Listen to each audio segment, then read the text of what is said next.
Yeah, she's calling back. We're going to try to give her a call again, and then she just added another phone number to the 13-year-old grandson who's possibly with the daughter. Step out with this. 2412. Veteran crisis hotline's calling in, so they have a female veteran off her medication. She's at work to Safe Haven. Attacking 12, take a check that one out.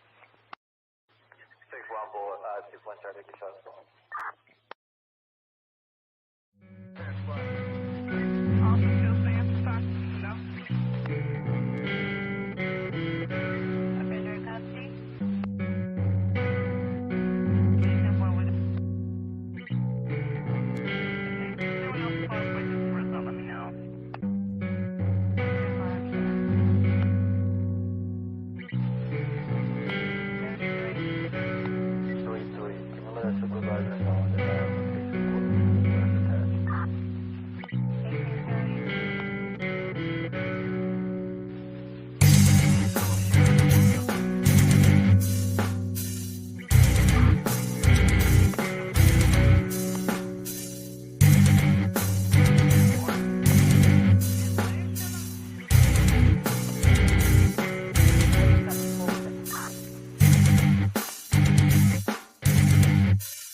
with this.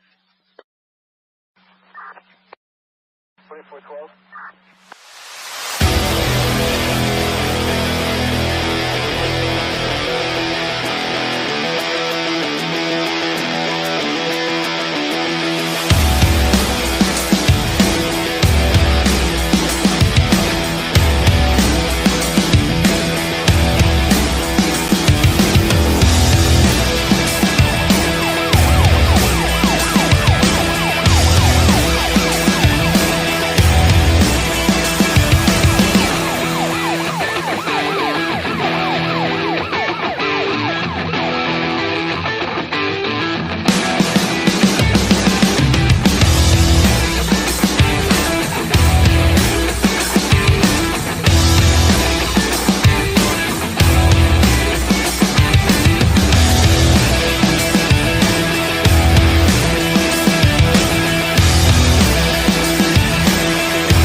Good evening, everybody. Thank you for hopping in. It's Thursday night. We're going to have a good show tonight, too. Appreciate you. Come on, StreamYard, do your thing. Thank you very much. Appreciate it. It's like a 5-second delay tonight or something. Thank you all for hopping in tonight. Appreciate it. We'll get to the hellos in a second. We're going to be going over a couple things tonight. We're going to be doing a little grub truck, a little bit of Linda Lane, a little bit of Chaos Sector. We're going to be going over a Chaos Sector video we went over, I think it was a couple weeks ago. If you guys remember or not, it was the whole time frame being off by 15 minutes. We're going to go over that video. We're going to do a little round through Twitter in the beginning. Shout out AG. I'm going to read a little bit from something. And I had a very interesting conversation today. If you all know True Crime Overtime with Rosie, let me drop her link in chat real quick.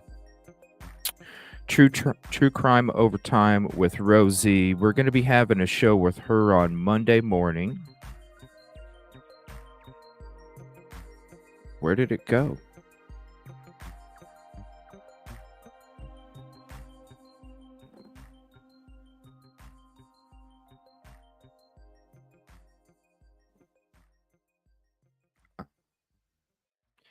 That sucks. I have a whole list of links of people. Well, I'll just have to pull up her channel. But anyway, we had a very interesting conversation today. It had to do with my incel theory at Queen Road Apartments. It was a very interesting conversation. I wish I would have thought about asking to record it because,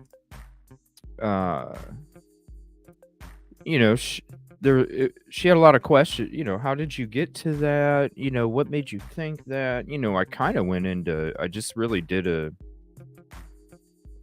little deep dive on why and how I felt that and when and how I used to feel before I first parked in the back parking lot, and then how I totally,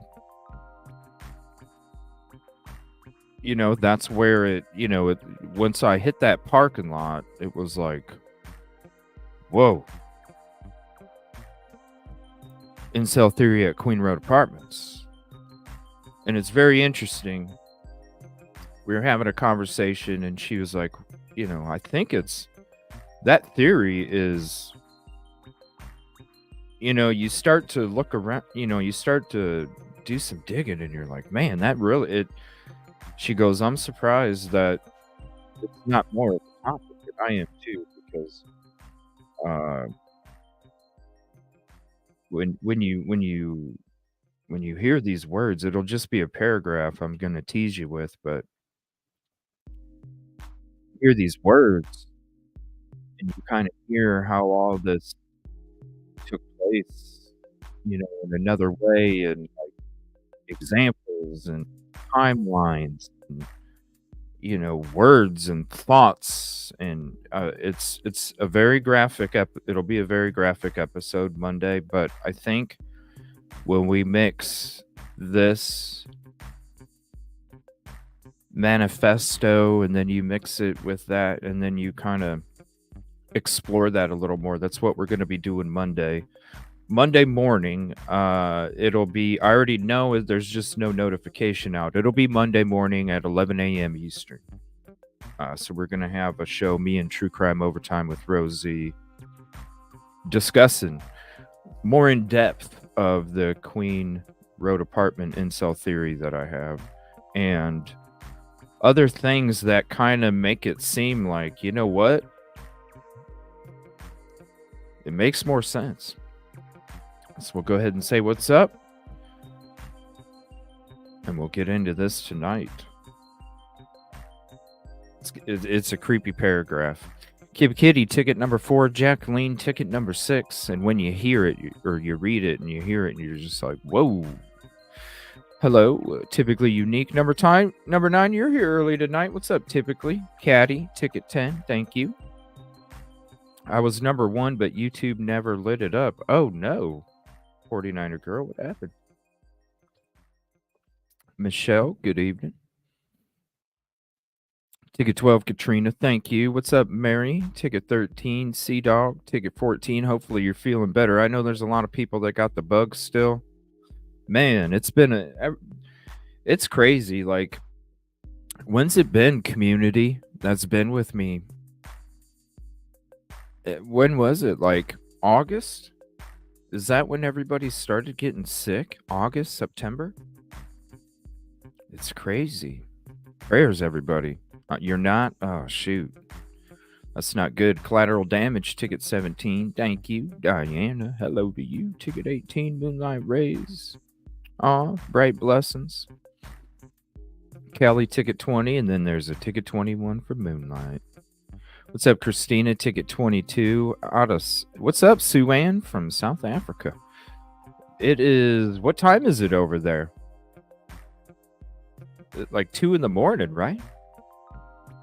Oh man, what a conversation today with Rosie. What a conversation today. It could have been its own show, seriously. I wish I would have... It could have been its own show. We really... It was like 2.5 hour conversation, and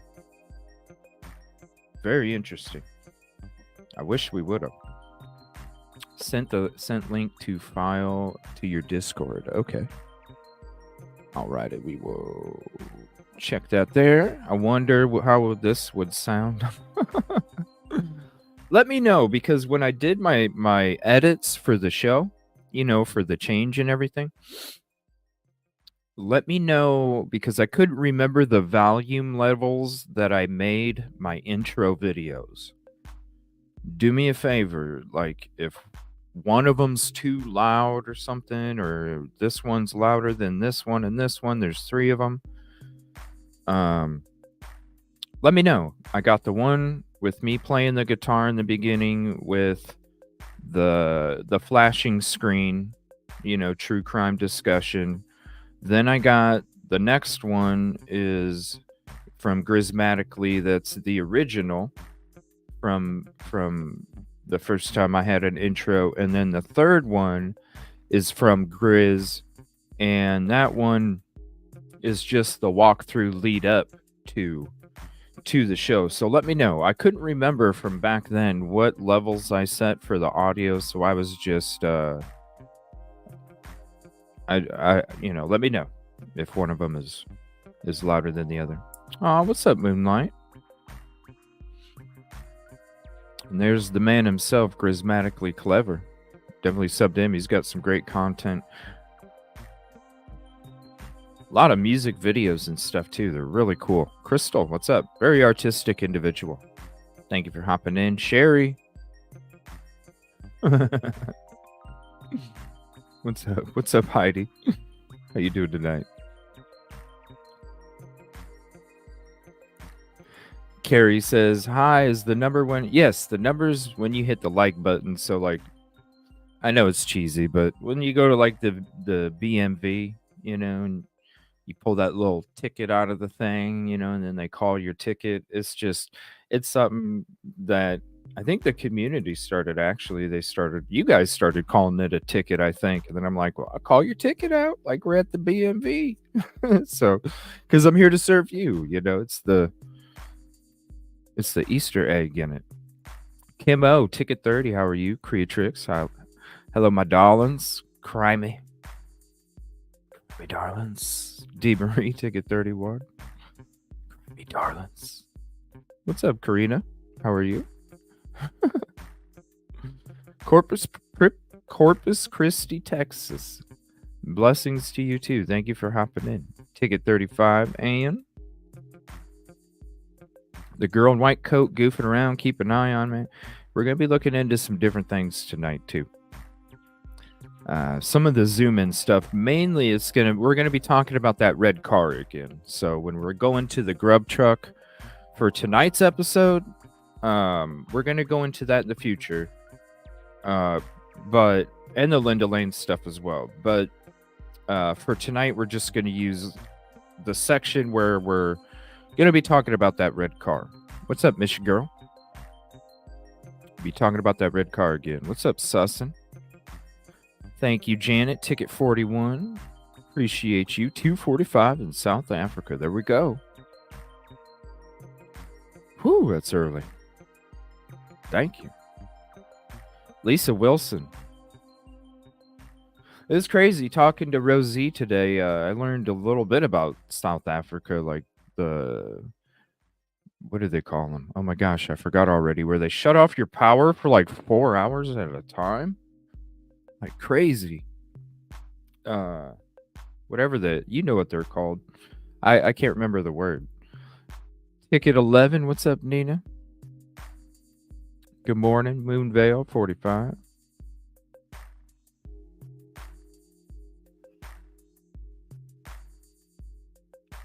$2:50 a.m. in Finland. Oh, geez. Oh, the way in Finland. I think you're our first person that's watching from Finland, Heidi. Thank you. Dang. That's crazy. All right, let me do the switcheroo, and I'm going to shout out AG on Twitter, and I'm going to drop Rosie's link too. Just give me a minute, and I'll pull that up as well. Thank you all for hopping in. Appreciate you. Please hit the like if you haven't yet. It is the free way. And if you're not sub, please consider it. We'll be right back.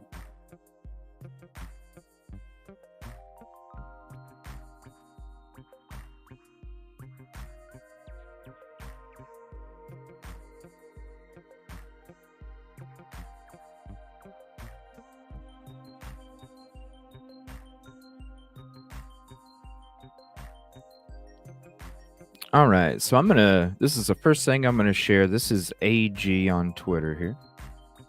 And brought up a really interesting conversation today on Twitter. So there's the link. If you're on Twitter, hit up AG and hit that heart and hit that little retweet thing that puts it out there in the algorithm for everybody to check out, because I think it is a very interesting post. And I love being able to do that. Yeah, Finland. Heidi. They shut it off. Yeah, it's crazy. Crazy. I was like, what? They shut the power. Yeah, you gotta, have your charge bricks and all this. I was like, dang. Yeah, the AG who comes in here. Yeah. Yep. Attention generation. So, very interesting. FSIgenetics.com trace DNA and its persistence on various surface, a long time study, right? And listen to this, and it is a point. That's shout out to AG. It's something when it comes to brass, right? But it's another conversation, and it's continuing. I appreciate it, and we're going to get into this article too. Idaho4, not so smoking gun. Per K-bar, the button snaps on the USMC sheaths are brass. They are brass. After 4 hours, samples containing only cellular DNA gave recovery rates of less than 0.0 18%, regardless of the storage condition. 911 wasn't even called for 8 hours. And then you look at how long it took them to test the sheath. Days and days it took them until they tested the sheath. So this was a great post from AG. We're going to get into the article, and I'm going to share the article with you too.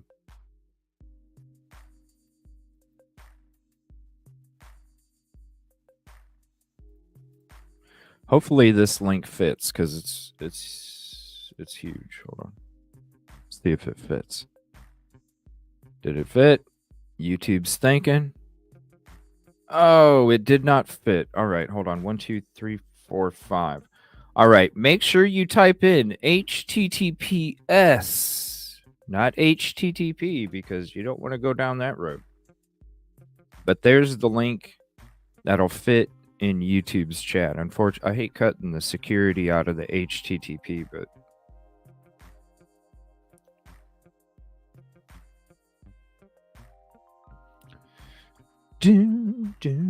go ahead and send me the info, Christina.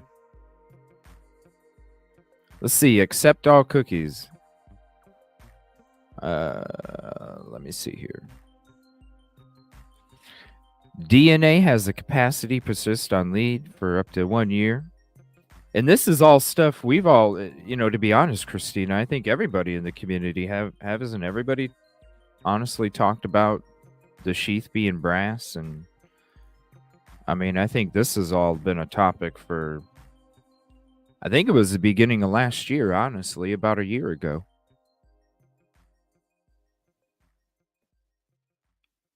March, April, I think. So somebody might have came out with a video a few days ago, but I know this has been a conversation for almost a year. Cell-free DNA persists for longer than cellular DNA on metals. Rate of DNA loss and highly metal dependent. In many instances, environmental conditions did not influence DNA persistence. And shout out to AG for putting this out on Twitter. Again, if you want to show AG some love, here is the link for that. Just like stuff tonight, we're going to be getting into some older stuff too. Thank you. I appreciate that. All right. It says, abstract. It is imperative for proper evidence triage that forensic biologists understand what kind of results to expect from certain evidence types submitted for DNA analysis. The persistence of trace DNA has been insufficiently investigated, and there is little data available pertaining to the persistence of DNA in different environmental conditions and on different materials. The goal of the study is to increase the available data on the topic, which would, in turn, help forensic biologists manage expectations when submitting specific evidence types for DNA testing.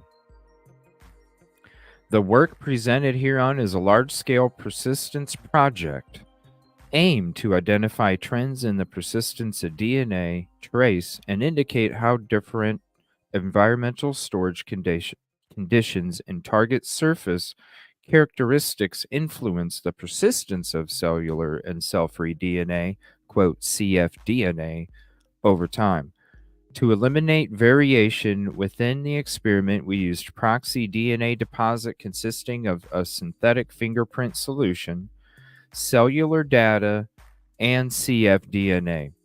Samples were collected and analyzed from 7 metals over the course of 1 year, 27 time points, under 3 different environmental storage conditions. Wow. At 27 different times in the course of a year, they collected samples from 7 metals from different environmental changes throughout that year. The results of this experiment show that the metal type greatly influences the DNA persistence. For instance, a copper exhibited an expected poor DNA persistence up to 4 hours, which a purification step did not help increase the DNA yield. Alternatively, DNA can persist for up to a year on lead on lead at levels potentially high enough to allow for forensic DNA testing. Additionally, the study showed that the sample storage environment had no impact on DNA persistence in most cases. When considering DNA type, cfDNA was shown to persist for longer than cellular DNA, and persistence as a whole appears to be better when DNA is deposited as mixtures over when deposited alone. It says, unsurprisingly, it can be expected that DNA recovery rates from trace deposits will decrease over time. However, DNA decay is highly dependent on the metal surface and extremely variable at short time points, but slightly less variable as time since deposition increases. This data is intended to add our understanding of DNA persistence and the factors which affect it. So I'm going to this is a really long article. I'm not going to read it all, but I wanted to read the introduction for you. It's from Forensic Science International, FSI Genetics. And I'm going to be saving that one. And I might actually, I think what I might do is I might just make this a separate video where I just read the whole article.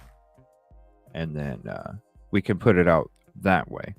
Otherwise, we would probably be talking, considering how long the article is, about an hour and a half, probably.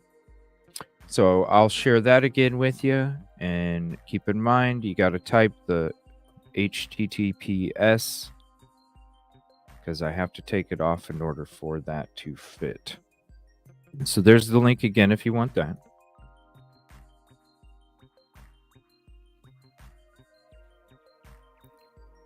Oh yeah, I don't watch Get a Clue anymore.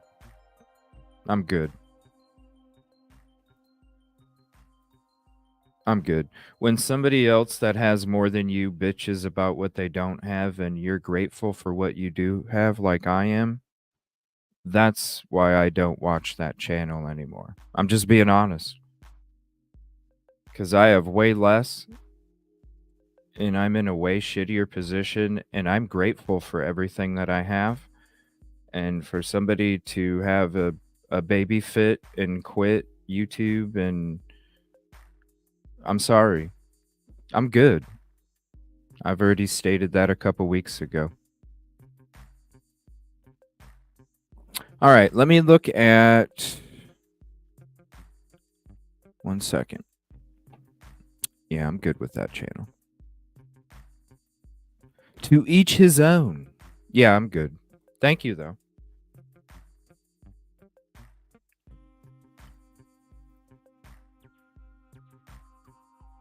All right, so this was from Kelly. I want to say shout out to Kelly. I think, give me 1 second. Is this the PCA for Dawn in the apartment search? Because I think I already have this. Let me see. Yes. I do have that. Thank you again, Kelly. I appreciate it. We did actually read through this. When did we read through this? Oh my gosh. I'm trying to think. It's been a while. But we'll definitely be going into that again because Kelly brought up a very interesting conversation when it came to Dawn Daniels, right? And I really agree with her. And I think, you know, the DNA dirty glove video. Okay? The DNA dirty glove video shows the, is there anybody that hasn't seen the DNA dirty glove video?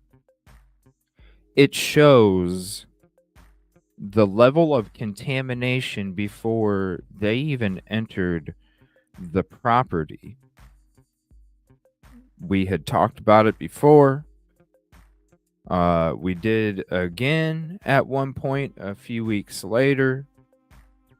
And then it was like, this is so ridiculous. I have to make a video about it because nobody is talking about it. Nobody's even talking about it. I don't either, Heidi. I appreciate that. No, I'm thankful. Like, I'm thankful for everything that I have. And when I'm sorry, when somebody, if you are who you surround yourself with, and I want to surround myself with people that are appreciative of what they have, that's just me. What's up, Senny? How you doing? Ticket 53. That's the DNA Dirty Gloves video if you haven't seen it. Now, I feel like when you see the contamination that takes place before they even enter, I show you what they're doing, and you already know what they're doing based off a little clip of a video at the end. It's important to watch the whole thing because I show not only one, and I focus on one because of how ridiculous it is. Nobody apologize, for real. It's not, it ain't even like that. I'm just saying I don't associate, you know what I mean? Because I'm thankful for everything that I have, and I have way less. And for somebody to complain about having not enough, and I'm quitting YouTube, and I'm like, yo, look at me, dude. It's the vibe, it's the spirit. I don't like to suck up somebody else's energy or spirit that I don't want, you know. That's what, if you surround, that's why you are who you surround yourself with. Because you absorb energy from every other person you surround yourself with, whether it's in real life or digital. You absorb some of that energy, and when you absorb some of that energy, then you actually put that energy back out into the world. And I ain't about that. I'm about absorbing peaceful and positive energy and pushing that back out into the world. I want my fuel for the fire in my soul to be peace, positivity, and progress, because that's what I want to push back out. It's very important. What's up, Susan? How you doing? Made the video HR before Get It, before that was, yeah, it's been a year. It's been over a year that it was a conversation. Actually, I think it was right after, wasn't it right after the PCA came out? I think right after the PCA came out is when, because that's when everybody was looking up, exactly, Sherry, positive attracts positive. Because I think when the PCA came out, everybody started, everybody who had a freaking K-bar was going like this, Sorry, I have a remote. I don't have a K-bar. Okay, I have a remote. So everybody was going like this, here's the snap and, all this other stuff, right? So that's when it be, the whole brass thing. What's up, Golf? Thank you so much. Thank you so much for hopping on the other night. It was a beautiful time with you and Tommy. I appreciate you both so much, really. I appreciate you. But I think it's been since then, but really it's, that's why we've always had questions about it. You know what I mean? Like, so you're telling me it was on a snap? Yes, it's the most protected, right? Because you have to say that. You have to say, when you're talking about the DNA on the button snap, you have to say, by the way, Golf, the person that drives that green car that used to be white, it's a female. She's the one that I interacted with a lot when I was over there. So it's a female. It's not a male. The car did used to be white. But I know that there was Not that you were saying it. I'm just saying I heard conversation about it being a guy, but it's actually a female. Yeah, it was a great show. It was a great show. But see, you talk about the button snap. It's the most well protected area of it, because you have to mention that because of the DNA and how long the DNA doesn't or does last, right?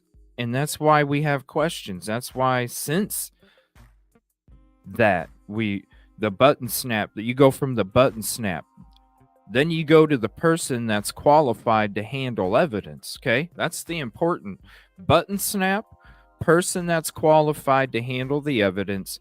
Then it goes to ISP, then it goes to Orthram, then it goes to the FBI, right? Then it goes back to ISP. So you're talking about all these different, and the minute, the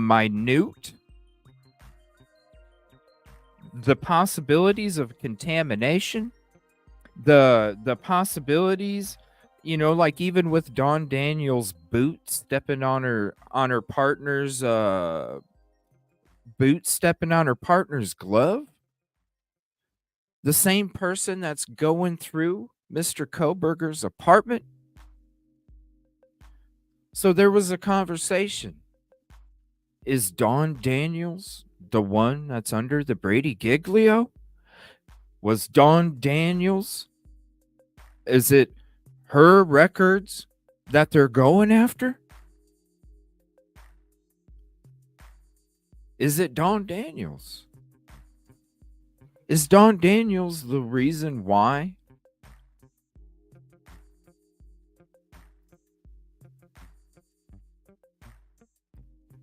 $166, and we will go into it again. 166 pages. 166. And when you read, and we've read it before, and you guys have been with me, and when you read all of the spots and the irregulars, and then you got a couple regulars, and you're like, what's an irregular spot compared to a regular spot? You got brown, reddish. There's a lot of this stuff, and it's like, okay, hey, you want to make sure that people go in there and do way more than they're supposed to, right? So you expect to see the brown, reddish, and the reddish, and the, it's where the explosive bathroom issue became a topic when me and Silky were doing the show and we were reading through it. Whoa, this is, what do you do? Have explosive and hit the walls all over the place? Like, what is going on? But at the same time, you want them to take everything. You want them to get everything. But then at the same time, you have to question everything else when it comes to that because of the DNA dirty glove video. When you see this taking place, and you see your hitter partner and say, hey, I dropped a glove. Hold on 1 second. I'm going to pause it real quick. Let me get rid of this banner.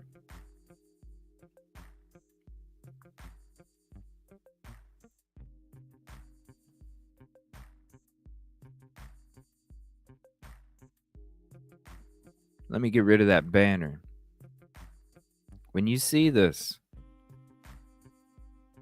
take place, the same person that went in to Koberger's apartment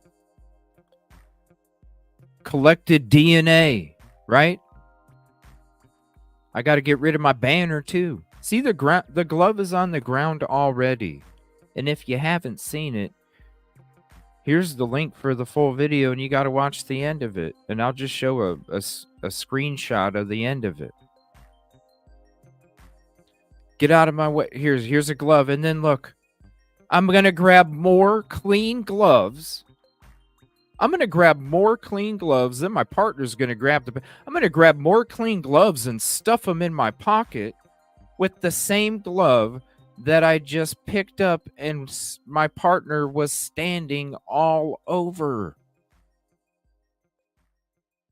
My partner is standing all over my glove, and I'm just going to pick it up, throw it in the and then continue to get clean gloves. And then after I show you this one more time, I'm going to show you the other one. What's up, Aaliyah? Ticket 61. Thank you. Look at this glove. And look at her partner. She'd already done stepped on it. She's going to... Watch. She's going to step on it again. She's going to step on it again, twist and shout. Then her... Look at what Dawn Daniels does. Picks it up, throws it in the garbage bag, grabs more clean gloves, and stuffs them in her pocket. And you know where they're going?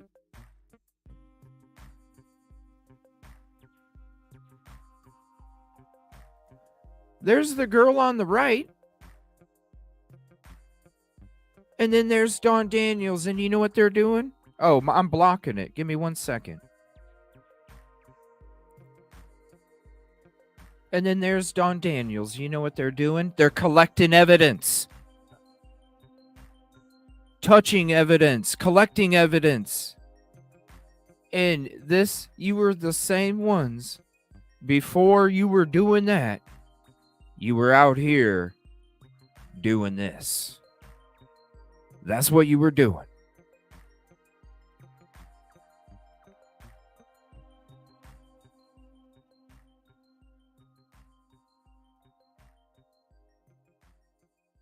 Doing this.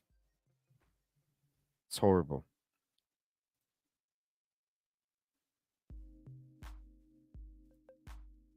Trying to skip to it. There. Lucy Lou Who, contribution call out. Thank you so much for the super sticker. Give me one. Ooh, I like the new picture. Give me 1 second. I'm going to go back and see what the super sticker was. Hold on.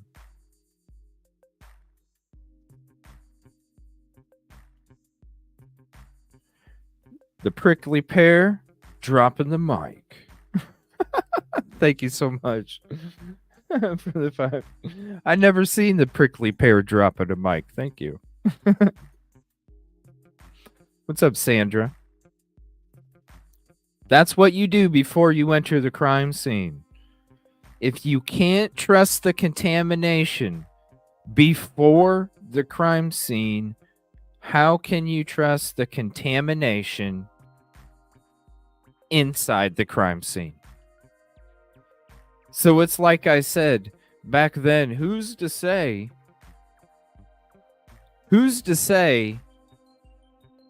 that Koberger didn't spit in the parking lot at Jack in the Box? Who's to say Koberger didn't spit in the parking lot at Jack in the Box? They go to Jack in the Box before they show up and walk in the parking lot. The lady steps on Koberger's spit.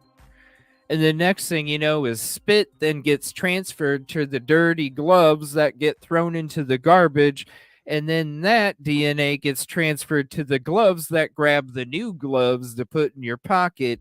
And then that DNA gets transferred to who knows where. Thank you so much, Lucy Lou. Appreciate that. Then who knows where? Right, Crystal? It was a disaster before. And then you add that on top of it. I'm talking where the reason I bring this up is because it's hard to argue reasonable doubt. It's hard to argue reasonable doubt when it comes to BK's DNA being in the crime scene with the contamination that already took place from 4:25 a.m. until 11:58 or before, right? But I mean, until first responders showed up, then you got LE showing up later. All that contamination already. But how can you argue reasonable doubt for contamination of BK's DNA with the sheath, right? Because that's what I'm going towards. The sheath. Not necessarily the steps inside, going upstairs, downstairs, not any of that. I'm talking specifically the sheath. How do you argue reasonable DNA? You really can't with the contamination that took place before, but right here, where they could have literally went to Jack in the Box and he could have went to Jack in a Box earlier. He spits on the drive before he goes back to his car, and then this person walks in his spit, and then the next thing you know, she's stepping on these gloves that is getting it. That right there is the reasonable doubt for the sheath, because that right there, who says they didn't go to a place where Koberger spit? And then look, you're walking on their spit because it's on the bottom of your boot, and you're twisting and shouting. And then you use this. You couldn't take the glove off to put on a new one after you picked up the one on the ground?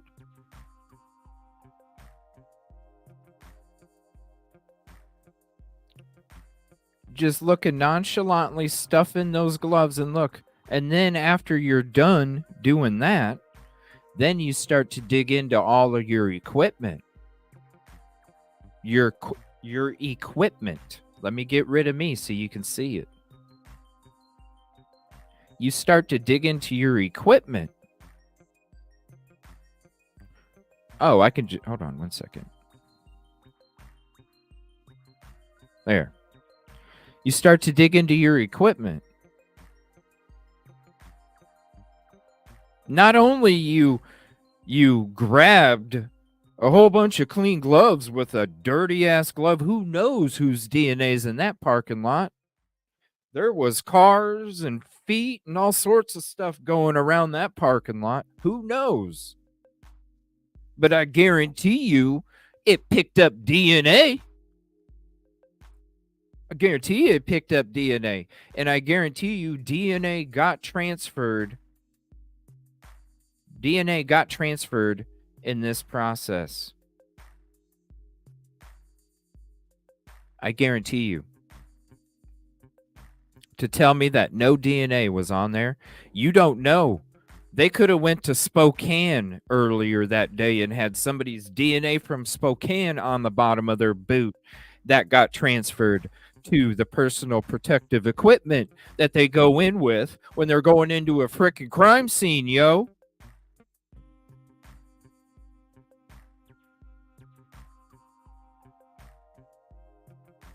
They were the ones walking around taking photos all up in the crime scene. All up in the crime scene. They were the ones taking photos. They were the ones. You've heard of these cases before, right? In these trials where they pick up evidence. Do they not? Do they not pick up evidence? Also taking photos?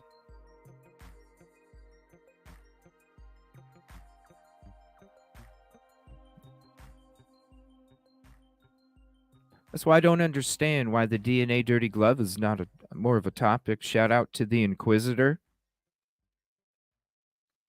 The drone footage is what we were watching, and we saw that. We came across it on the drone footage a while back, and we were like, I'm like, what the hell? There's a glove on the ground. Why in the hell? What is this? You go, Ann Taylor wants training records.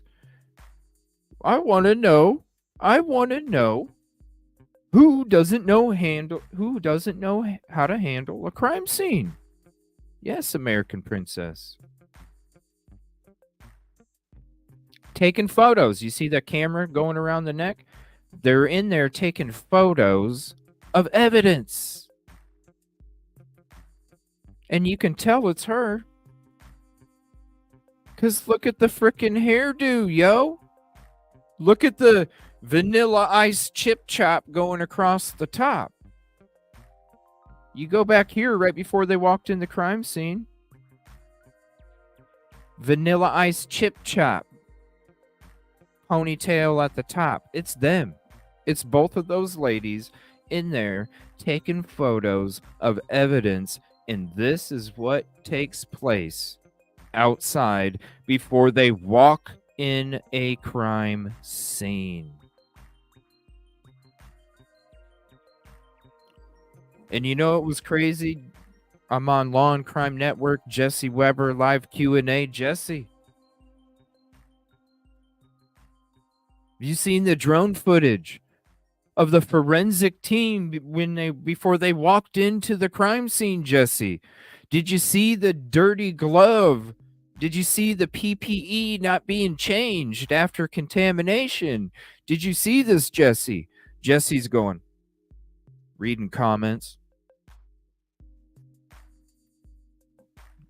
We don't put up CJ's comment.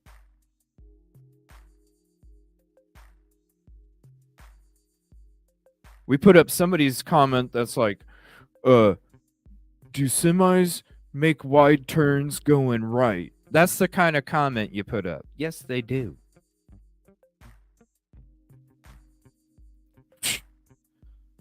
I don't think she cares. I think she just looked over because she was just bored. I don't think she cares. Look at how she... If she cared...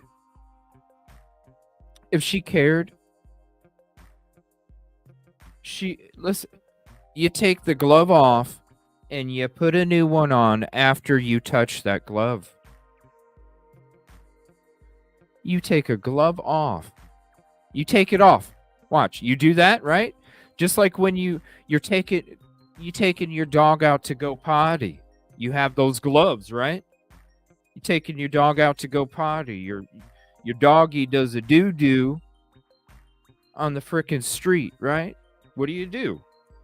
You go take your glove and you pick it up and then you go like this. You take the bottom of the glove, pull it around all the contamination, close it at the top, and put it in the garbage. That's what you do when your dog has a doo-doo on the road. You don't just pick it up, toss it in the garbage, and then, let me get some more sterile gloves.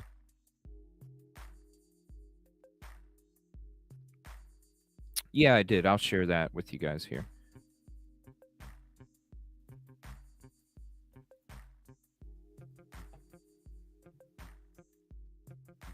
Hopefully it didn't get cut off.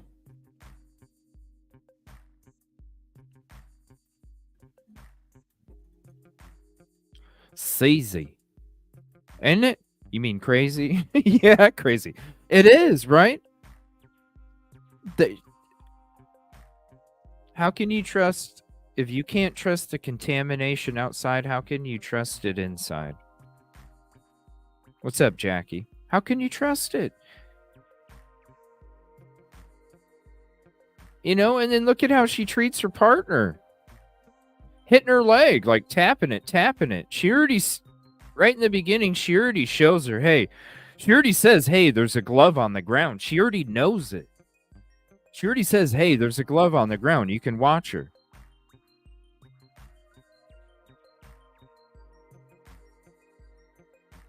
Oh, there's a glove. She says it right there. Hey, there's a glove. She already knows it. I'm still putting on these gloves, right? Okay, now I'm going to make sure. Hey.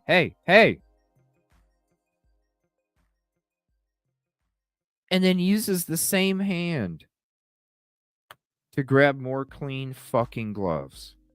And then you got this guy right here. What'd you do? Oh, shit, man. I just saw some contamination. I better walk away. Because, look, he's standing right there. He's standing right there watching. Look at him. Bottom right. The bottom right. You know we heard her say the glove. You know he's standing there and he heard her say the glove. Look at him. He's looking down. Watch the guy in the bottom right. He's from the state. And he turns his head.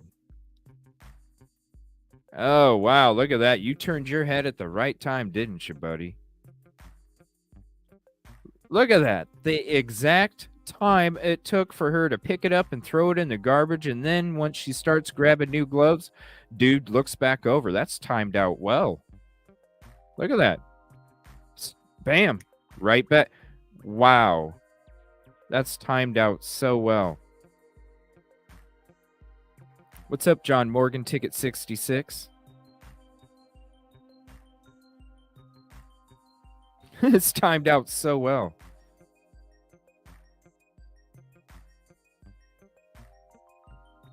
This is a group of videos. What's up, Shonda? Used for behavioral analysis of forensic movement, which determines the answer to question everyone has from PCA. I didn't see that one, Ann. No, I didn't see that one. Oh, wait, yeah, because wasn't one of the pictures where one of the gloves was like hanging off a bush or something? It's crazy, Michelle. That's why I don't understand why nobody talks about it. That's why I don't understand it. Because it's like, my gosh, people, like, you want to talk about reasonable doubt?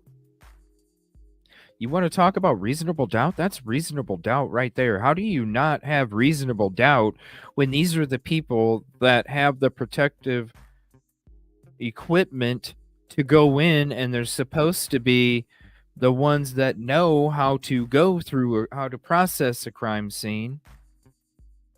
That too, memory.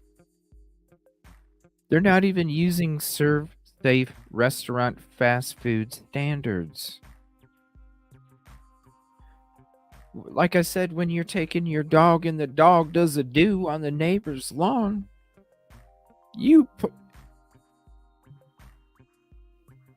and we didn't even do it here. What's up, Just Amber? So again, here's the link if you want it.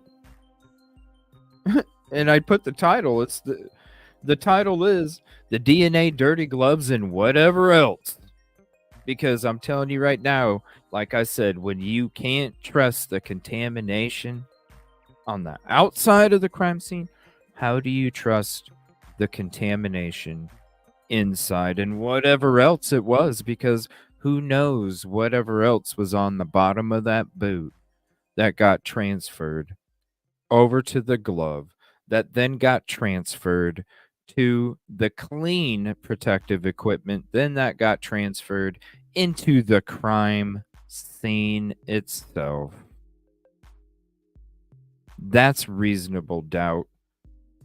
And you don't even have to debate a frickin' car layover. You don't. That's why I tell anybody that I come across, and I tell them the DNA, and they may think I'm crazy. They may think I'm crazy when I tell them the DNA is going to be the least critical part in this case. The DNA is already going to be torn to shreds just based off of the DNA itself, the type of DNA itself. How they get to where they're going with the DNA. You listen to all these experts, it's already going to get torn to shreds. And when you just play this videotape to a jury, and then you show them the videos of them inside the crime scene and what they're a part of inside the crime scene, the DNA, and people can think I'm crazy, but I'm telling you right now, the DNA is going to be the least amount, period, in this trial. These two things right there, it's going to get torn to fucking shreds. It would get torn to shreds without the other bullshit. If you just had this video, it would get torn to shreds. Just with this video. The cast data,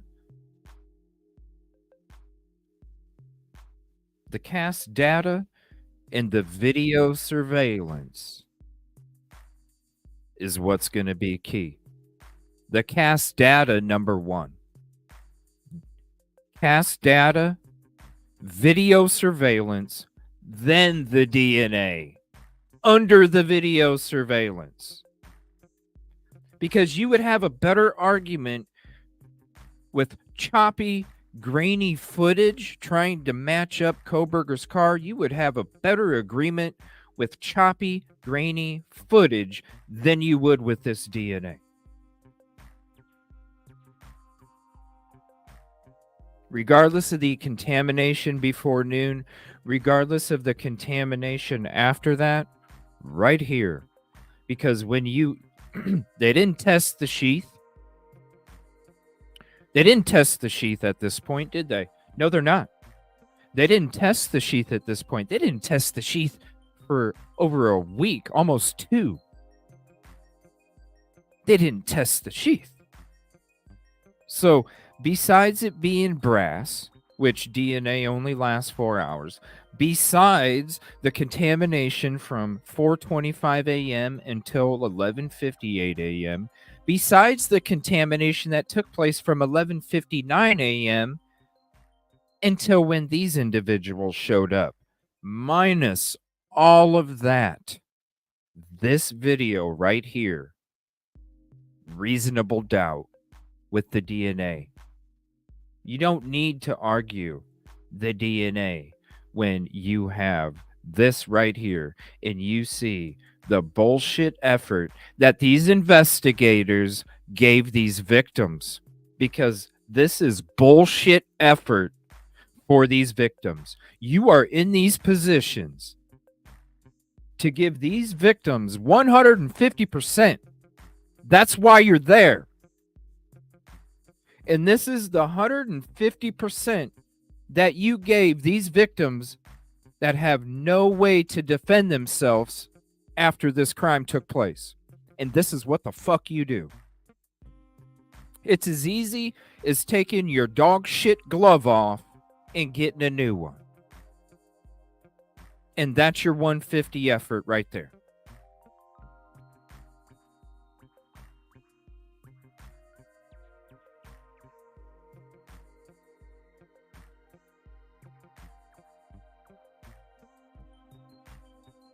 And they all just go with it. They all just go with it. Sorry we were on that topic for a little bit there. Hey, what's up, Beth D? Thank you for hopping in. His DNA wasn't... Oh. What the hell, StreamYard? There it is. His DNA wasn't found around X and E. That's just the video of... That's the only video that you can see inside Katrina. They were all over that crime scene. They were there to take photos of the crime scene. That meant upstairs too. And when you're taking photos of evidence, you were also touching evidence as well. And so maybe that video shows the hallway in the second floor living room, but the reason I showed it is because I needed to show you guys that's what they were doing inside the crime scene. All over. All over.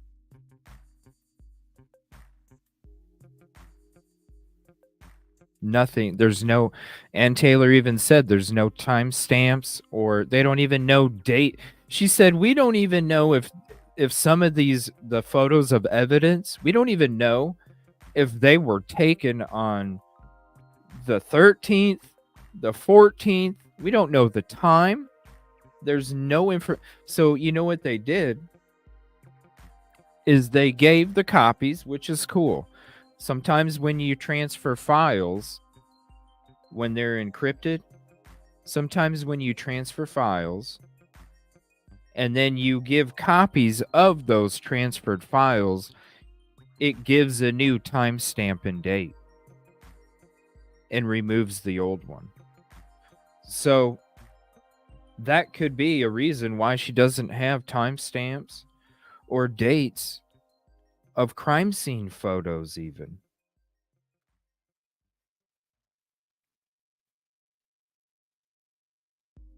What's up, April? Thank you for hopping in. I think all of this in here could have done. Yeah. When you see this, it's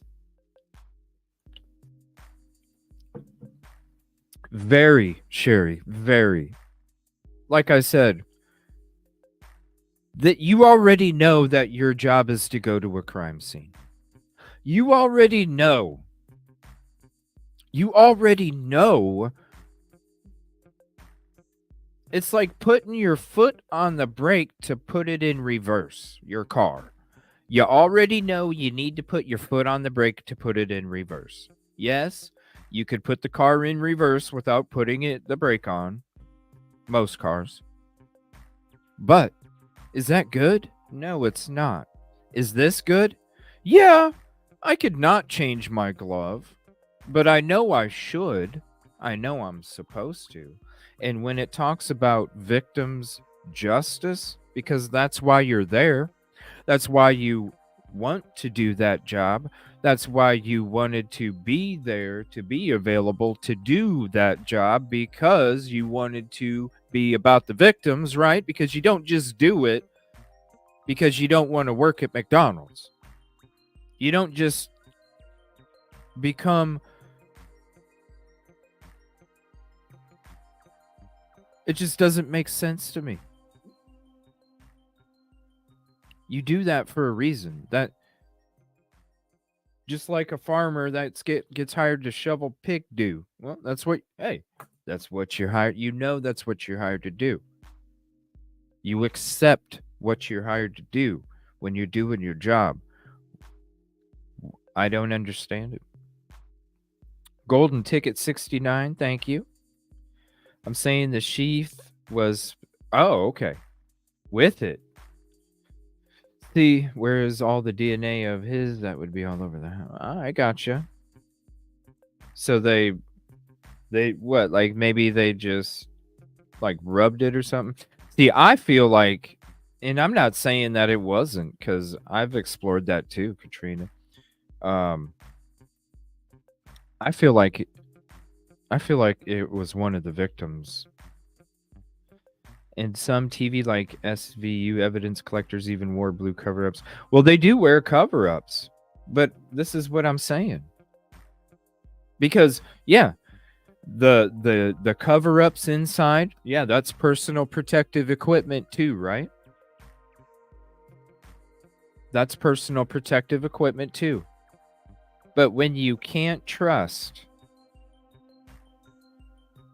when you can't even trust this personal protective equipment,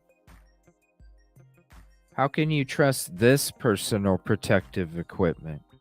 That's why I say if you can't trust the contamination on the outside with PPE, how can you trust the contamination inside with the PPE? You got a different outfit on. But I just watched you display a horrible way to approach contamination. What? Because you're inside and you got a white suit on, now I'm supposed to think that you're approaching the crime scene with the utmost integrity? No. You burn my ass once, it's on you. You burn my ass twice, it's on me.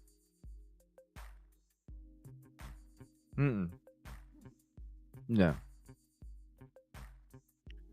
You burn my ass in that parking lot, that's on you. You burn my ass in here, it's on me. You see what I'm saying?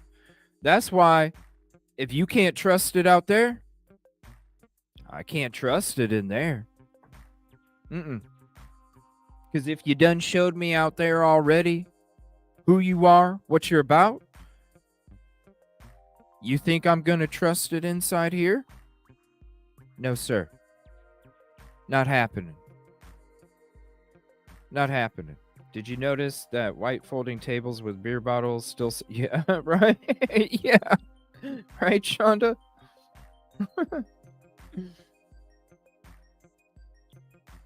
I don't know about that, Beth, because you still... That's why I'm saying, and that's why I have said the DNA is going to be the minimal part in this case. And I'm sure somebody that's lucky out there is going to make a video about that and use the exact wording for that too. That's why I said, when it comes to the DNA part, not the cast, not the video surveillance, because this doesn't have anything to do with the cast. It doesn't have anything to do with the video surveillance. What it does have to do with is the DNA. Not that it would, because yes, they matched him, this and that, but supposedly they still have a cell phone. Supposedly they have his video surveillance, right? Supposedly. And Rosie brought up a good point when we had our conversation earlier. She said, "Did you ever notice BK around cameras?" She was like, the video that you did where you were driving through Moscow and Pullman. And if anybody's new and doesn't know what I'm talking about, I'm going to give you the one with no commentary. That way you can have it full screen and you can see for yourself all the cameras that took place. And she said earlier, that video where you showed not only the route that BK took in the PCA and how it's hard not to notice all those cameras, right? And then she said, and then you drove the route that somebody would have taken if they were trying to avoid all those cameras. And she said, what's crazy she said, haven't you ever noticed when you watch any of the body cams that BK's on, he's always well aware that there's a camera. You could see him focus on it in the beginning. Each time that he's on camera, when he moves, he focuses on the camera for a minute. She goes, CJ, don't you think he would notice if he's noticing officers' body cameras and focusing on them like he does? Don't you think he would have noticed all of those cameras on the route to the crime scene? And I said, yeah, that's why I made it. Because if you study this cloud-based forensics, you apply to be a part of this WSU internship program with the the police. We went through the program. They don't want to, that's why they use students, because crime rate had risen to a crazy level in a few year period of time, and they needed to figure out a way to police all the assaults that were taking place at the WSU campus. So the police came up with a program where they were going to have cameras and surveillance set up around campus.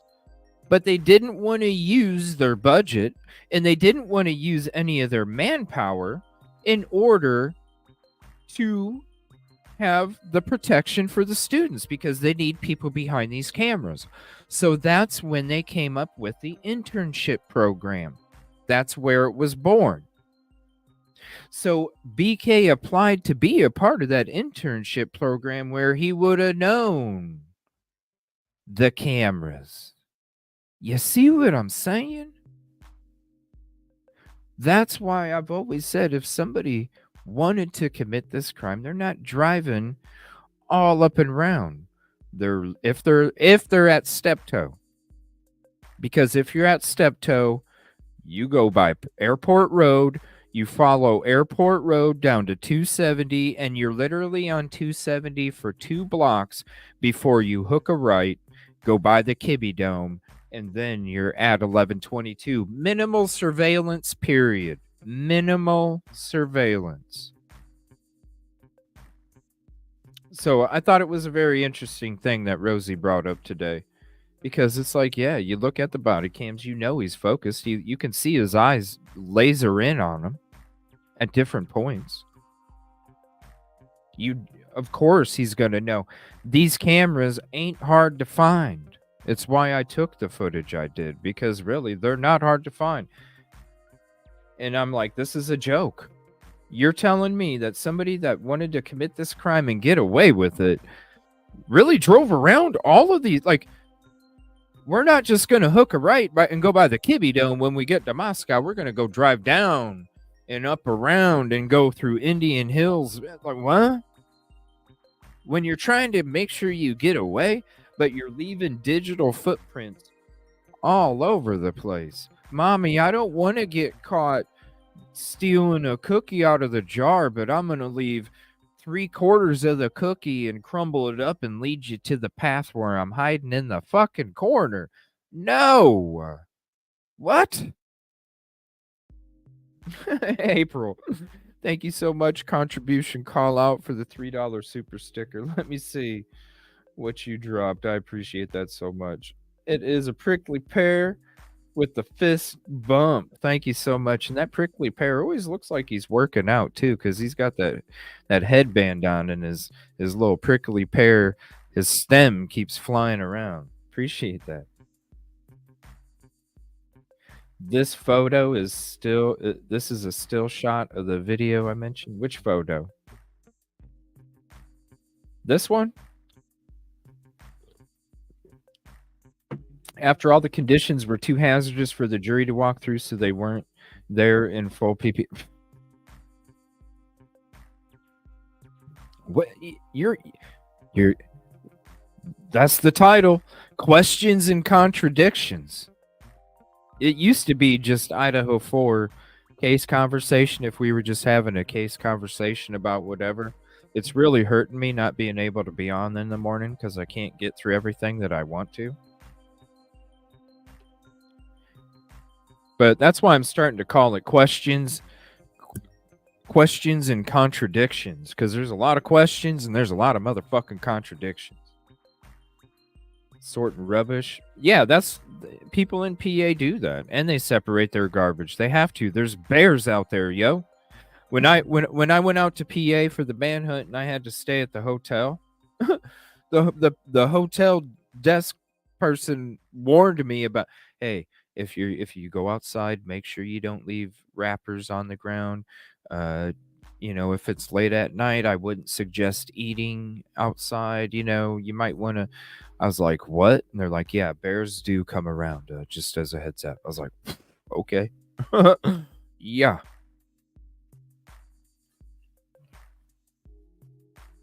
I would too. But they do. They separate their trash. We've had plenty of people that live in PA part of the chat, and they're gracious to explain all the... There's a lot of rules with it too. Let me see. I am probably one of the nicest people you'll ever meet, who would give you everything I have if you need it more than me. I'm a weirdo who stays to myself, and I noticed all cameras. You're not a weirdo. You're your own special soul. Where BK was pulled over by traffic stop, he did not seem nervous, and that cop touched his DL, etc. Could have gone back. Yeah, but that's a lot of time in between. That's why I keep going back to this. If you can't, because who knows who was on that person's boat? Like I said, they could have went to Jack in the Box. BK's walking out of Jack in the Box. Oh, who knows? Maybe he went to Walmart in Moscow. They went to Walmart to go get gloves. Who knows? I don't know. They walked in his spit.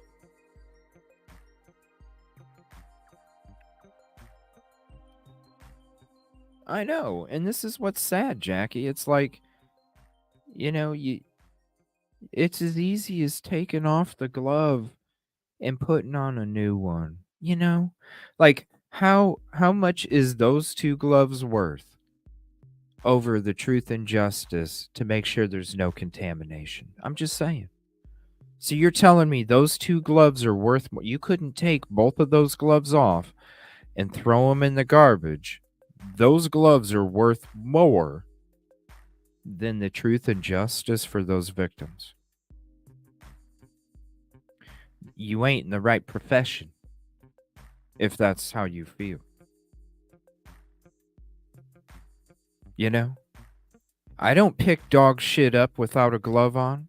I don't pick up dog shit without a baggie. And I definitely don't fucking pick up the baggie with my fucking bare hand either. I use two. I use a baggie and a baggie, or a glove and a glove. That's how I treated my pups. I'm not shit. You think I want that on my hands? You're out of your mind. You're out of your mind. You want a disease? You want a disease?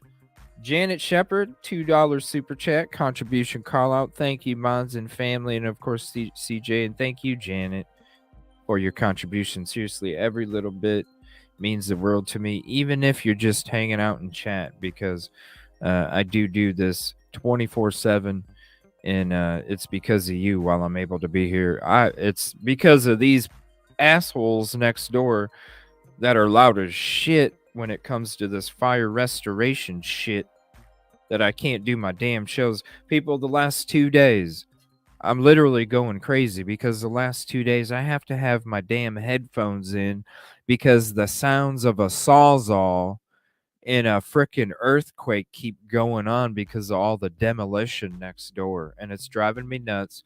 Hopefully tomorrow, I'm really hoping tomorrow, because I want to do a show in the morning. I really hope tomorrow they're not going to be here, but it's been a month now that I've had half of my shows taken away from me, and of no fault of my own. It's because of this fire next door, and it's really affecting me and the channel and everything. It's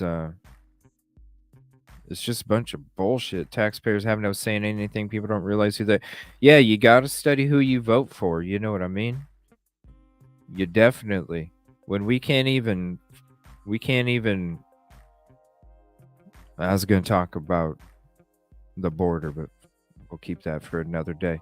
If I sound crazy, just tell me. Do any of you all think he's legit saying he's quite possibly even to AT because he's been threatened?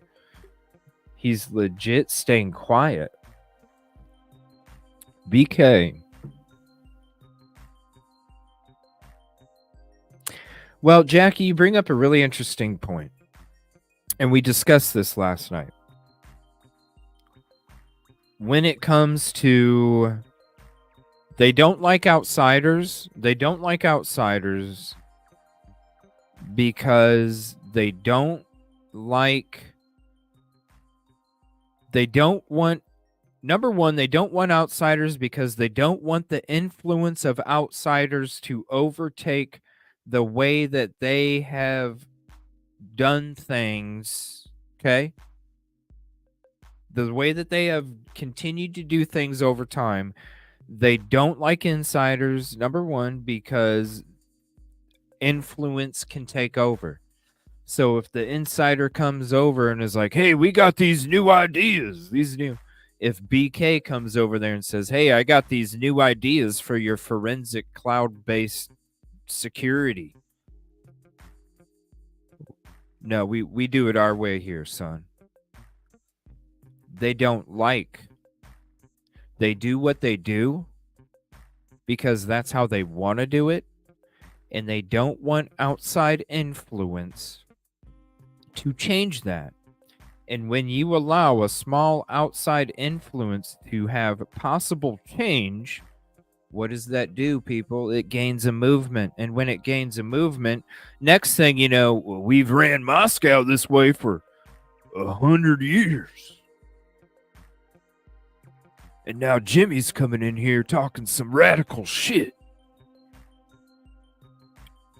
And now Jimmy's talking all this radical shit, and it's got all the community in an uproar. And now we got to do shit different because Jimmy came in here and manipulated all the fucking minds of all our locals. We ain't having it. That's how they do it. So they get rid of you before you even be. They, just like the story we talked about last night, when you go against the grain, when you speak up against the grain, when you go against the grain, when you want to do things differently than the grain, you get attacked. The reason they attack you is because that's how people back the hell off. Just like, again, in our conversation last night when we're talking about somebody on Twitter in the intro attacking all of these lovely true crime content creators that are friends of ours that are respectful and are about truth and justice. And the person that's attacking all these people wasn't from the get-go. And the easiest thing to do is attack, because the people will just walk away. But what they don't understand is when they walk away and they block, they're not seeing the continual attacks that CJ kept seeing from this person. And I'm like, this person is attacking the people that I care about like family.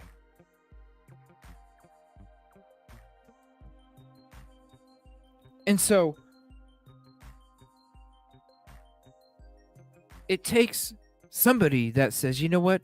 I have a shield that's strong enough to handle these arrows of attacks that are being tossed and shot at all of these content creators. Fuck it. I have the shield.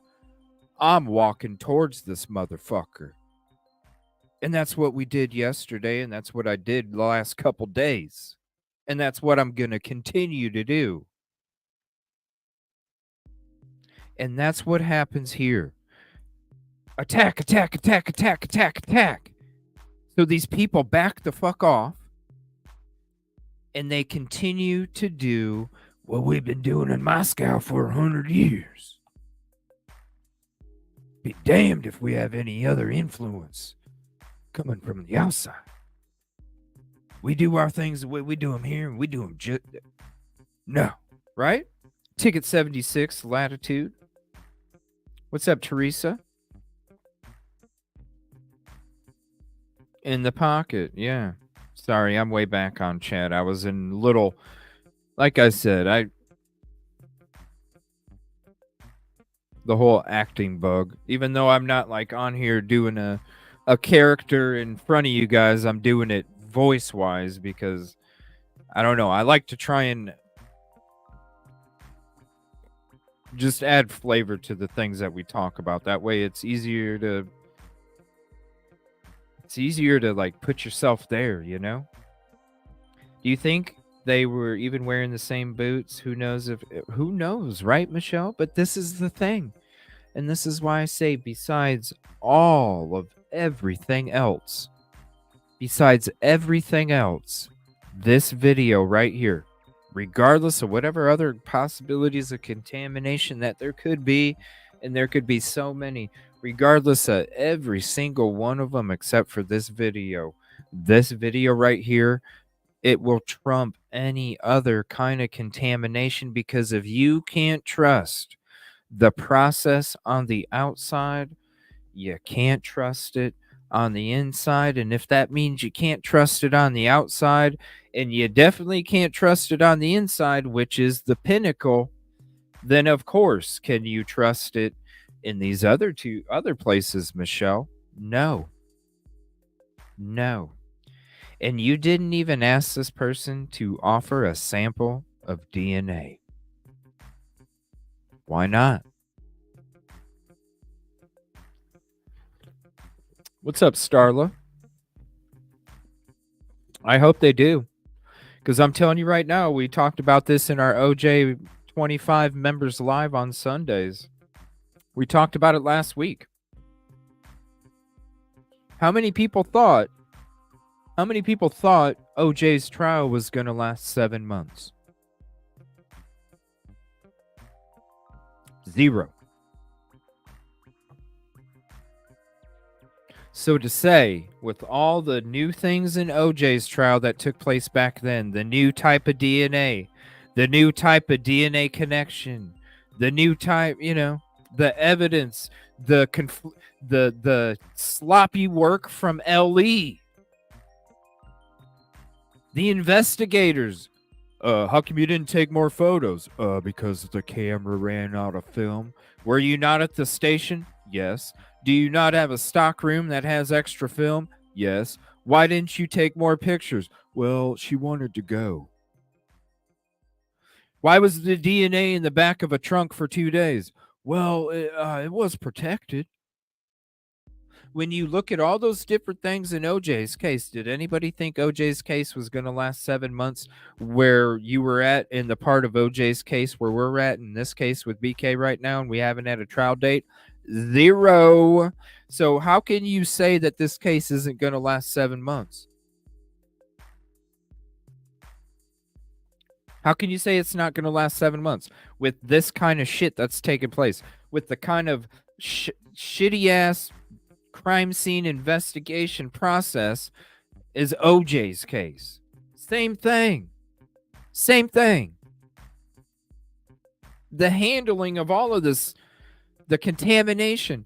4 officers first showed up at Nicole Simpson's house. Nicole Brown Simpson's house when they showed up after the crime took place. All 4 freaking officers left the crime scene to go to OJ's to notify him. All 4. When you're talking about shoddy LE work from the very beginning, how can you say this case of BK isn't going to last 7 months? You can't.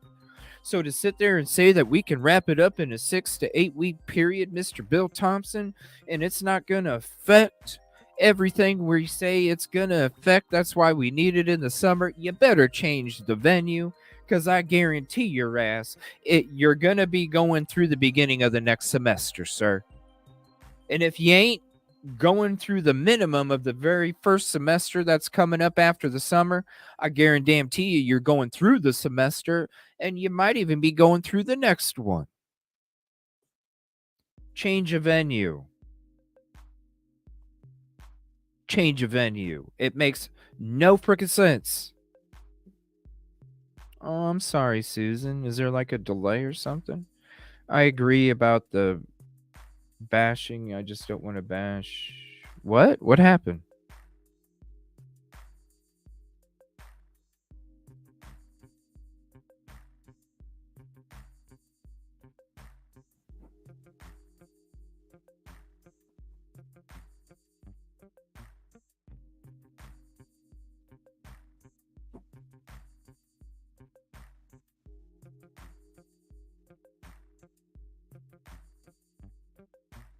I'm sorry, did I miss something?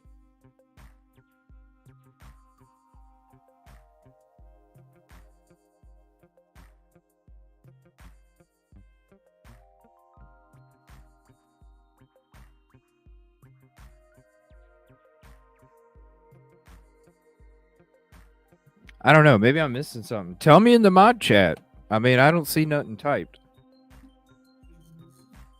I don't know. I don't see nothing. Susan, what are they doing around you, CJ? Well, there was I live in a duplex. Last August, my neighbor was cooking. I was live doing a show with Silky, I think. Or no, we were watching an episode where Silky was on. And yeah, we were watching a replay of an episode, or getting ready to. So it was a Saturday night, or maybe it was a Friday night. I think it was a Friday night. My neighbor's cooking, and all of a sudden I'm sitting here and I'm going, what is that smell? It smelled like somebody. Do you guys know when? And there's an important story of this too, because who knows if I could have not been here. It smelled like somebody lit a grill. So if you guys grill, you put the charcoal in there, charcoal grill. You put the charcoal in there, you get the lighter fluid, and you light the grill and you let it burn, right? It's got that smell to it, right? It's that smell. I can't, that's how I describe it, because to me, when I first started smelling it, I was like, damn, it's August, it's late. It was like 8:30, something like that, it wasn't too late. Anybody, shit, I grill sometimes at 10, 11 at night. It don't matter. So I get up for a second. I'm like, damn, that's strong. So I'm thinking in my mind, the neighbor's getting ready to cook out. I must have left a window open because, my window in my bedroom next to my office, I must have left my bedroom window open, and that's the air that's coming in, and that's why I smell this lit grill smell. So I get up and I look, and I'm like, I don't see any windows open. I'm like, maybe it's from downstairs. I'll just check out downstairs later, okay? So I come back to the computer and I get back on, and then I'm getting ready to play something, and I start to smell it even more. It gets stronger and stronger and stronger. So I switch off camera because I'm just going to go shut the windows real quick. So I'm just going to take a couple minute break. I pull up a video of me and Silky talking, and I hit play. I go to the doorway, and I get to the top of my stairs. There's different levels. I get to the top of my stairs, and I smell it so strong, and I'm like, holy shit. This is way too strong. So I go downstairs and I look at my windows, and I'm looking at my windows, and I'm going, I don't have any windows open. Why am I smelling this grill? So I open the front door, and I'm looking outside, and I'm like, I don't even see a grill out there. I'm like, this is weird. So I'm like, let me go back upstairs real quick. So I shut the front door. I go back upstairs. As soon as I'm coming upstairs and I turn to the right because my bathroom is off to my right when I come upstairs, I turn to the right, and all of a sudden I see this humongous cloud of thick smoke just pouring in from my ceiling. And all of a sudden I'm like, oh shit. I hear people screaming next door. Ah! Running upstairs and all this other shit. And I'm like, oh, fuck, there's a fire. So I literally, because I'm walking up my stairs. I look to the right. I see the smoke. I'm like, oh, shit, there's a fire. I'm automatically going to my left to get my documents and my weapon. So I get into my room, and this is why I urge everybody. Practice your drills. Practice what you would do. Practice and remember, or have a safe spot where all of your stuff is, no matter what. Because I'm telling you right now, I had literally not had to get into these documents for like over a year. And I had moved them somewhere else because I was organizing in a different area, and I had just moved them somewhere else, reorganizing, and I didn't remember. So when I turned left after I looked right and I turned left to go get my documents, I went to go get my documents and they weren't where I usually put them, and I said, oh fuck. And that took 15 more seconds for me to look over and walk over and get my documents from another spot. And you know what? In that 20 seconds, by the time that I turned around with my documents and my weapon, I was already coughing because I couldn't fucking breathe. And I didn't see any smoke. And this was the first time I ever experienced a fire like this, right? And in my mind, I always thought you can't breathe when you see smoke. No. It's carbon dioxide. And I'm telling you right now, if it would have taken me another 20 seconds to find my documents, I might have just passed the fuck out upstairs. The reason the fire started was because somebody next door tried to put out a grease fire with water. So that took place in August. I had hella smoke damage. The firefighters had to stay another 2 hours after they normally do because they were trying to get the carbon monoxide levels to a point that I could live or exist in this apartment, because they didn't have to shut off my electricity or gas. And because they didn't have to shut off my electricity or gas and I just got smoke damage, I didn't qualify for shit.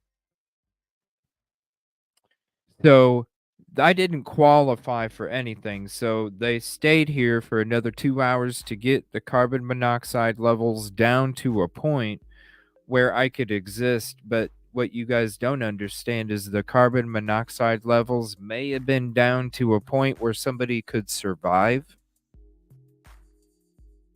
But I woke up for 2 weeks, damn near every morning, ready to puke because of the smells. And that's running 5 candle burners in an air purifier. Slowly over time. Because this is the situation that I've been dealt, of no fault of my own.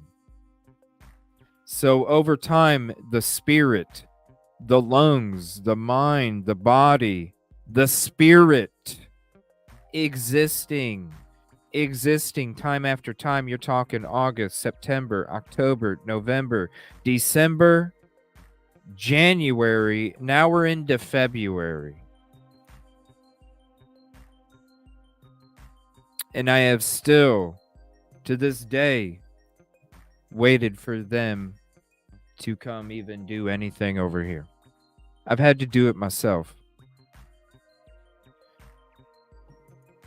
So when I say, and you guys never hear me complain about nothing, I might complain about the sound and not being able to do shows, but I don't sit there and complain. I don't bring the bullshit from my real life. I don't bring it into the show. I'm always thankful for everything that I have. I always appreciate you guys. I always let you guys know that I appreciate you. That's why when it comes to other people that want to complain that they don't get enough, that other YouTubers get more than them, and they have more than I do, and I'm not even complaining about it, that's why I don't surround myself with those. Because if I did, then I would absorb some of that energy, and imagine where I would be, right? Imagine where I would be if I had that energy in my soul, where I complain because I could have it better, but I don't because other people do. I know other people have it better than I do. How many other people don't have to live in a smoke-damaged apartment? How many other people don't have a fucking bed anymore because the smoke damage ruined their bed? How many people had to get new clothes because all their clothes were ruined from the smoke damage? How many people have furniture because their furniture was made out of cloth and was ruined from the smoke damage? How many people have to exist in that, right? Not many. And here I am every day for 7 fucking months existing in it, and I still tell you how much I appreciate everything that you guys do, and I appreciate every 4.76 thousand subs that I have. I appreciate the 1.5 thousand views I average on a video. I appreciate them. The person that complains, way more subs. Their videos, compare them. Compare mine to theirs. And they use my shit to talk about their shit.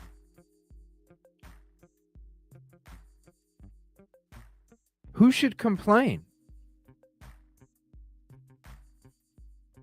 If you guys ever questioned my 150 effort that I give you guys, that right there should prove it to you. 7 months of living in this fucking hell and being trapped in it, and not one show, not one conversation, not one show have I ever gave you guys any of that energy. That's not what...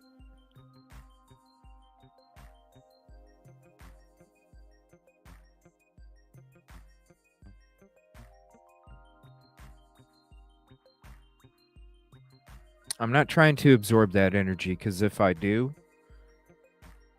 then I'd probably be treating you like GHI. You know what I'm saying? I'd be calling you guys dipshits. I'd be like clowns saying, clown people saying that your intelligence is nothing if you don't believe in tunnels. I'm not sitting there complaining that I don't have enough. The lighter fluid smell. Yeah, that's what it was.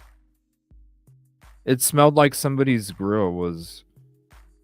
But it's important. You guys, please, like, even right now, know where your documents are. Know. If you have children, if you live with other people, it may seem stupid. It may seem silly. But look, hey guys, guess what? If there's a fire on the 3rd floor, we need to do this. Guess what, guys? If there's a fire on the 2nd floor, we need to do this. Hey, if there's a fire on the 1st floor, we need to do this. Hey, if there's a fire on the basement, we need to do this. Hey, if there's a fire in the kitchen, which is mostly where it is, this is what we need to do. Because I'm telling you right now, I literally didn't have the time, the few seconds I did not have that I thought I did, because I didn't.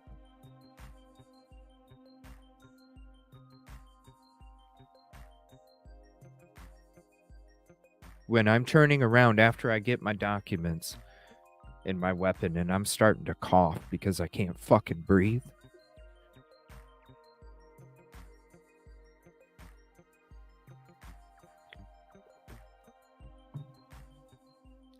that's why I tell everybody whenever I talk about this story about the fire,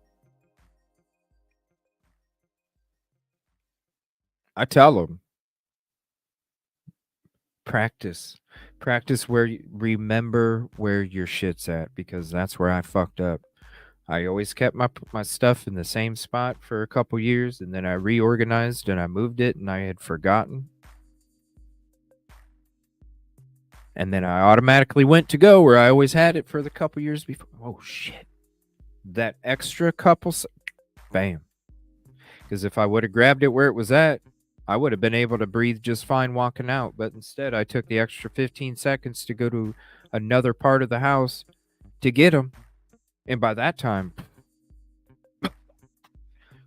spit coming out.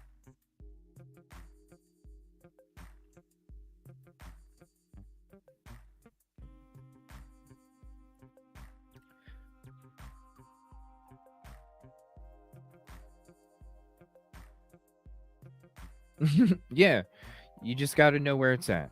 It's seconds. It's seconds, everybody. And you know what? I was in the mindset that I got to get my documents before I get out. And you know what? I would have probably been, because you're not thinking clearly at that point. To me, in my mind, I'm like, get my documents, get my documents, get my documents.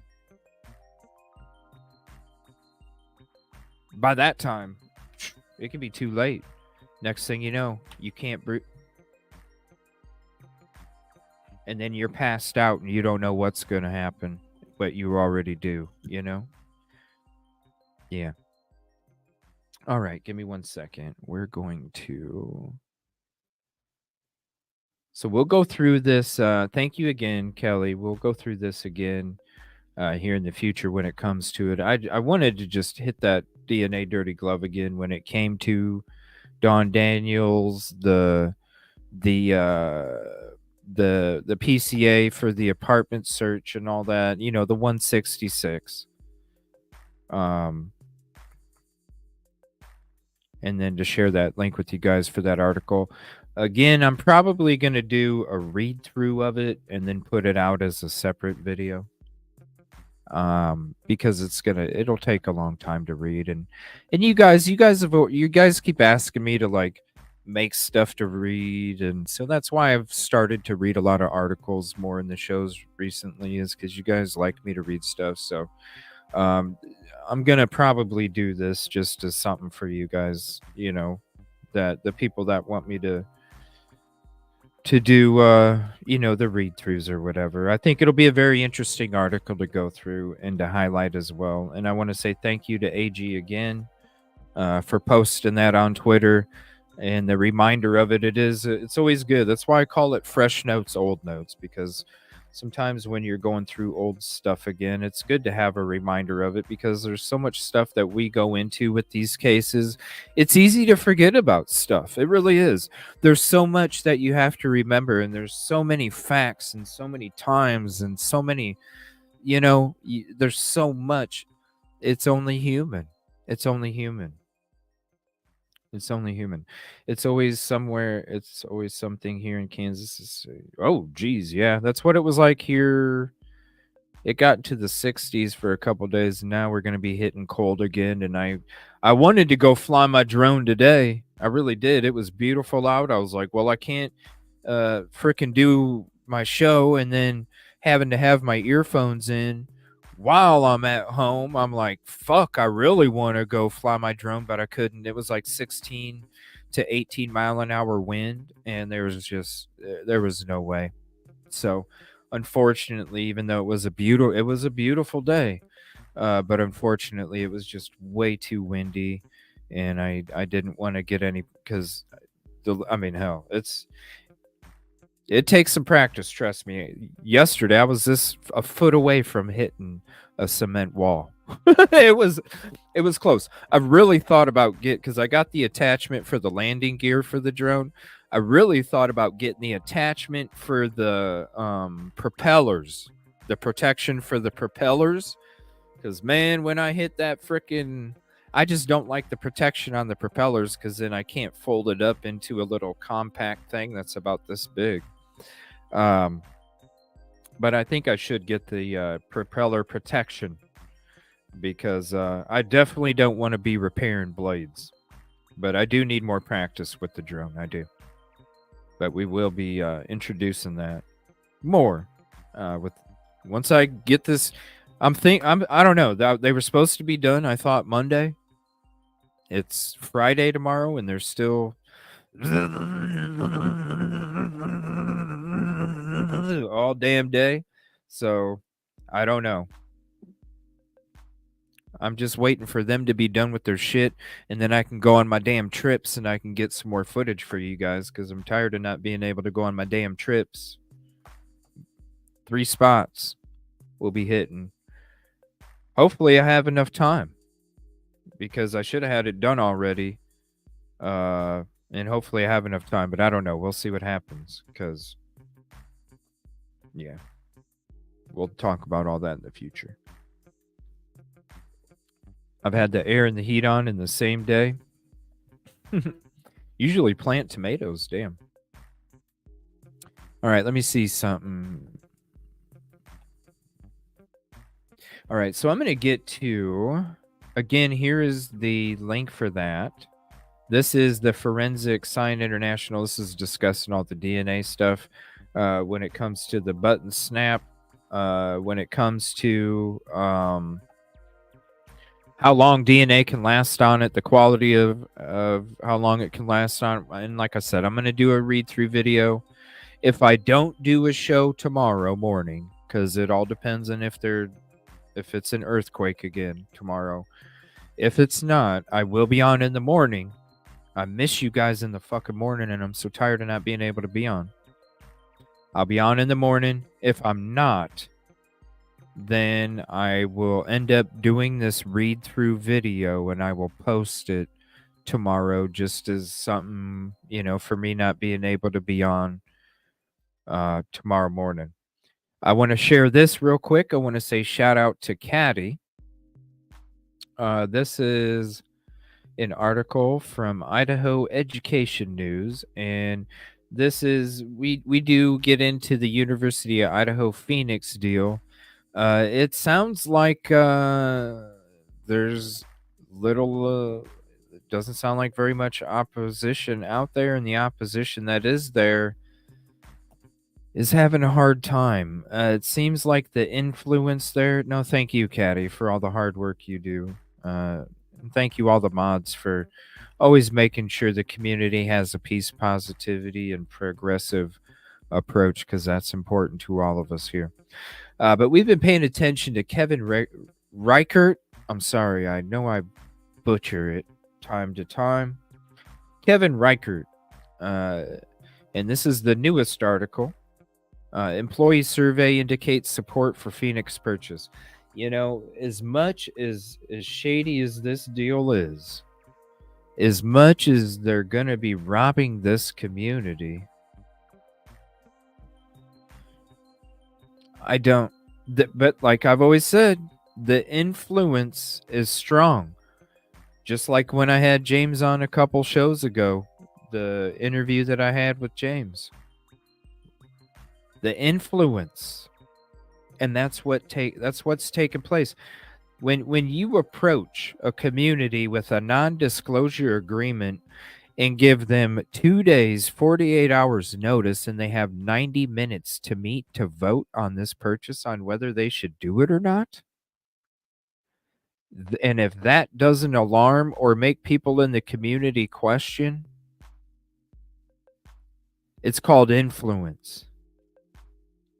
It's called these people know better than to be that one voice that is saying something different than what is supposed to be there for display. This gentleman right here is one of the only real reporters reporting on it, and I think the only real reporter reporting on this deal and how much of a sham it is.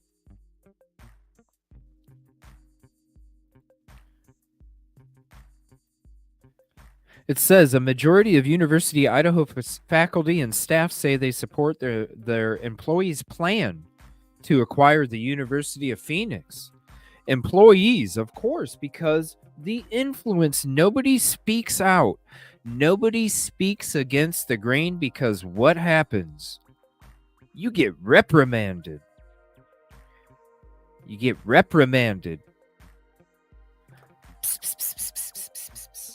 Employees who have been following the Phoenix purchase, seem more supportive of the idea, the survey says. But months after the $685 million proposal went public, many U of I employees still said they had no opinions about the purchase or weren't sure about it. Why?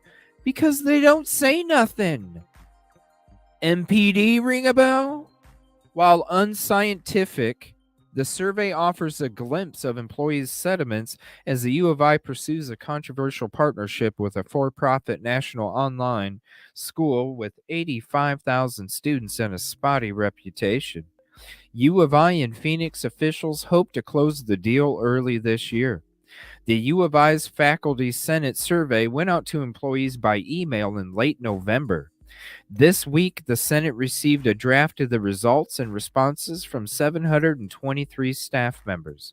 In all, 52% of respondents said they supported the acquisition. Meanwhile, 23% of the respondents opposed the deal, and the remaining 25% are either neutral or unsure.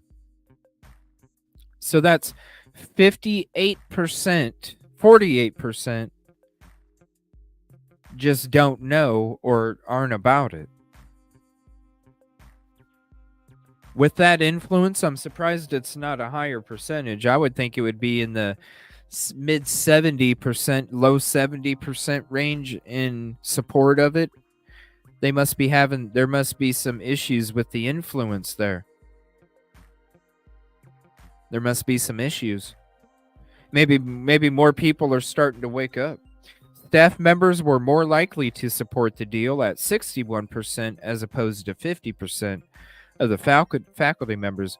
Among employees who said they have a high level of knowledge about the deal, 66% voiced support. So those that had high level knowledge of the deal, you still only hit 66%? You got issues with your influence, don't you? For employees who reported a low level of knowledge about the deal, the support dwindles to 33. Well, people with high level, wouldn't you think it would be in the 80s or the 90s? Because if you have high level of knowledge about the deal, doesn't that mean that you're more privy to the information?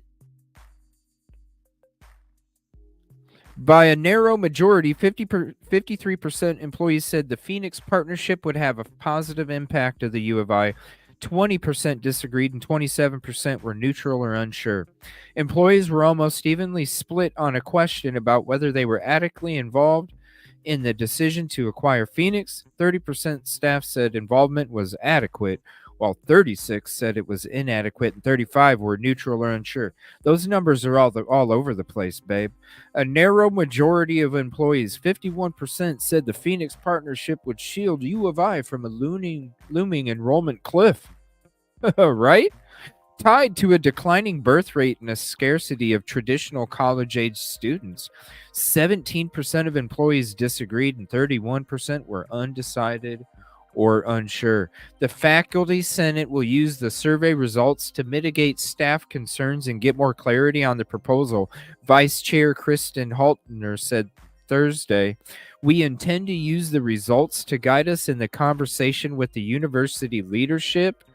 Haltner, an associate professor of sociology, said in an email, "We take people's concerns seriously." I hope so, because when you look at these numbers, no. And you know why? You know why all the other universities, when all the other universities got to the final book stage where you're getting ready to purchase you're getting ready to purchase a business, you're at the final, in the beginning of the purchase, you get some of the books when it comes to business, okay? Anybody been in a business deal? Beginning of the purchase, you get some of the books because you want to see what it's worth. You want to see what, the money, the right? When you're getting ready to sign that check, you get you're supposed to get all of the books. That's when all of these other universities back the fuck out. They got to see the real books. They backed out. What do these numbers tell you? Do you think that you think 52% is going to get a vote on a deal?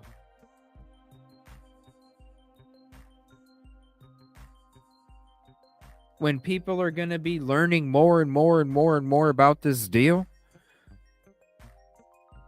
it's going to keep going like this. I wouldn't be surprised if this 52% at the top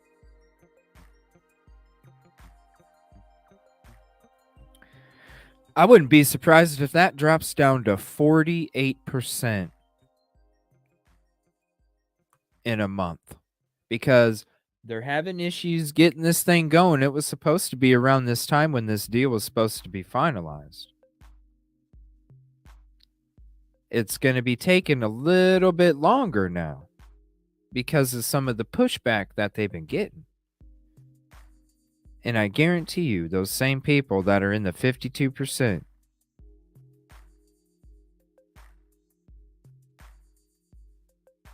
I bet you it drops down to 48. There's a lot of those there, Latitude. There's a lot of those. CJ, I don't think you're crazy. It's the truth and proven fact you're showing. Heard the university. Yeah, I'm telling you, Susan. We dug into it. Just type in evil CJ, or it used to be evil CJ. Type in CJ's crime. Let me see if I have a link for it. I might have.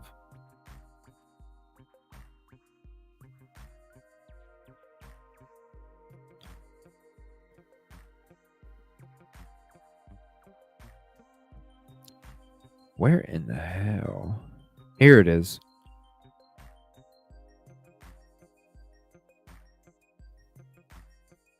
No, that's not it. I have a playlist that talks about the university power. I thought I had the link for it, but I'll have to look at it. If you go to my channel and go to my playlist, you'll see university power, Susan. Check out those shows because it's pretty crazy. It's disgusting. And I'm just going to give you a heads up. I do the Mr. Green really gets on my damn nerves. And anytime that I talk about Mr. Green and the way that he approaches the community and how he treats the community and how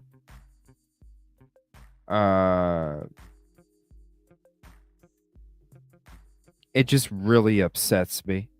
So in those shows, because we're digging into it a lot, the passion comes out, if you know what I'm saying, Susan. The passion of CJ comes out. Because I just get real passionate when I'm talking about shit like that. Because I don't like people getting treated the way they shouldn't be treated. And when I was there, it's not the community's fault. It's the people that are set in the position to keep the checks and balances. It's their fault.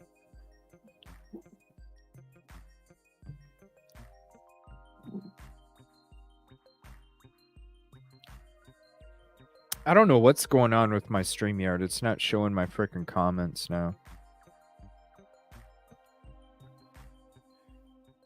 It was doing it earlier. It took like 5 seconds for something. I think it was my screen layover to switch. Let's see. No, that's... Where did it put me? It put me like... Holy shit, it put me like 15 minutes behind. You should really... Pulmonologist? I don't know what that is.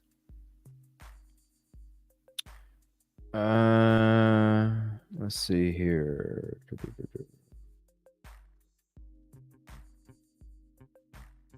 Sorry, I'm trying to like...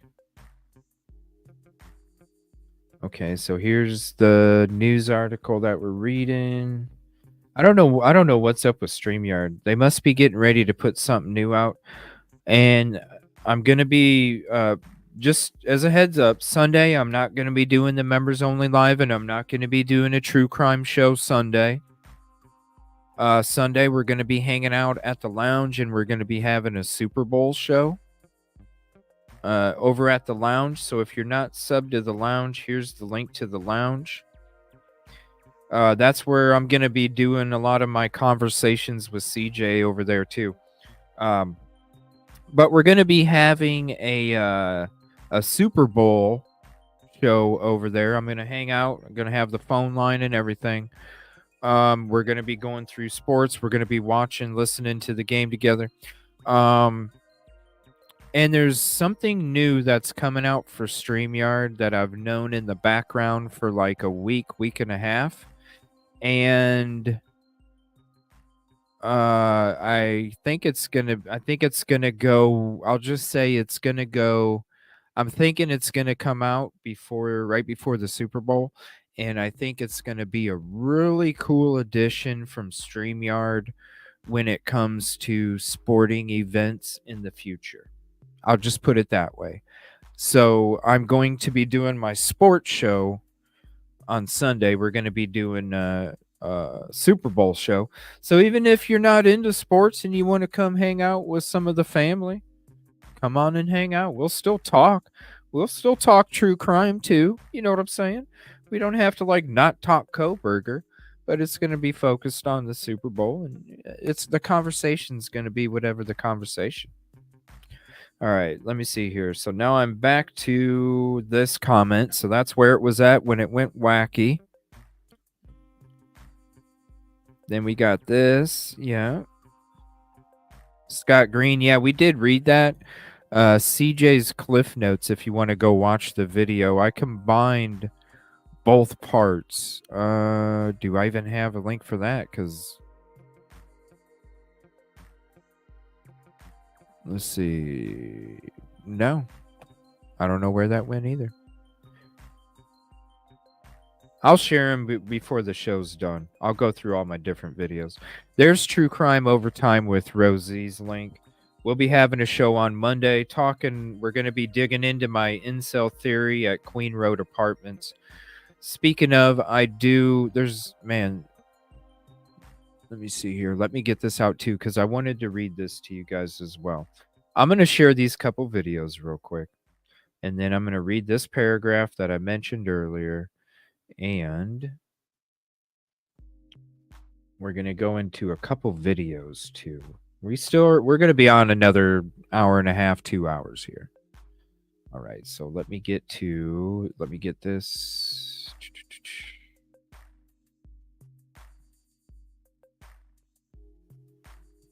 All right. There's that.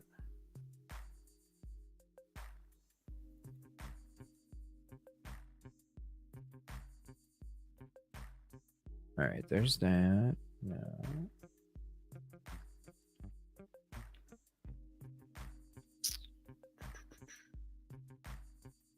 All right, so here is the video for CJ's Cliff Notes. This is me reading. It's my final chapter. The chapter 44 is all about the budgets and things like that, and it's just a joke. So this is CJ Cliff Notes, the final chapter. Chapter 43. Full read. So there's that. If you want to check that out, that's me reading the book. And let me see, what else was the other one? Let's see.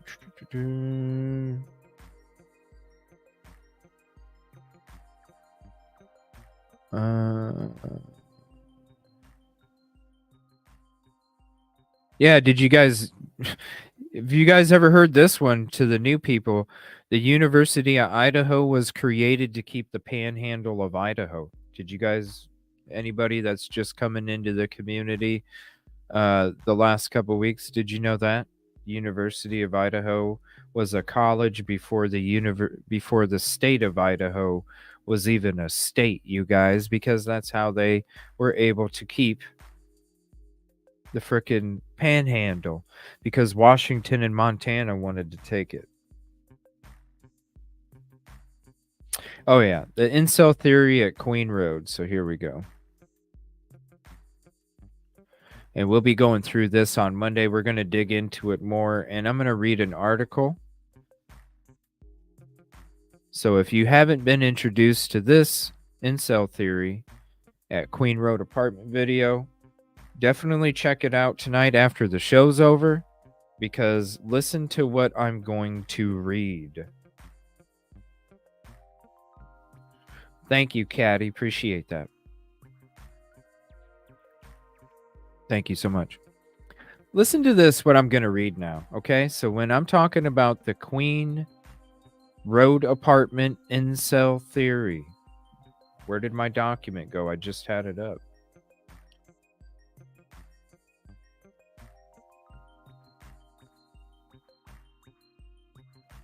Okay.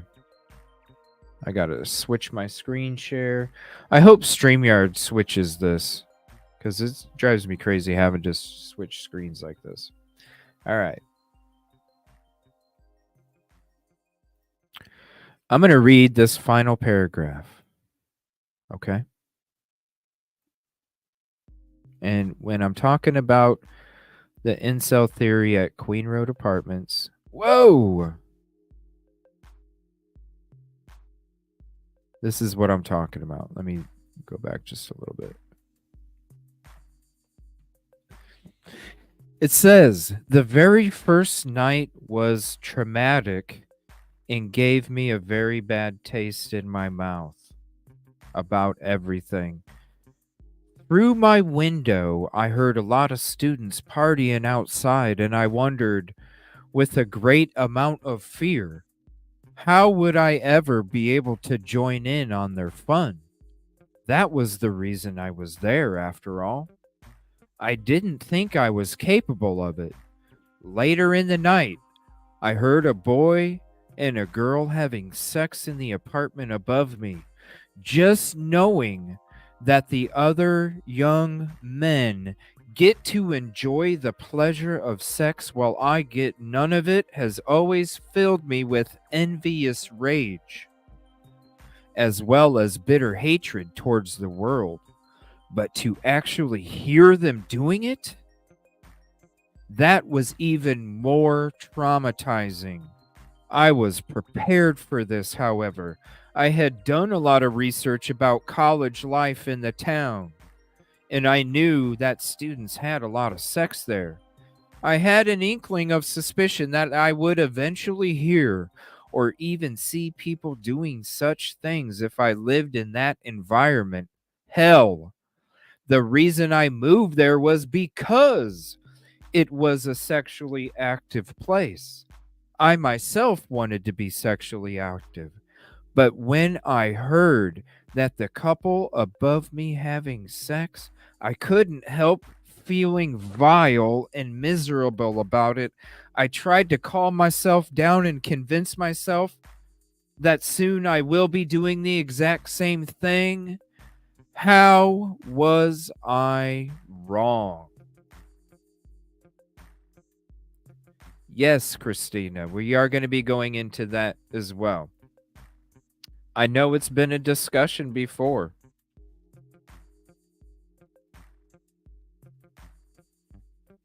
But when it's coming from me, and you can go back to all of my shows until the trip that I went to Moscow, you can go to every single one of my damn shows, and I laugh at the incel theory.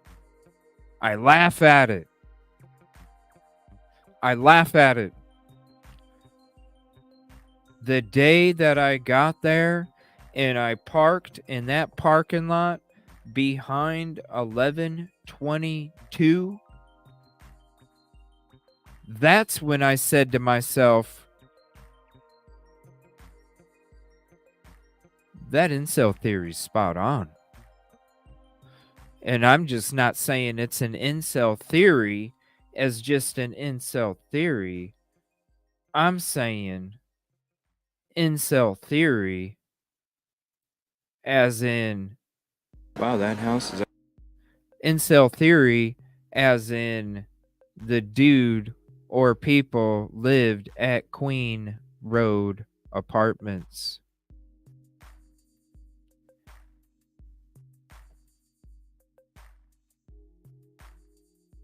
So, True Crime Overtime with Rosie and me are going to be having, we're probably going to be having a 4-hour show Monday. And if that means that there's the same shit's going to be happening next door, yeah, guess what? I'm going to be having the 4-hour show in my fucking car on the road doing what we're doing here, because there's the reason why I'm able to do shows on the road in my damn car too. So if I'm telling you right now, if I have this shit going on next door, I'm not letting it ruin these shows that I have for you. I can't even do certain shows with other creators because I can't be on or promise that I can be on during the damn time because all the fucking work next door. It's when Rosie reached out to me and she said, I think your Queen Road theory is and wanted to discuss it, and we had a couple-hour conversation about it today. I'm not missing. So if I need to if I need to pack my shit up and go in my car and run my engine for 4 hours to make sure that we have this kind of production, it is what it is. You ain't going to have the same microphone, but who gives a shit? You may not even see me on cam, but who gives a shit? It's about the conversation. But I'm going to try and do what I can. I'm not letting that. It's going to be Monday, 11 a.m. Eastern, and it's probably going to be a 4-hour show. So we'll probably end up doing a game night. Probably end up doing a game night that Monday night if we don't do like a short show. What's up, Alpine? I appreciate that. Well, it's like I explained it to Rosie today. I said, when I was in high school, I got hit with the acting bug. I was always acting. I was always fascinated with movies before I even... Okay? So when what you do is you can put yourself, and this is how I explain it to people when it comes to like this situation right here. I put myself in a situation. Not that I'm a person that's capable of doing these things, because I'm not. There's no way that I could be capable of doing these things, okay? But when I can be a person that was able in the past to, just like an actor, just like an actor, like Leonardo DiCaprio, one of my favorite actors. Does he act the same in every movie? No. When you're an actor, you put yourself in that person's shoes. A lot of it has to deal with empathy, right? If you have the ability to empathize, you have the availability to put yourself in somebody else's shoe. When you have an extra ability of empathy, you have an extra ability to put yourself in somebody's shoes, whether it's good or bad. So just like when I was explaining this to Rosie, I said, Rosie, when I got to that parking lot and I sat there and I was smacked in front of my face and I saw how close this house was to the vehicle, I said, I instantly put me, going back to acting, I instantly put me into the mind of an incel. What would the incel do? What would the incel be doing? How would the incel do it? Where would the incel be? Where would the incel be coming from? What would the incel do after? What would somebody else do? Not an incel. All of these different situations instantly flood my brain. And then what happens is when you put yourself like that person in that situation, right, Alpine, you become. And when you become, that's when, oh my gosh, if you guys go back to my lives and you go back to the first time that I was introducing this incel theory, and you sit there and I'm like sitting there talking about somebody smoking a cigarette, looking through the windows, watching one of the girls put on makeup. It's creepy because it's shit like that really makes you understand the mind. And Rosie goes, CJ, do you know who Elliot Roger is? I was like, no, I think they're like a troll that comes in my channel. Looks like one of these them trolls that come in and they have like a victim's picture. What, the first name is Elliot. I see him come in once in a while. I was like, no, read this paragraph. I was like, holy shit. What is this? This is Elliot Rogers' manifesto. He's supposedly the king of all incels. I was like, what? I bet you there's out there that discuss all these things, chat rooms, all this other stuff. So then it's like, you know what? Was this person part of a... She still feels, and hey, I'm not saying there's not more than one. She still feels there's more than one. Who's to say, right? Because I've always said, yo, if it was more than one person, how could you, if it was more than one person, how could you stay quiet, right? Multiple people.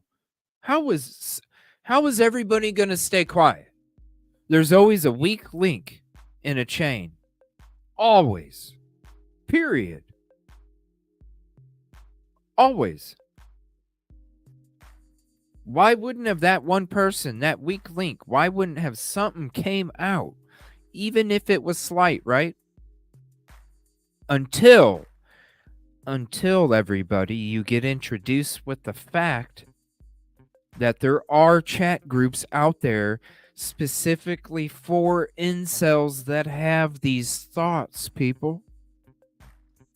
And who's to say the incel didn't recruit or gather up other incels that are just as angry? Who says the incel that was in the back of this parking lot wasn't taking a video with his GoPro, showing the other incels, look at this shit, guys. This is what I have to see every time I come home.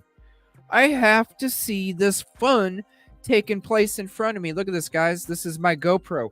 This is the incel that I'm talking to from Montana. This is the incel that I'm talking to from Utah.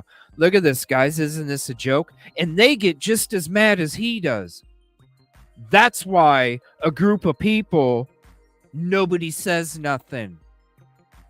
And I didn't even think about it today until me and Rosie had our conversation, because to me, I'm like, I always came from a spot where I'm like, yo, how does one person, how does the getaway driver not be out there claiming that he was one of them that committed the crime? Because the getaway driver does. He doesn't want to go around and tell people he was a getaway driver. Why would he tell people he's a getaway driver?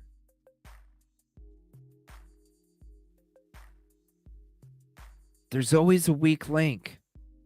Somebody would have talked. Unless, introduced in my mind today, shout out True Crime Over Time with Rosie, introduced in my mind today, it could be a group of people in a chat group having the same freaking issues.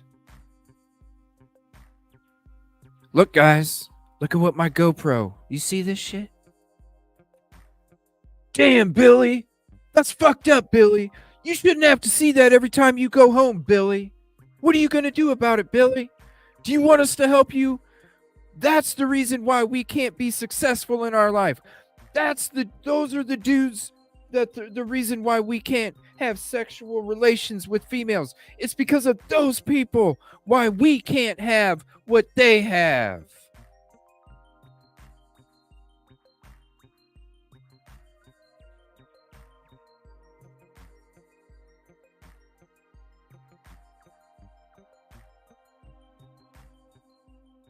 What's up, Debre? Thank you for hopping in. Appreciate it.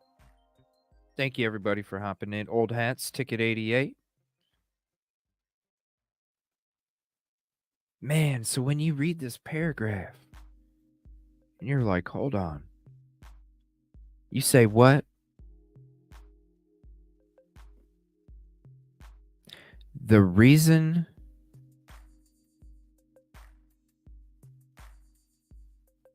just knowing that the other men get to enjoy the pleasures of sex while I get none has always filled me with envious rage, as well as bitter hatred towards the world. But to actually hear them doing it, that was even more traumatizing. I was prepared for this. Remember, guys? Incel at Queen Road? They were prepared. They had already went through this multiple times in their head while they continued that obsession. They already knew. They probably had 5 different ways on how to commit that crime because they played that through their heads. They played it through their heads sitting back there because they knew it was going to happen. They knew it. The first time they came across it, just like this gentleman, the first time they come across it, oh, we already know where it's going to go. It's just a matter of time. And as your obsession grows deeper, as you sit back there and it gets deeper and deeper, and you're just one car spot over, and you can see, just like in last night's show, there's pictures, you can see the car parked next to me through the sliding glass door. Through the sliding glass door on the second floor, through the sliding glass door on the third floor.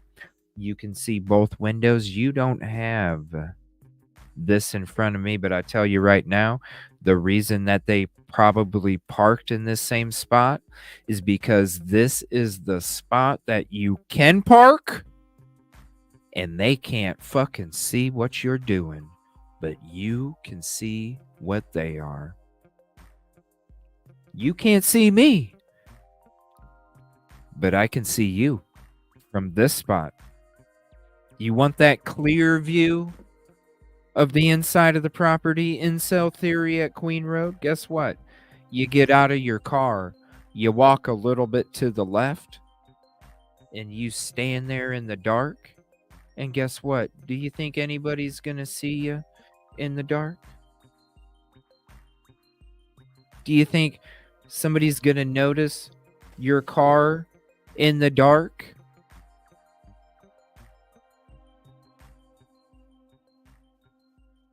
Do you think somebody's gonna notice? No. So guess what?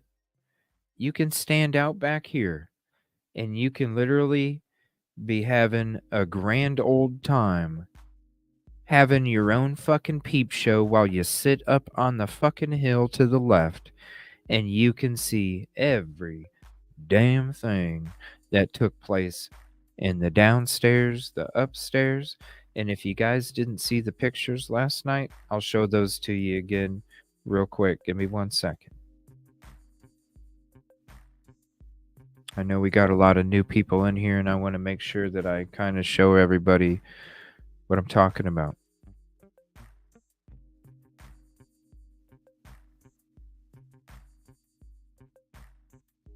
Shout out Forensic Frenzy.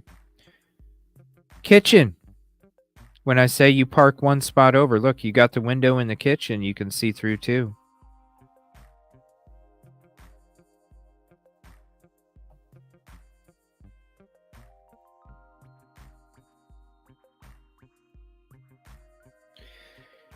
A lot of people. Thank you, Alpine. That's what I try and do that because it's beyond pictures. You know, I was fortunate because of you all to make the trip out there. I was fortunate to be able to do so. And the best thing that I can do is take the experiences that I had and try and put them in a visual word to try and help bring you there beyond a picture. I can't take you there. But what I can do is try and give you visual words. Words that help bring a little extra visual to the pictures that we're talking about. And it all boils down to description of how you're describing it. And I try and... What's up, Ash? How are you doing? And I try and explain it. So there's that one. And then here's Kaylee's room.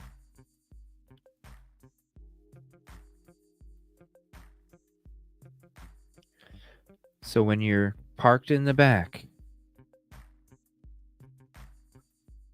and nobody can see you, and the reason nobody can see you is because even if you have those Christmas bulbs out on the front patio, all lit up like we seen them.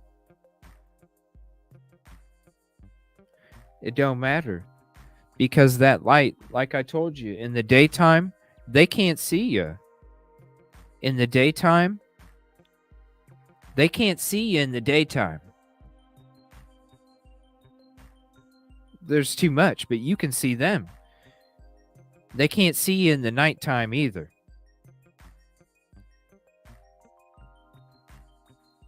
Because in the nighttime, headlights from an SUV, do you see the house behind me?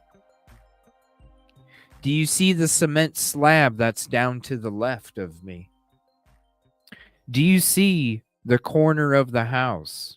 I do, very, very slightly, to the left side of the bush. Very slightly. You don't see, and these are headlights from an SUV shining onto the house. You don't see my light. Do you think that them little Christmas bulbs hanging from the second floor sliding glass door, you think that's going to light up on my face while I'm sitting here watching? No. No. Instead, I get a free view of here where I can be hidden, and I can have another free view of where I'm parked back here.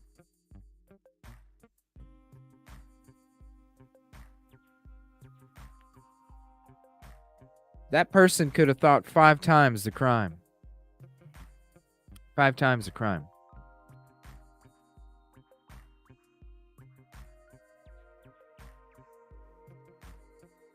So when we read this, and she was like, damn, CJ.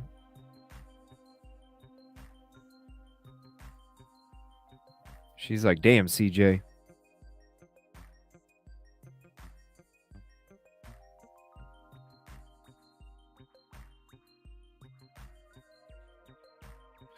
So we're going to have a show on it. We're going to be digging more into it. Like I said, I wish I would have thought about asking her if she wanted to record the conversation. I wish we would have, because man, we had such a great conversation today. It was like 2.5 hours. Great conversation. I'm sure, we're going to be going in depth when it comes to my incel theory at Queen Road Apartments.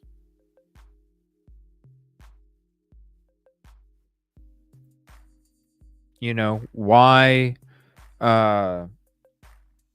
I feel that way. We'll be going into it. We're going to be going more into this.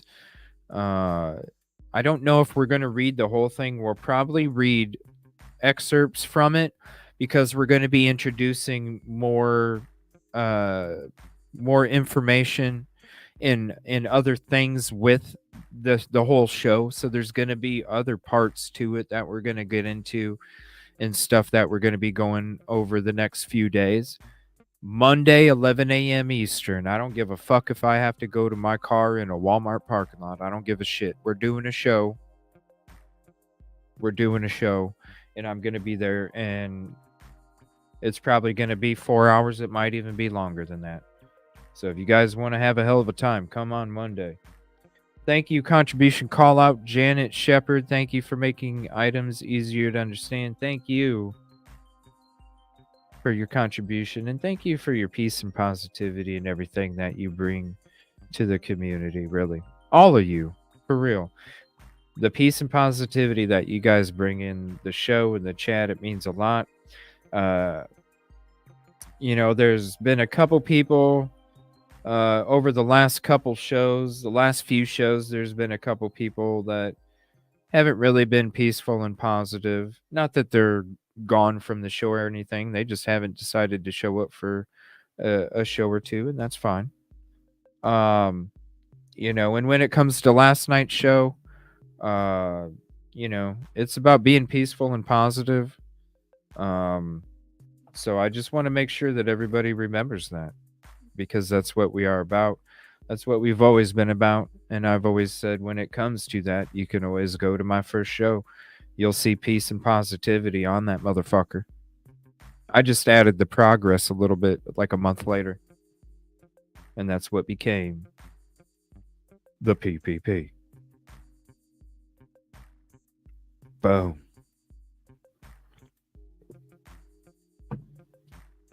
That'll be a hoodie coming out soon. The PPP hoodie.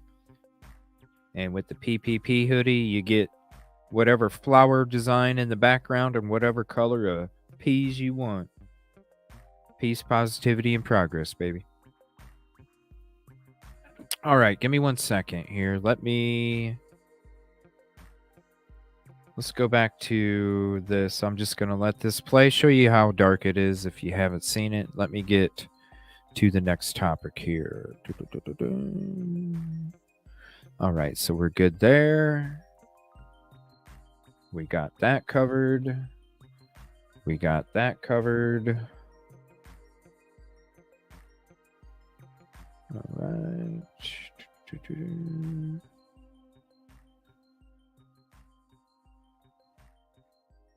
Contamination happens. Highly doubt contamination happened. What? Are you serious?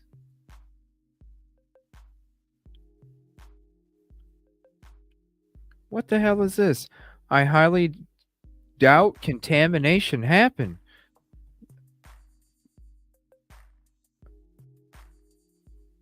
What? What video did you watch, lady? What video did you watch?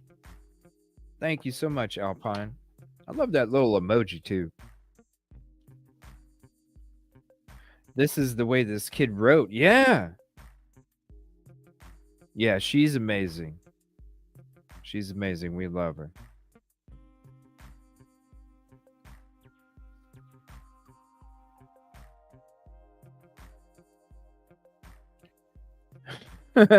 I don't know if I'm getting mornings back. Typically, they're still doing. I've been told 4 times in a month it'll be a couple days, and then it's my turn.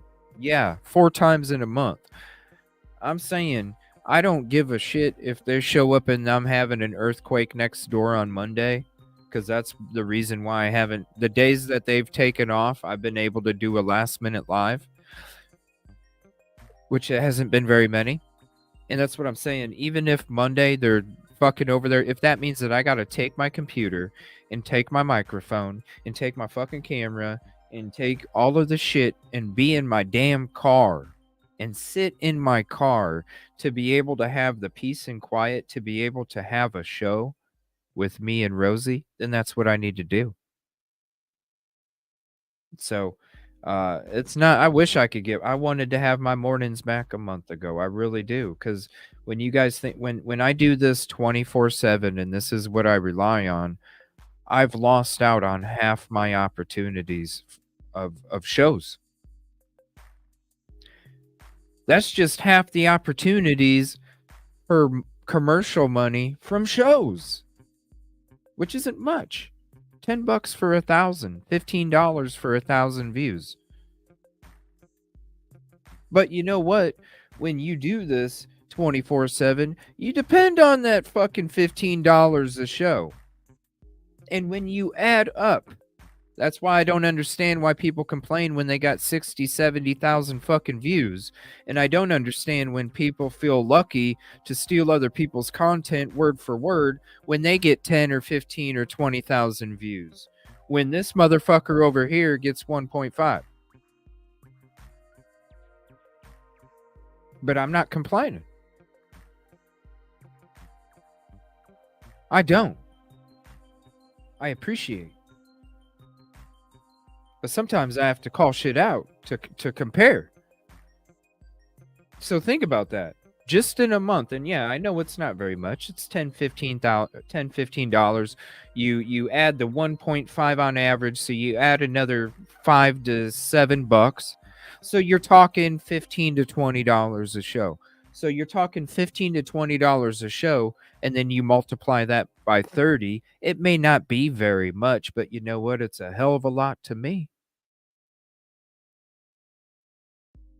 I wish I could have my mornings back. I really do.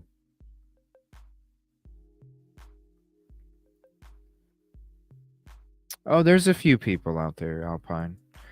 There's been people out there that don't make videos anymore except for interrogations that were stealing shit that was like 5-6 months ago, that I would replay the videos of my own episodes to prove it.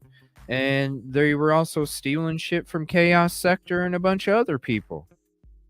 Then you got people that are so bold to steal your shit, not only steal your shit, but steal your phrases word for word.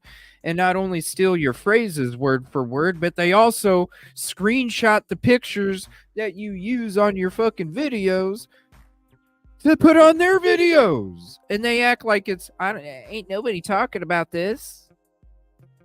I don't see anybody talking about this.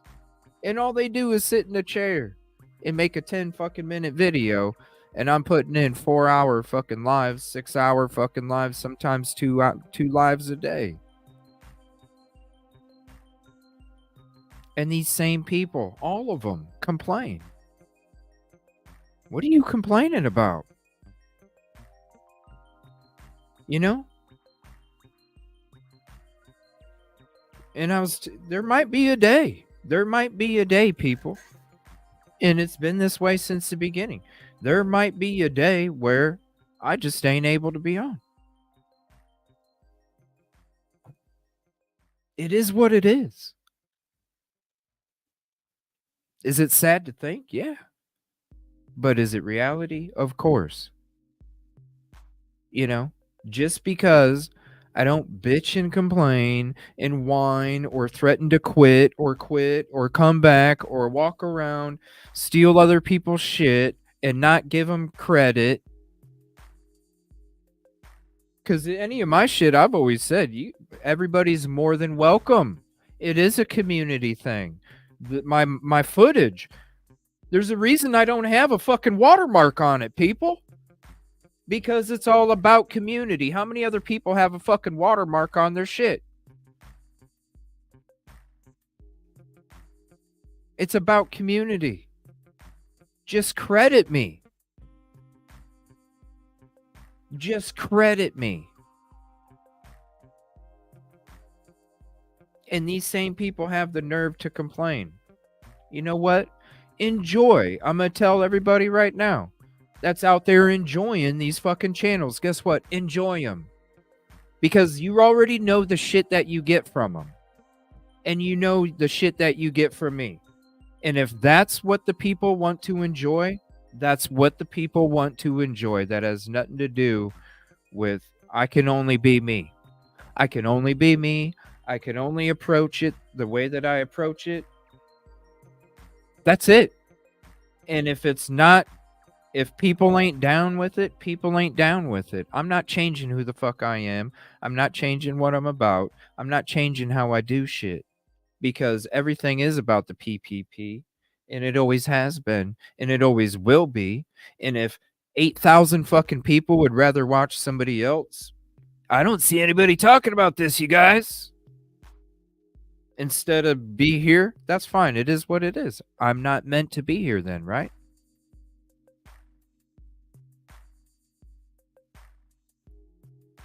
So, no, it's not. Nobody has to feel negative for bringing up one of these creators. Never do. I just have to help you guys understand where I'm coming from when it comes to this shit. And they're the ones complaining that they don't get enough. Motherfucker. Be me, motherfucker. Be me. And complain. What's up, AG? Be me, motherfucker, and complain. Because I guarantee you right now, if you're having that many fucking issues where you're at right now, and you were here, strength, baby.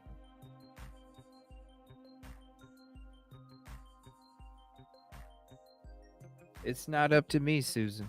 It's not up to me. Like I always said, I'm here. I'm here for you guys. And if it comes to a point, it's reality. You know what I'm saying? It's reality. Nothing lasts forever.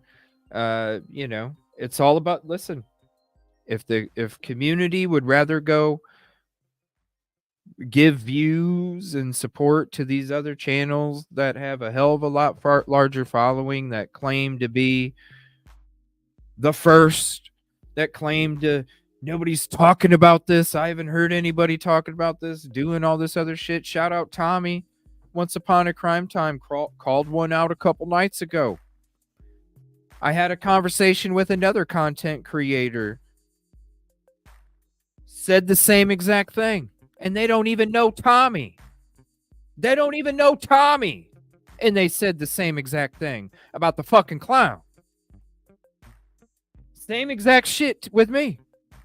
It got to a point where I got tired of it, of people coming in the chat. Oh my gosh, you got to watch this. They just came out with this crazy Yo, we talked about this 6 months ago. It got to a point where I literally took time out of my own fucking prep to get the links to give to people to show you guys. Come on. Come on. This stuff's, we've already talked. This ain't new. They're not in fear of their fucking life. It's called, they got called out because the last video that was made was talking about, I gotta stop the video that I'm almost done with because I gotta make this one that I'm making now. But then nothing came out after that. Why? And people want to complain about what the fuck they don't have. Bro.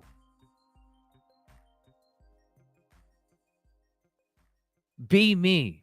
Because if I was the motherfucker that had 300,000, I'd still be the motherfucker that was crediting people. I don't need to sit there and put on some fake ass shit and twist my head.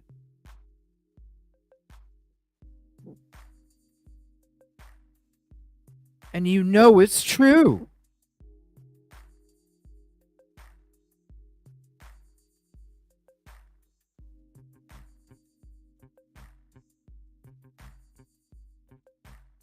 Other people complaining when they use other people's content to then come up with their own fucking ideas that nobody's heard before. What?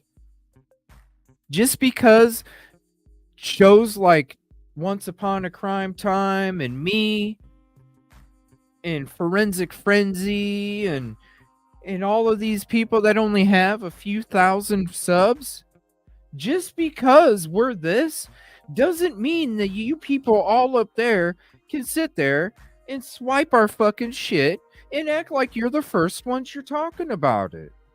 And then you have enough nerve to complain that you don't get enough.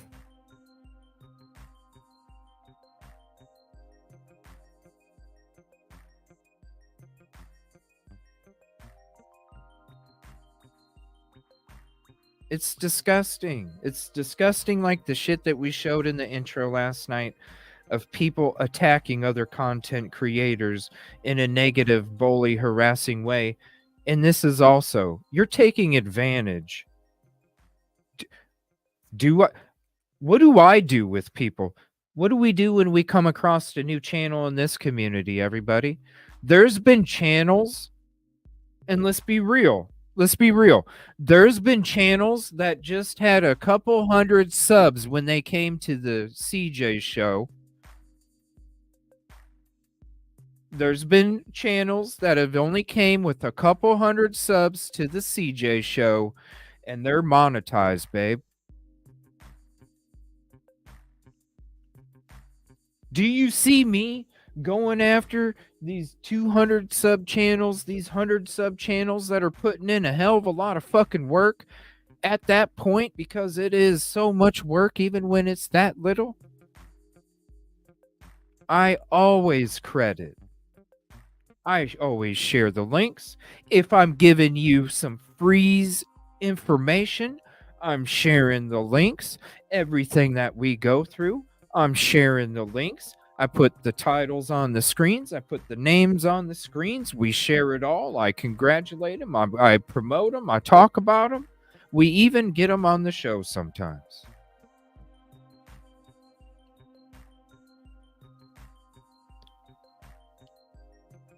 I'm tired of people where all they have to do is sit on their ass and use other people's content to then satisfy their large fucking communities because they can't come up with shit themselves. And they have and that's, hey, it is what it is. What bothers me is they have enough nerve to complain about what they don't get. That's when you get a night like tonight. That's when I speak the fuck up because I'm tired of it.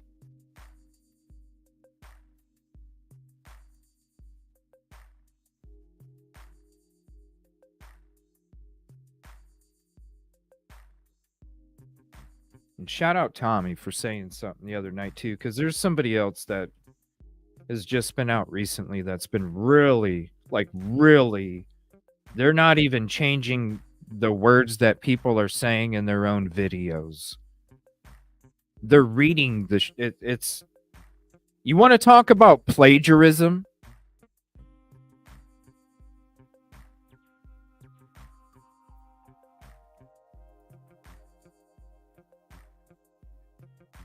What if another reporter did that? Another reporter is going to steal somebody else's work that they already put out there in a newspaper already, but because it's a small town, that reporter from a bigger city gets to put it in his newspaper like he just came up with some boom bullshit. So then you continue to look at the little town's newspaper so you can come up with your own fucking shit. And because you have a bigger community, then all of a sudden people are like, oh, so-and-so.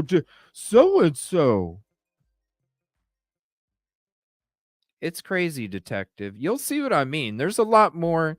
Listen, I talked to a couple content creators. One today, one yesterday. Tommy's video came out the day before, and I had talked to somebody else last week.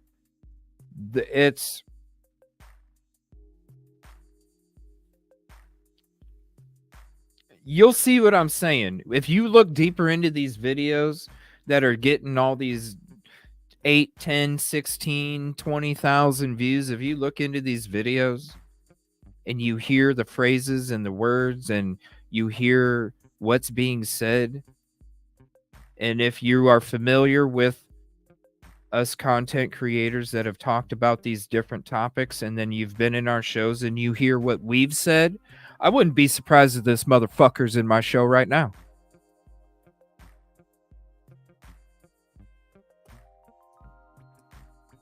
I wouldn't be surprised if he's in Tommy's show. I wouldn't be surprised if he's in these other couple creators' shows that I'm talking about.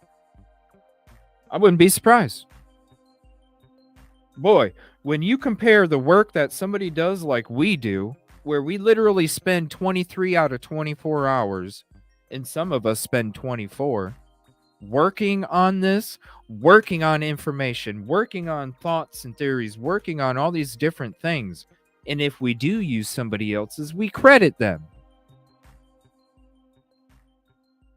While they just sit there on their fucking ass, get a pen and a notebook, watch somebody else's video while they drink their fucking drink and sit on their chair, maybe have a conversation with their loved one while they're watching this, taking notes.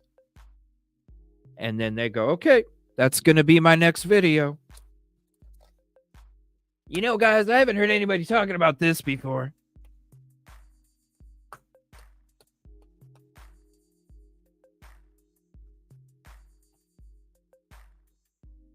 It's horrible. I wish I could have Tommy on tonight, because you guys got to watch Tommy's show from a couple nights ago. We called it Paramount something or rather. And you guys got to watch the whole show. It's about 55 minutes. Actually, I'll share the link with you guys real quick. It's about 55 minutes. He reads the he reads the comments from the Paramount documentary, and then he gets into something after that. Because there's a few out there that are doing this to all of the people that we associate with, and just because. Look, we are the ones, when you look at the ratio, don't you think we would be the ones to not credit? Because we're trying to reach, right? So don't you think we would be the ones saying, hey, this is something nobody's ever talked about? Don't you think we would? Instead, it's bass-ackwards. You get that? Bass-ackwards. They're the ones doing it to us.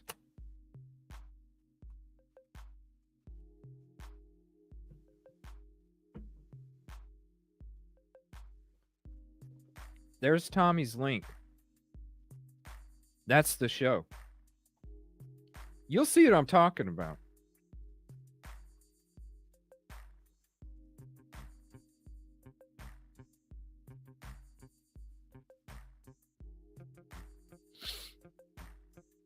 No, it's not disrespectful for you guys to say how you feel at all.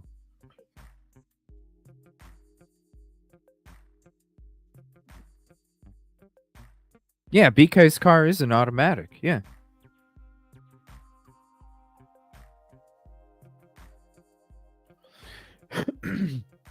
No, you'll see. As you continue to watch them, as you continue to watch these videos, I've already done, listen, when it comes to the other ones, Alpine, I've already had the shows where it's like, yo, you guys, there was like 3 or 4 in a row. I literally had to have like a list. There was one show, you guys, where I included like 5 links to 4 different shows. No, we talked about this. We talked about this. This is not new. This is not new. This is not new. This is not new. That was the birth of the whole freeze movement. That's what created the freeze.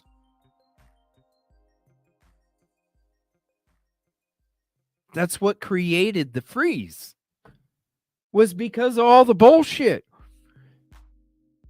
I could not hear the word boom anymore without feeling disgust at what the fuck was going on. And I'm like, the word boom, number one, it's so overused. I'm tired of hearing I'm the first person that did this and I'm the first person that did this. Yeah.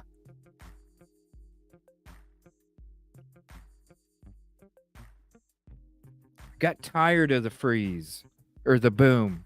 I got tired of it. I couldn't hear it no more. It's like, dude, these are not booms. These are shit that's been out for months and months. There needs to be a new word. There needs to be a new word. It's called freeze.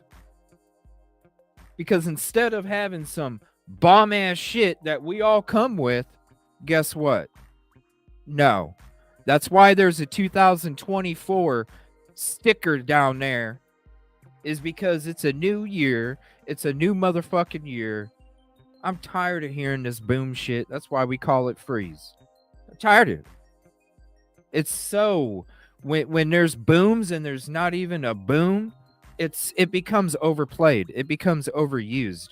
And at that point, the boy who cries wolf. Boom, boom, boom, boom, boom. And they're not booms. So is the next one? Probably not. The boy who cries wolf. There it is, freeze. That's what created the freeze movement. So if you want to watch Alpine, I'll try and find the episode numbers for you and I'll give them to you.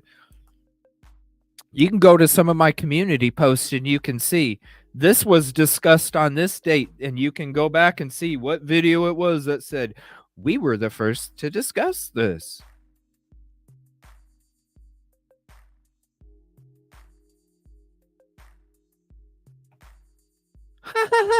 Right? I'm sorry. I'm sorry I don't have the flashy ha-ha-has and all that stuff either. And I don't have the same flannel that I can put on. And I don't have all the cool stuff that comes with a really kick-ass production where you get to make money off of 300,000 fucking views. I'm sorry, I don't have that kind of money. But what I do have is the availability to give you guys a round of applause. I do have that.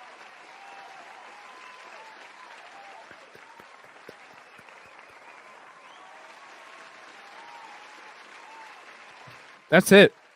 That's it. I don't have all that other flashy shit. I mean, you know me. I'm existing in this fucking piece of shit.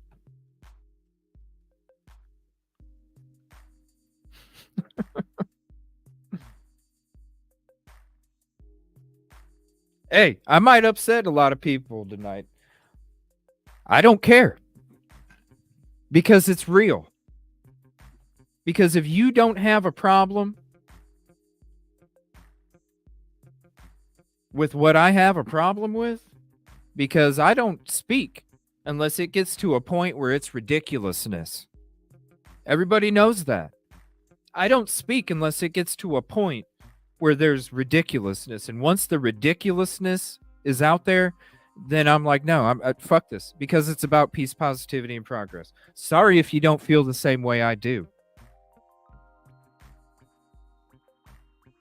But I'm the one, and this is what you have to understand. I'm the one that is the most invested in this show becoming a success. I am the one that has the most investment. I am the one that has this success in mind more than anybody else. I'm the one that has the most interest in this community being about peace, positivity, and progress. I am the one that understands what is needed to maintain that peace, positivity, and progress. Now, it's not up for everybody to understand. But all you have to do is look at my motherfucking track record. Have I ever had my show it not be about peace, positivity, and progress? It's always been. Have we not had issues in the show where other channels have tried to take us down because of either jealousy or hatred? And did our show ever veer from the peace, positivity, and progress? No. We've been in multiple situations where the peace, positivity, and progress could have been compromised.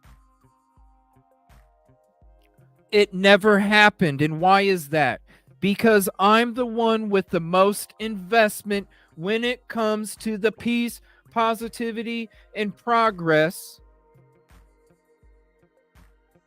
So I know what I'm doing, and you don't have to understand me. But what you do need to realize, you may not agree with me, but you do need to realize the way that I do what I do and have done what I've done is to always maintain that peace, positivity, and progress. So if it seems like sometime I got a fucking boot out, like tonight, like last night, if it seems like I got a boot out, guess what? That boot is to maintain that peace, positivity, and progress. And if we got a disagreement, because I already know if you don't agree with the path of the peace, positivity, and progress, then you ain't on that path of the peace, positivity, and progress. And I'm sorry. Reality motherfucking bites. And if you can't put yourself in my position and hear what I'm saying and put yourself in my shoes and understand where I'm coming from with the words that I'm using, with the stuff that I'm talking about, with the examples that I'm giving, I'm sorry. because I'm giving you 150 just by even doing what I'm doing, because I could be that softy piece of shit host that sits there and accepts all the bullshit that comes into the community chat. It's okay. It's okay. You can treat me and my community like shit because you're going to give me $5. Fuck that. That $5 ain't worth you coming in and starting shit in my community.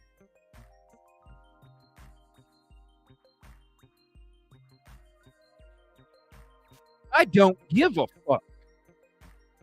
I would rather have the peace, positivity, and progress always be there, no matter what the fuck else is there.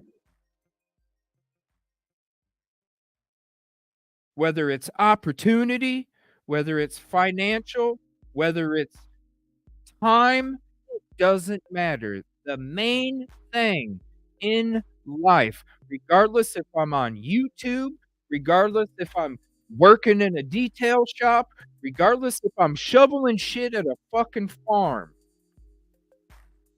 always peace, positivity, and progress. That's why I'm the most invested. This show right here is a way to grow the peace, positivity, and progress. It's a way to grow it.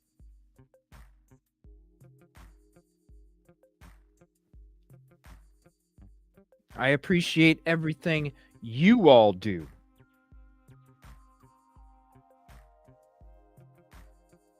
But some people might not understand. Maybe some people, nobody got booted, AG. Nobody got booted. It's just, you know what? It ain't even about, I'm not even talking about trolls either, Susan. This is about peace, positivity, and progress. This is about what we do to maintain. Why do you think? And for those that are new to the show, if you don't know the reason that I made this show, it was because I was in a depression from 2 years of being isolated from COVID. I needed to do something. I needed to have interaction with other people. I created the show to help with my mental illness of depression. It did amazing things. That's why I protect the peace, positivity, and progress so much. Or maybe AG might think I might have booted somebody.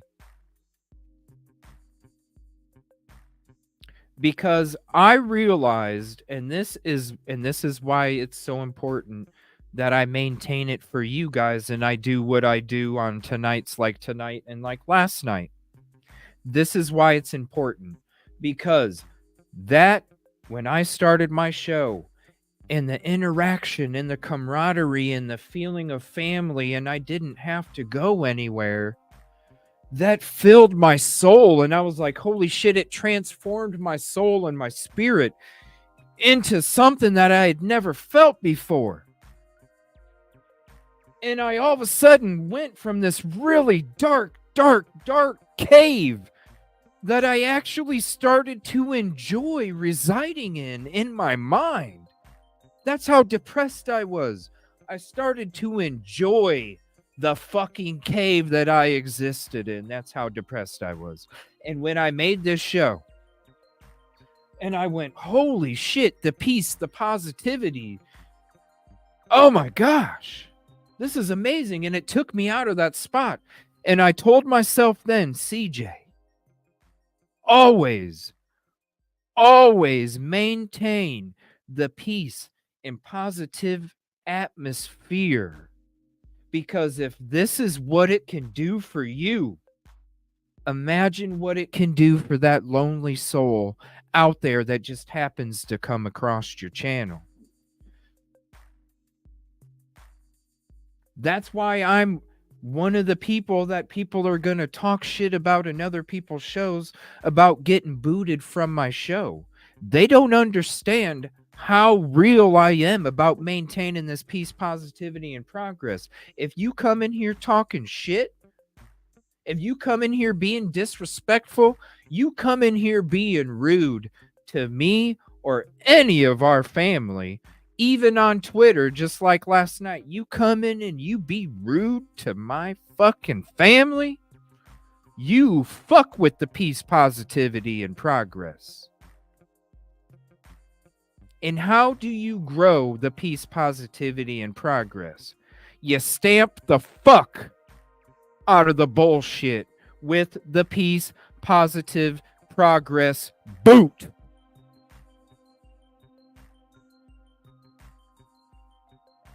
Because you couldn't use the big, peaceful, positive, progress boot if you didn't have the big heart. And you gotta have the big heart before you have the boot. You need your heart pumping before your foot can walk. You gotta have the heart first, and it always comes from the heart. But you know what? I'm not another show that's out there that you guys go to, and you know, frequent ones are out there where they allow people to say dumbass shit for the fucking money. You guys are way too important. There's a reason why I say I appreciate you guys. There's a reason why I say thank you for your company and your conversation, because without any of it this last year that I've been doing my show, I know for a fact I wouldn't be where I'm at inside my mind and inside my soul without you all. I wouldn't. Who knows where I would be if I wasn't able to get out of that dark place because of the beauty of community and positivity. You may not understand my actions today. You may not understand my words of yesterday. The only thing you need to understand is the shoes that exists. And when you can put yourself in somebody else's shoes in the things that we've talked about the last 2 nights,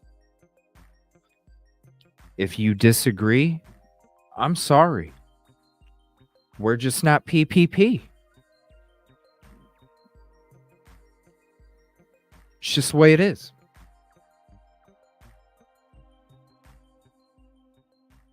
I appreciate that, Collateral.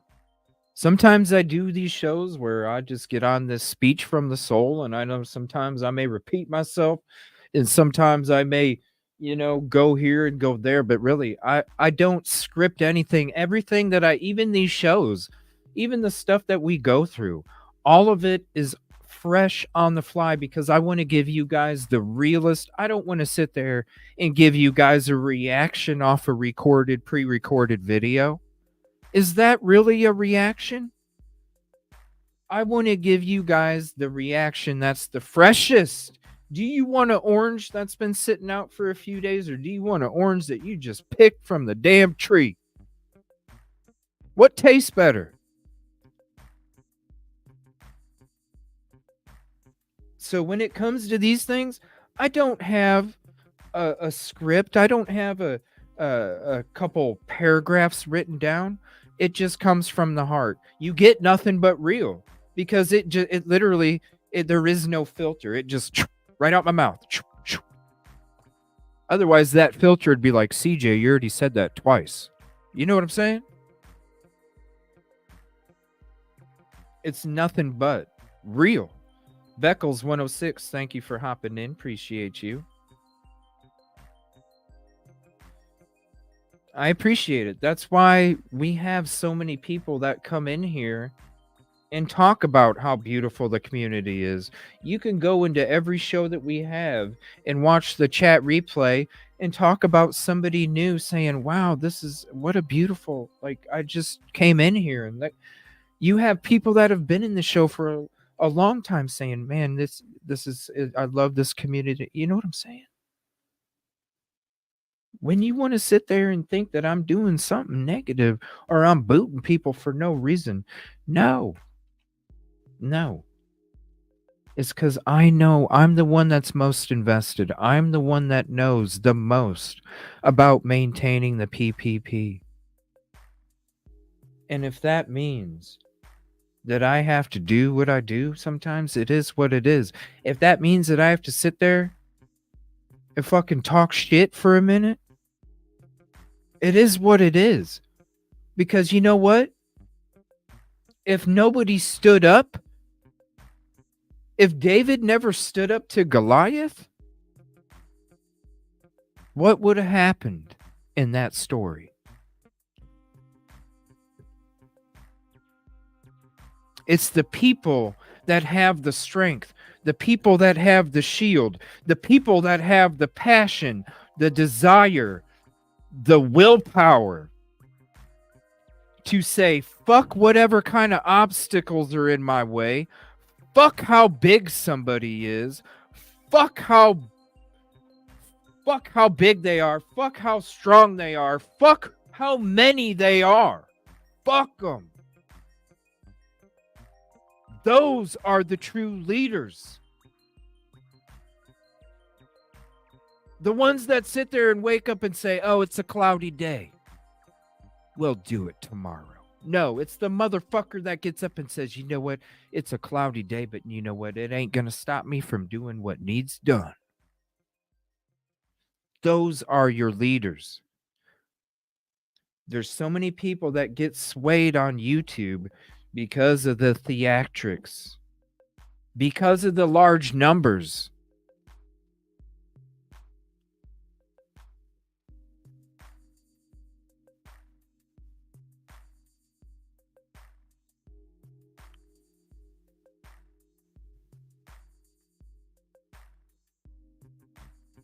And it's unfortunate, but it is what it is. All I can do is be me. That's right, Beckles. That's the PPP.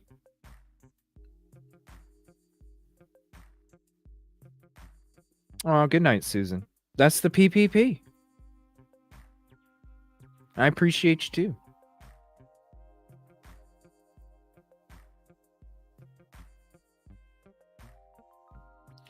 So we're going to be on for a little bit tonight. You know what? I'm going to stay. Thank you, Beth. We're going to stay up a little bit later. Usually I'd be ending about this time. We're going to stay up a little later because we're going to go into some other things here. So I went through a couple. Again, Monday at 11 a.m. Eastern, me and True Crime Overtime with Rosie. That's right, Beth. Make a difference no matter what, you know?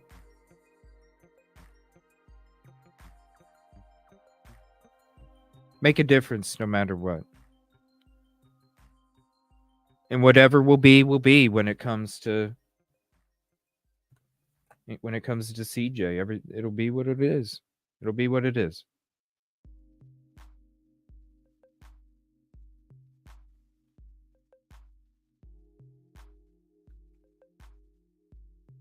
I'm just not trying to absorb that because I don't need to be that way. All right. So this again is the Queen Incel theory. I'm going to share that. We're going to be going into that on Monday. I can't wait. We're going to be going into a lot of different things on Monday.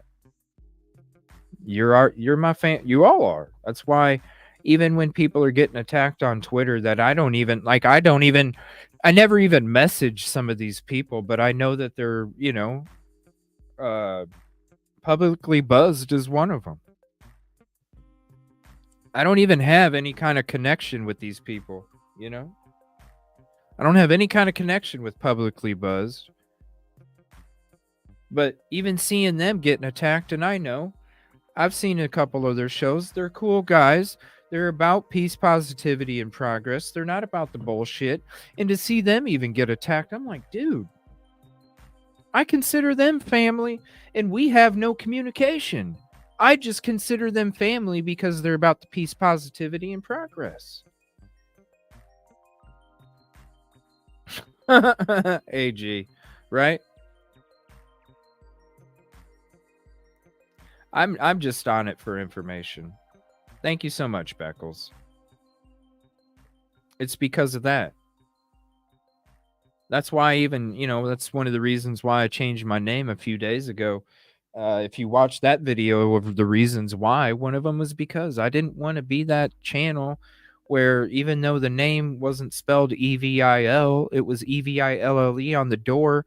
I still didn't want to be a channel for that one soul to come up and a soul that's hurt, a soul that may not even have enough strength to talk, and then be turned around because they saw the word evil on the door of the show and didn't come in and greet the community and understand what the community's about. It was about that one soul too.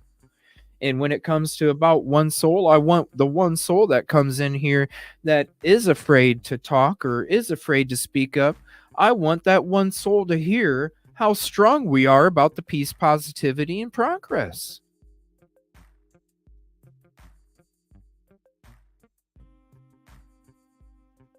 I want that one soul to come in and hear the passion behind my words when it comes to the things that I'm talking about, whether it's a week ago or whether it's the last 2 nights, whatever topic it is. I want them to come to the channel and feel the community and feel the love and feel the comfort and be able to eventually. How many people do we have in chat where they're like, yeah, I've watched for a long time and I never really said anything, and I'm thank you. They might not even understand. To some people, things that I say may seem negative, but if you look beyond the surface, if you go to a deeper level, you will see that what may seem negative may only be a negative for a very short term, but actually CJ thinks about the long road. I, myself, CJ, will take on using some of that small amount of energy because I know I need to do it now before down the road it affects everybody else. It's the shield that I'm talking about. Let me put on my shield real quick so I can bash through this shit so you all that are hanging out behind me don't even know what the fuck. You see what I'm saying? There's how many times people come in the show and they go, oh my gosh, I didn't even realize that somebody was being negative. Why? The shield. So you don't even know what took place.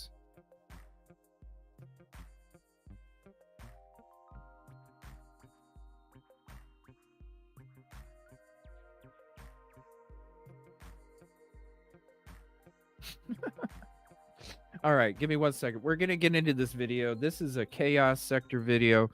I wanted to get into the video where it was the 15 minutes or whatever. What was it?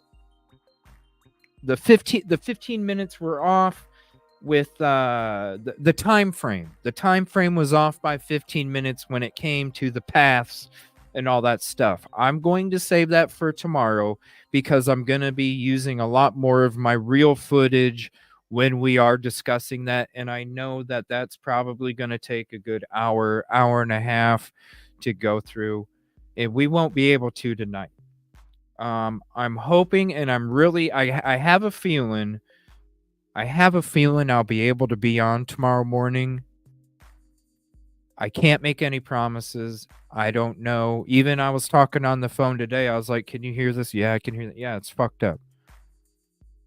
I can't promise, but I don't know. I just have this feeling that I am going to be able to do a show tomorrow. So double check in the morning around 11 a.m. Eastern. I might be live. I might not. If you're not in the Discord chat, I do give you updates. Okay. If you have Discord, join my CJ Everyone chat, and you will have an update in the Discord group on if I'm doing a show or not. And you'll actually get a notification link as well if you're part of the Discord group. So if you're not and you do have Discord, go ahead and click that link. That gets you an invite to the Everybody CJ Discord chat, and you will have an update if I'm doing a show. If I'm able to do a show, we have conversations in there. We joke around, but you'll have the updates no matter what. So you'll know for sure if I'm doing a show tomorrow or not in the morning. But if you're not part of the Discord Everybody chat, then I would say just look around maybe 11:30 Eastern, give or take. If you see me on, then I'm sure I'll be through the intro or something if I am on, because by about 8:30, 9 a.m. Is when Central is when I know if they're really doing anything next door. I have to wait between 8 and 9 to see if they show up, because that's when they do, if they are doing work next door. So it is last minute. I do apologize, but unfortunately that's what I'm left with at the current time. So we will be getting into that tomorrow. I am going to be showing, and I really hope, because I miss you guys. I've been wanting to get into some of this Kim Call stuff during the day. Some of the old episodes that we had, she was on the show. Replaying some of those conversations that her and I had with my questions and the discussions that was taking place. There's a lot of the Kim Call stuff coming back out with the latest Paramount documentary. And so I figured, you know what? Why don't we play the Kim Calls when she came on our show? She called a couple times, and then she came up on panel a couple times. And so I thought about going into that. We'll get into that tomorrow. The Linda Lane grub truck, we still might get into tonight, actually, just a little bit. I think I'm going to go for another 45 or an hour, maybe. We're going to go a little bit longer tonight. Grub truck, Linda Lane, and then I do want to, there's actually a few Chaos Sector videos. Shout out to Chaos Sector. If you guys are familiar with our community, we have the F-bomb crown over here. It's something that has always been thrown at me since I became a channel, is wearing this F-bomb champion belt. Now, sometimes Harsh Reality sneaks it away, and sometimes other channels sneak it away, but I don't know. For some reason, I always seem to get it back. So this channel, I thought it was hilarious because Chaos Sector actually took away the F-bomb crown on the last episode that we watched. Holy shit, I couldn't even imagine how many times they said it. It was hilarious, though. So I'm excited to check out this other video. She crumbled today when asked for the Snapchat. Oh, really?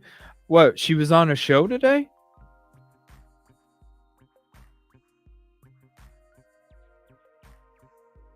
She was on a show today? I was trying to do my own work today, and then I had all that other shit going on, and I'm just like, damn, I can't even concentrate. Thank you, Janet. Appreciate you. I couldn't even concentrate today. Oh, yeah. There's going to be a level of lie and truth and everything, you know? There's going to be a level of lie and truth and everything.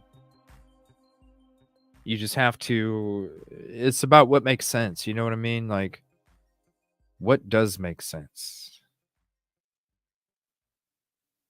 Whoa, that's crazy, Christina. Wow. That was from... Damn, Christina, that's crazy. Huh. We'll check that out tomorrow, too.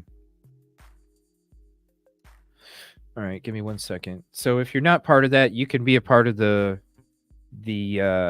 Discord group. You'll get the updates. We're going to check out this video from Chaos Sector. Now, like I said, we're going to check out the other ones. There's one that discusses the light bulb right? The car for the gas station photo. One discusses the route for the PCA. And we're going to be rechecking the one out about the 15 minutes in tomorrow's show.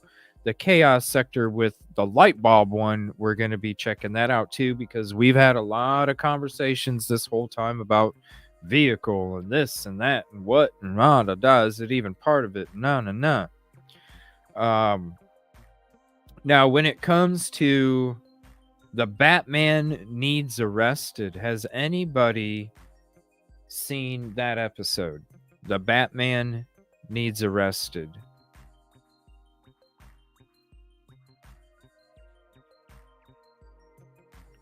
Now, the video that was awesome. Ooh, nice. Rock on. Yeah, because you were nervous about that. Shout out to you.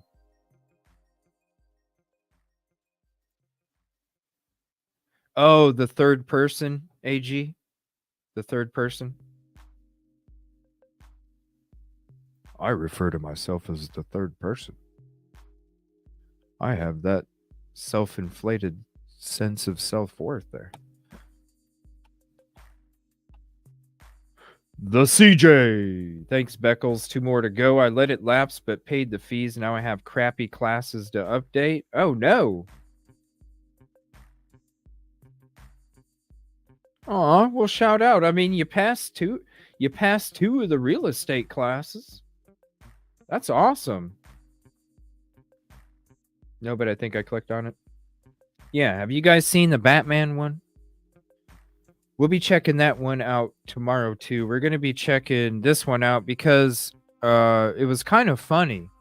Because if you guys are familiar with Swamp Rose, are you guys familiar with Swamp Rose? We had her on the show a few weeks ago, the Dot episode.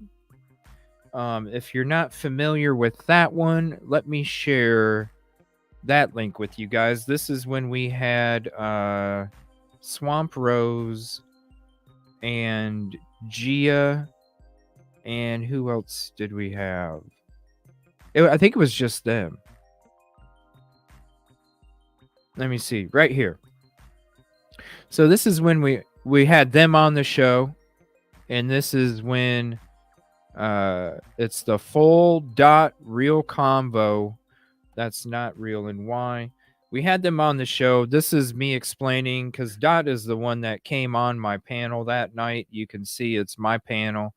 They came on my panel that night and started talking a whole bunch of crazy shit. And then other channels wanted to make creative edits of my conversation to make their video look real. Wrong, but entertaining. Swamp Rose. So it's kind of funny because she came out with a video a couple days ago. So shout out to Swamp Rose because, like I said, even if I mention you, I'm crediting you, right? We're not even going to go to her video. I'm just mentioning her. That's how it works. And you think we'd be doing the other way around, but unfortunately, no. But she had a video that came out a couple days ago, and I was like, I think it's her husband. I think it's her husband.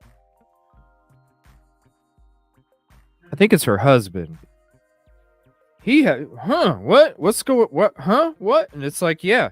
If you guys remember, the last show that we even discussed about it was about 2 months ago. And after that last show, I said, I can't wait to make my clip-on private eye t-shirt. Because I was expecting some kind of t-shirt to happen.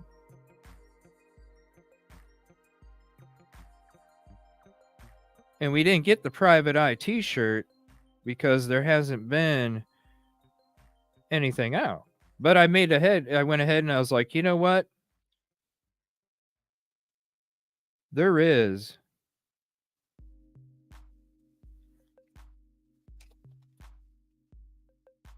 So this is what your private eye clip-on will look like.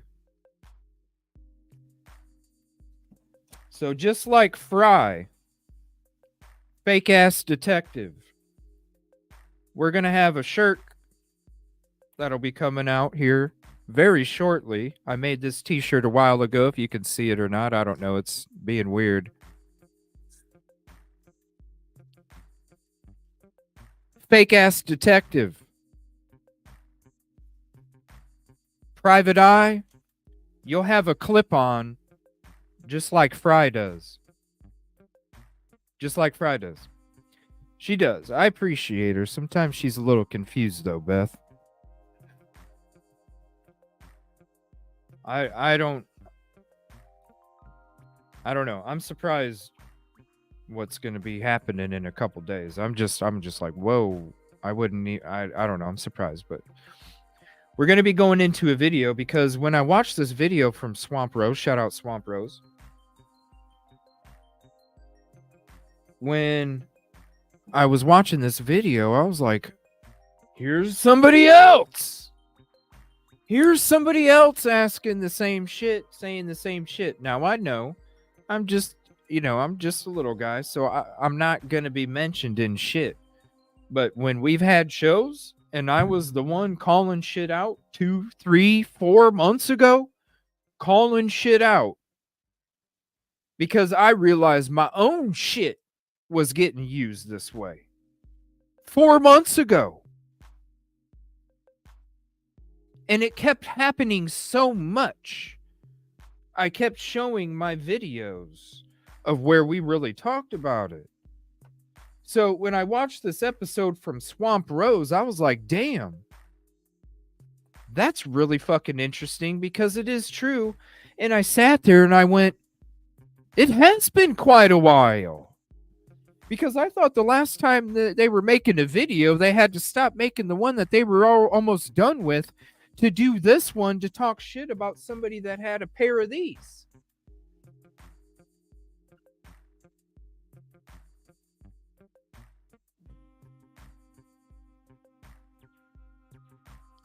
He's 6 months behind on my shit. That's why back then I wasn't wearing glasses back then.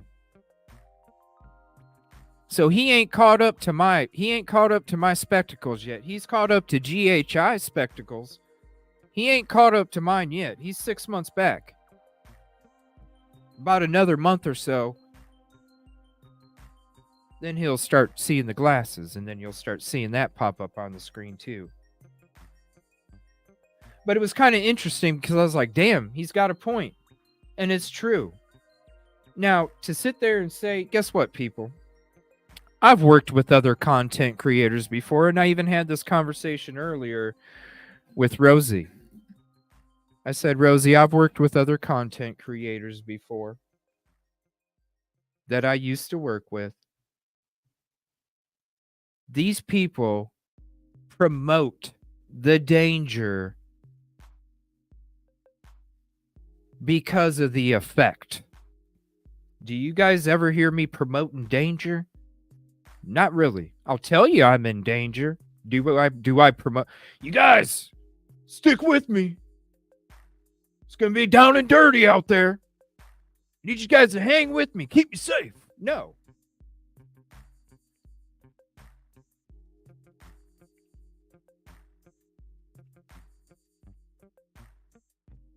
I said I've been with creators out there that play off of my family's in fear because I talk about this subject. We're all YouTube creators. We all get the same threats. Whatever device is used, we all get the same threats. We all do. So to sit there and claim more, yeah, wait, my family's in danger because I'm talking about Odinism. Yeah, this motherfucker talked about Odinism too, and when he went up to Delphi, he was warned that if he stepped foot on somebody's property, he was going to have a shotgun for his ass, okay?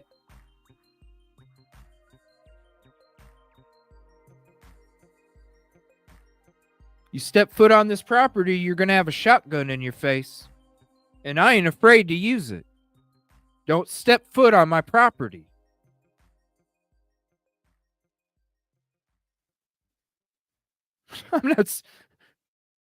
I'm tired of it. Like it's just ridiculous. Like it's so no, it's called the dude was called out, and what the fuck is he gonna do?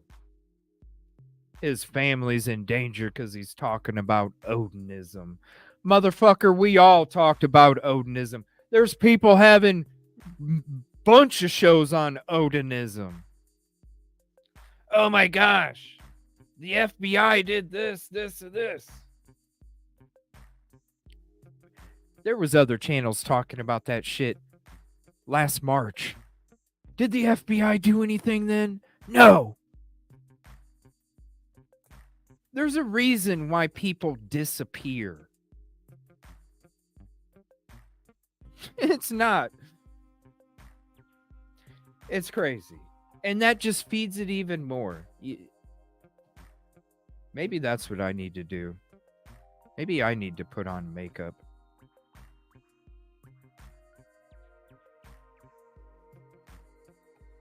Chaos Sector. Shout out Swamp Rose too. Appreciate you for also make it. There's a lot of creators out there right now. I thought I was the only one because I'm not out there like that. Over the last Welcome to the Chaos Sector. Something just does. The last 3 weeks or a month, all of a sudden I'm hearing all these other people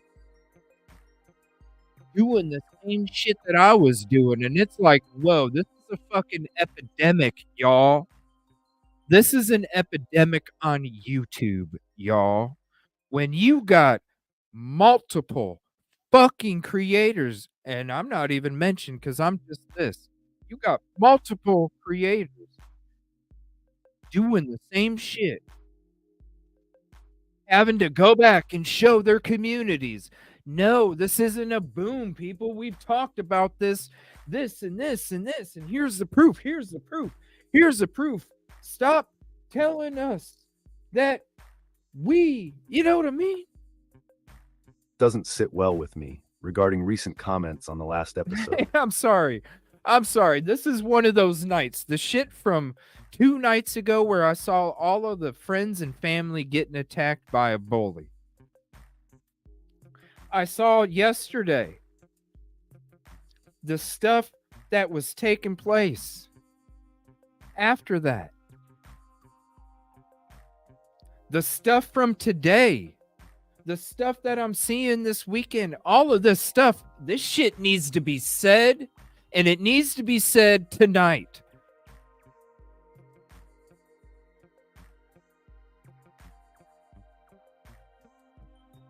And if you don't agree, I'm sorry.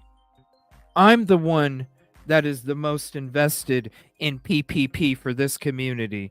And if we don't agree on how to get to the PPP, I'm the one that's most invested. Are you about the PPP? That's what you should be asking, not me. You. A few really stood out that just seemed to be a waste of time in posting. Some person, out of all the information presented in the episode, mentions how it's Neek's Peaks instead of Neek Peaks. Then, someone suggested the misspelling was intentional. And then another claimed we didn't give credit to that person and should pronounce their name correctly. What the fuck? I mean, what is this garbage? Take that nonsense to those other channels who love trolling back and forth. Our audience does not do that, and this is why we pointed out that a lot of these subscribers are not genuine. First of all, we gave credit to Neek Peaks. Oh, I'm sorry. This goes with the conversation tonight, and I want to say shout out to Swamp Rose's husband, because I heard the conversation and I heard where he was coming from. Not that he's one of them that has had this happen to him over and over and over and over, like all these other fucking creators. Great video, though. Thank you, Swamp Rose. I appreciate you. And thank you to her husband, fiance, or whoever it is. Sorry, it's Neek's Peaks. Her partner. This time it was intentional, fuckface. Second of all, you want to talk about giving credit? Well, to my knowledge, the only person who has given credit to the Chaos Sector was Harsh Reality. And we know those so-called major true crime channels have viewed our content, yet they shy away from... We do.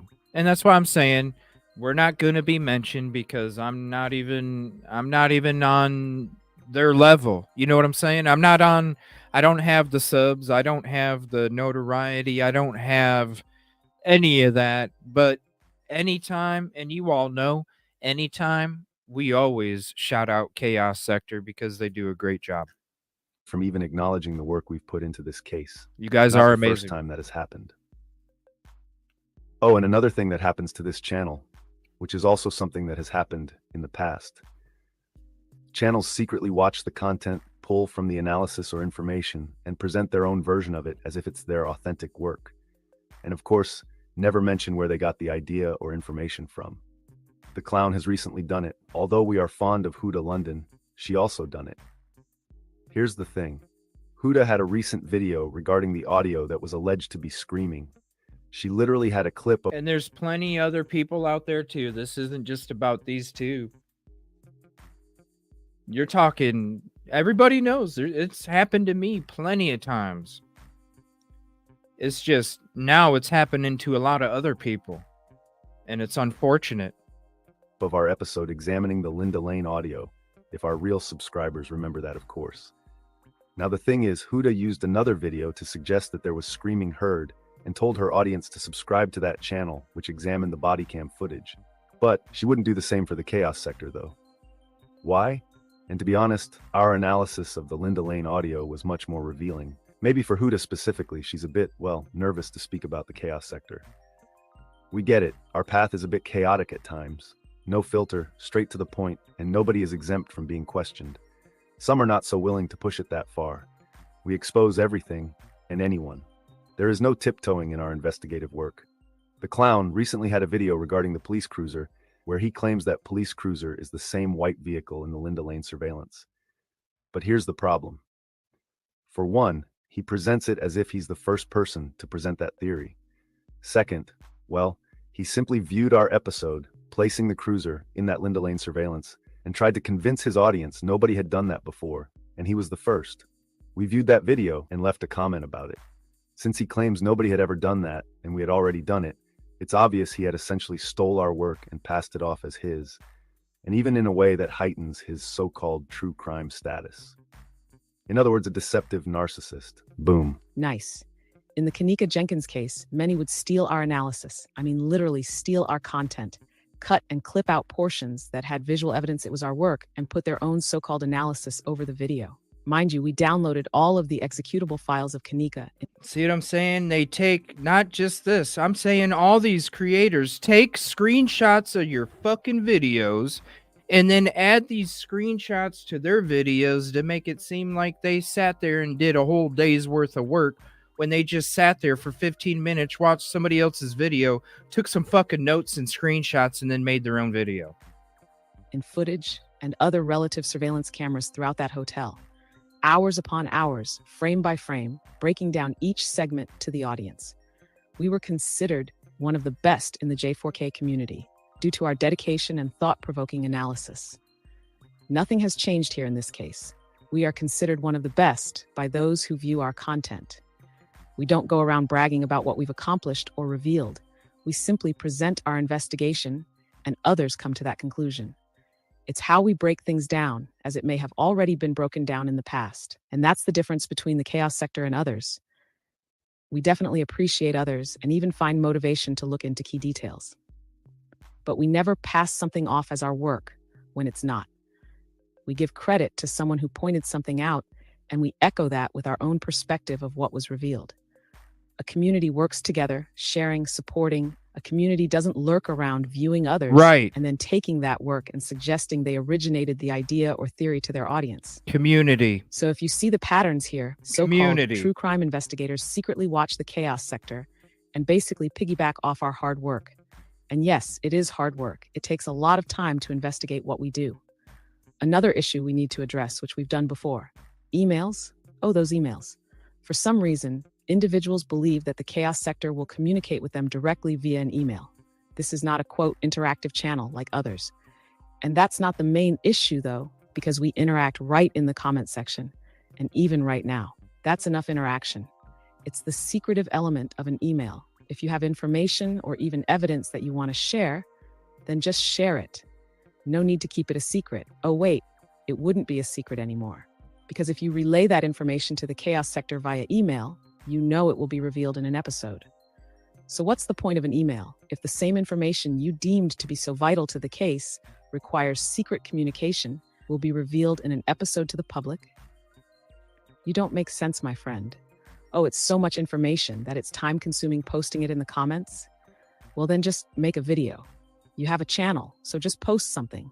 Because alluding to knowing so much, you would have to have insider information, so expose it. I'm sick and tired of people claiming to have key information, yet are asking others to carry their load for them. And even suggesting others are wrong or incorrect about something. Fine, tell the truth, get the information out there. Whenever someone asks a content creator to communicate with them via an email, they can't be trusted. Or maybe they have compiled all of the information or theories from Reddit post, TikTok, Facebook, and other platforms where people gave their opinions about what happened. We specifically don't need that information. We've done quite well without a lot of speculation, even if it's logical. We have our own speculations. No need to compound it to the point it's not really tangible. An email address can be tracked. You can obtain everything you need, such as an IP address, which literally tracks down a specific person. No offense to others, but it's very foolish to be exchanging emails with individuals in the comment section or in your live streams. You don't know who those individuals are, and it's not safe to do that anyway. Remember, you're covering a murder case, for fuck's sake. Once again, the Kanika Jenkins case. Many would do the same thing with that case. Oh, I have important information about the case. What's your email so I can tell you this or tell you that? If you have information, then go speak to the authorities anonymously, right? It's not going to stay a secret. That's true. If you have that kind of information, you do need to go speak to the authorities. That is damn true. Otherwise, if you have any information, you can send it to any of those links provided on the screen. Right? Oh, and another similarity. The so-called insider communication many claim to have with individuals involved in a case. Some claim to have spoken to the peers in the Kanika Jenkins case, yet only through emails would you be able to get that.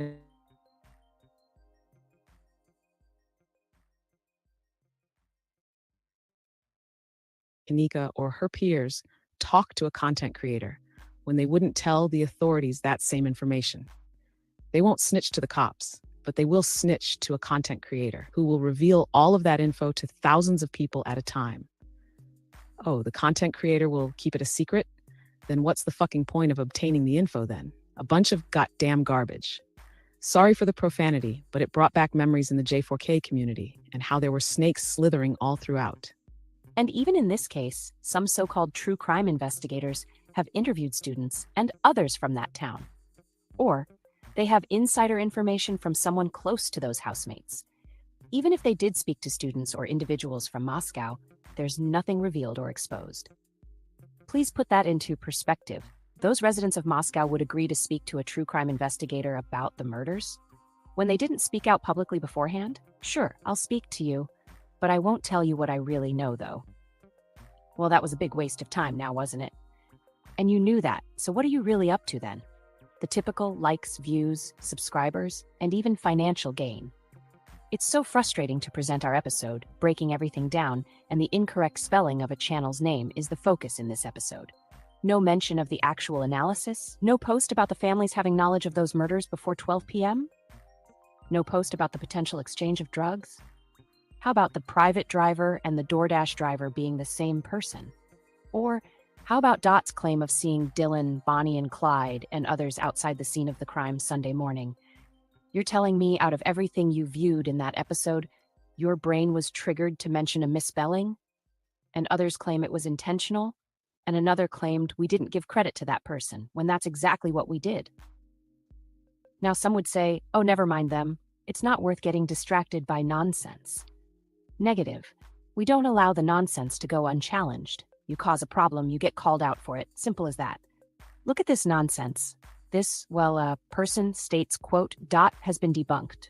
No, it is you that has been debunked. Your channel has no content. You joined like 6 or 7 months ago. Your troll channel has been debunked. A conspirator, perhaps even an FBI agent posing as a troll who many would overlook. You stick out like a sore thumb, though, so you'll always get ran over by the 18-wheeler. Yeah, see, we have the luxury of exposing numbskulls and keeping ourselves focused on our investigations at the same time. Be our guest. We'll just expose conspirators in the case and also in the comment threads. Makes things a bit more complete, in a way. But let me get back to the clown. Here's the link because again, they really Kara. grind my gears.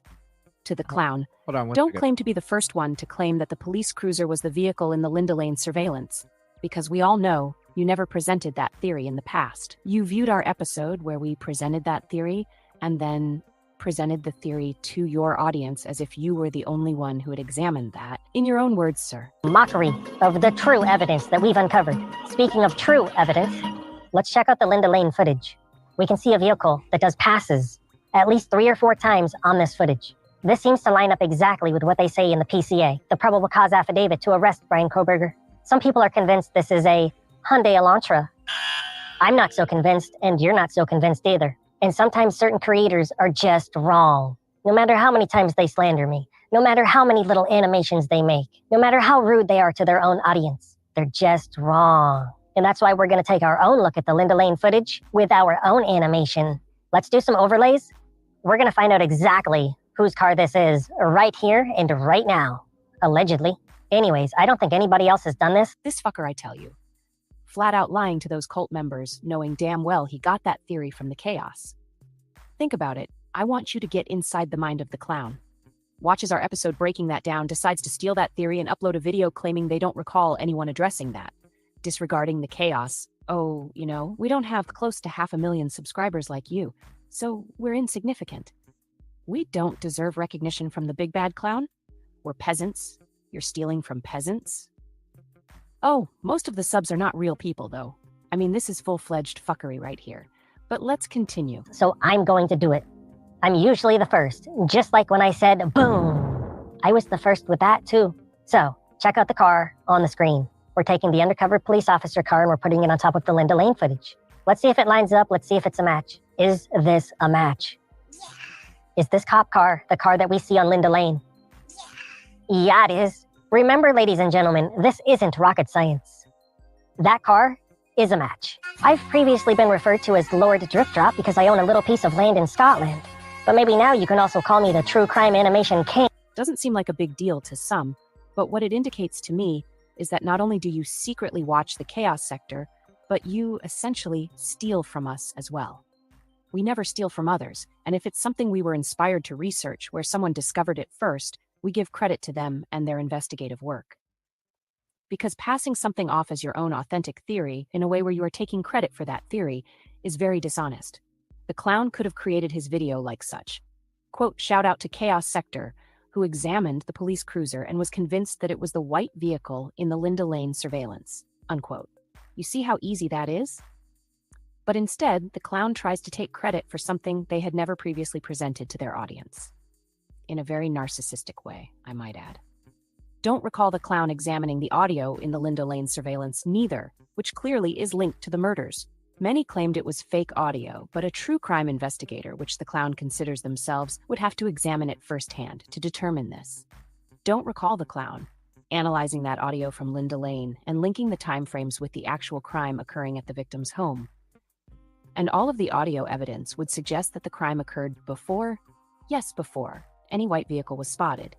Yet, the clown can dig into some cult who they suggest may have been behind the murders. Go figure. This is not investigative work that needs to be really dug into to find it's right there in your face.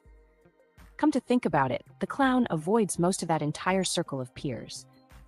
Dylan and Bethany are a given, but I don't recall the clown focusing on Bonnie and Clyde, at least to the extent of linking them to the murders. We all know they're linked to the murders, by the way. It's awfully familiar to, once again, the Kanika Jenkins case.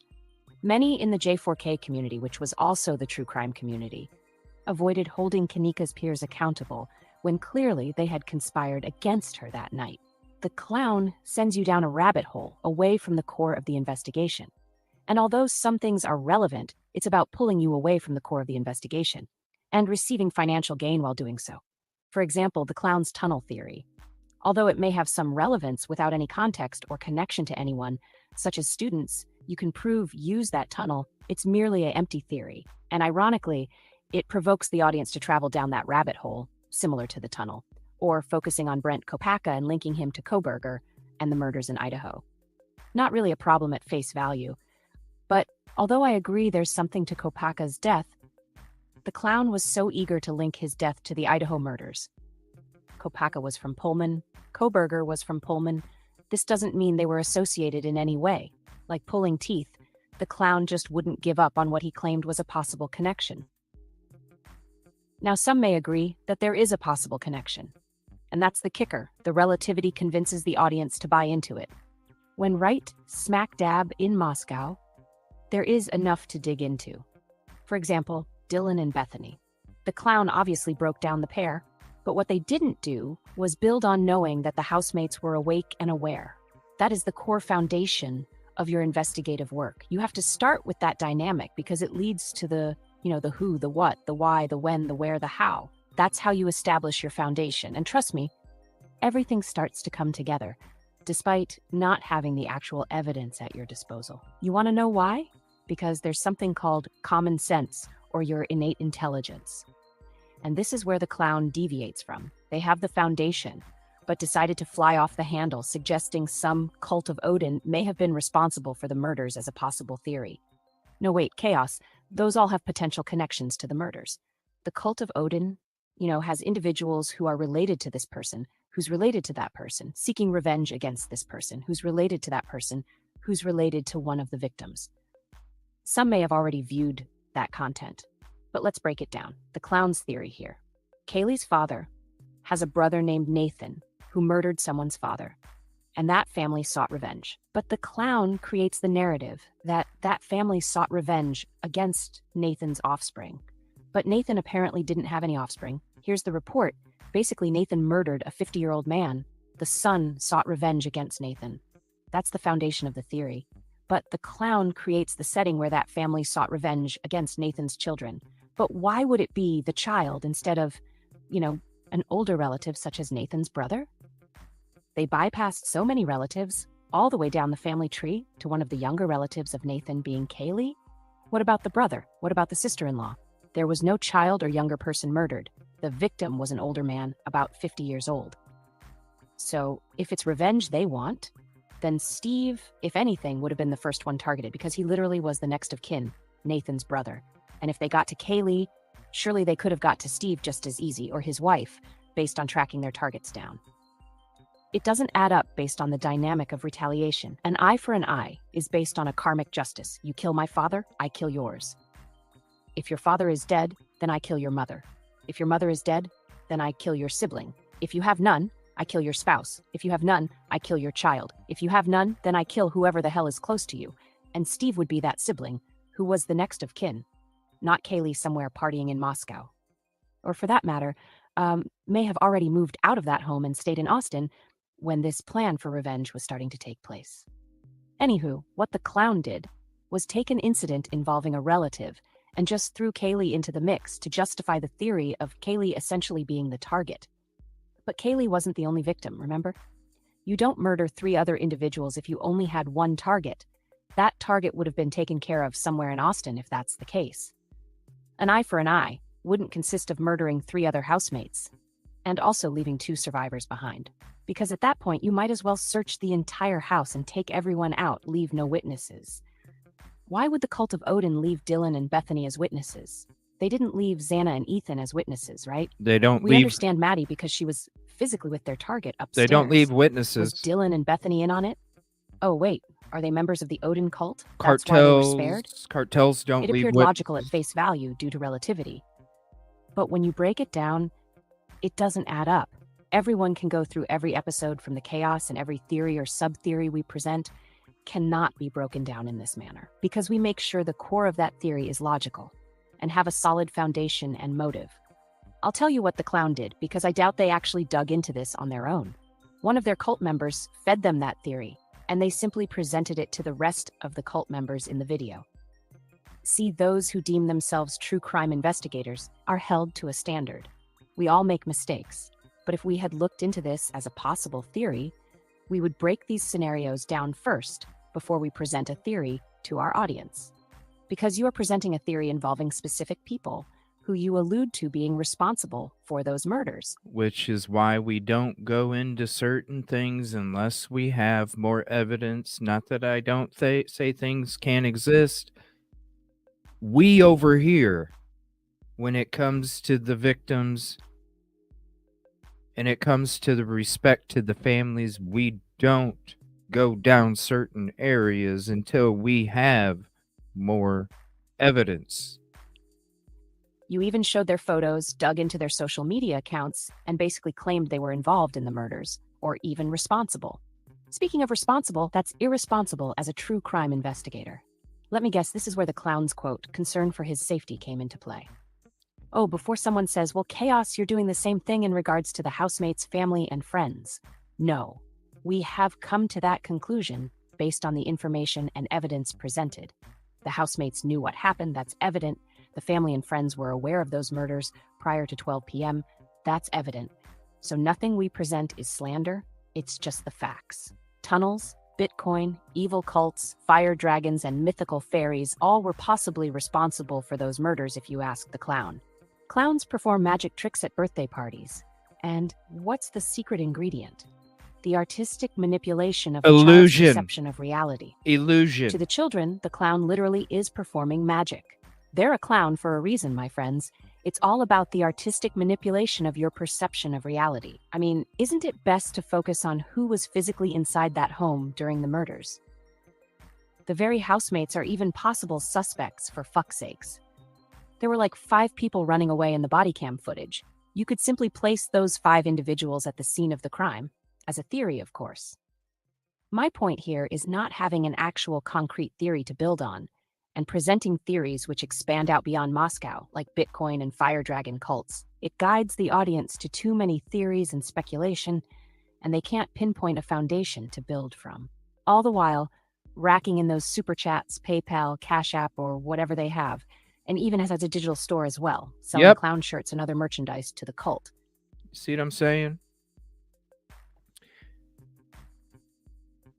If that's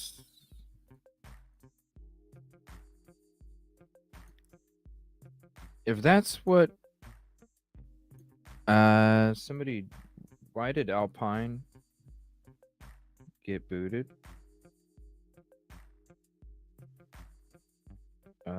Detective?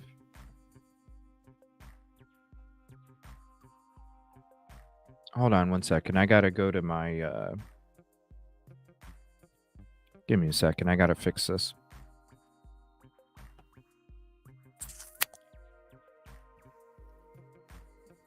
Give me 1 second. Here, I'll just let this play. Let me fix this. The audience starts to embrace the clown as an entertainer subconsciously, rather than the proclaimed true crime investigator. Once again, it takes me back to the Kanika Jenkins case. This is becoming eerie, to be honest. Many would have so many theories presented based on examining surveillance. This person was running over here, this person was doing this, literally all over the place, even distorting the footage so much, creating entire illusions, passing it off as physical evidence of their presented theory. The imagination was running wild, people claiming individuals were hidden in the walls, embedded in the floors. I mean, it had gotten out of control. But the chaos sector focused on those pictures on the wall, which revealed reflections of Kanika's peers walking with her. Evidence had been visually proven through a picture in surveillance that you can't edit without distorting the picture itself. We spotted things in the footage, and it were the so-called friends of Kanika helping escort her down those hallways, into that kitchen, and into the freezer. If anyone is still around, you would remember us specifically showing one of those peers based on their clothing, and more distinctly, her hairstyle. We could clearly see your hair bun, young lady. It literally stuck up and out like a sore thumb. This peer was holding Kanika by her waist, heading around that corner in the kitchen. They tried to edit the footage to conceal it, but you can't hide the truth. In the Idaho murder investigation, individuals like the clown will have too many theories, which seem to be plucked out of the air. But how can this be when you have the foundation to build from? That foundation would be the specific housemates were murdered because they were the targets. Simple as that. No need to avoid this, no need to allude to it, no need to jump around this foundation. But this would force the clown to stay on this path, and similar to their so-called digging into the Odin cult, That same digging would get you closer to the truth, instead of pulling you away from. Are you back, Alpine?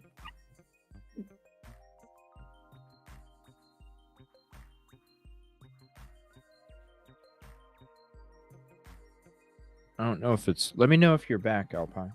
From it. There is a difference Sorry about between that. misinformation and disinformation, of course. Misinformation could be a mistake. Someone passed this theory on to you, and you presented it to others before really checking it out. But misinformation can also be intentional, purposely passing that theory to others as a form of, wait for it, damage control. And disinformation, of course.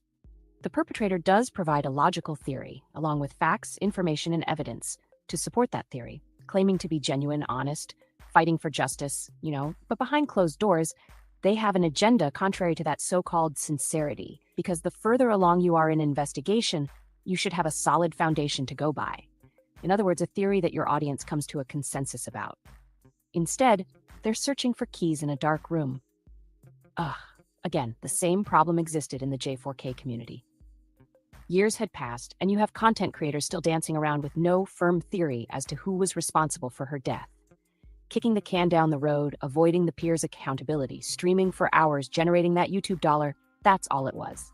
Close to 500K subscribers, averages close to 100K views, multiple channels as well.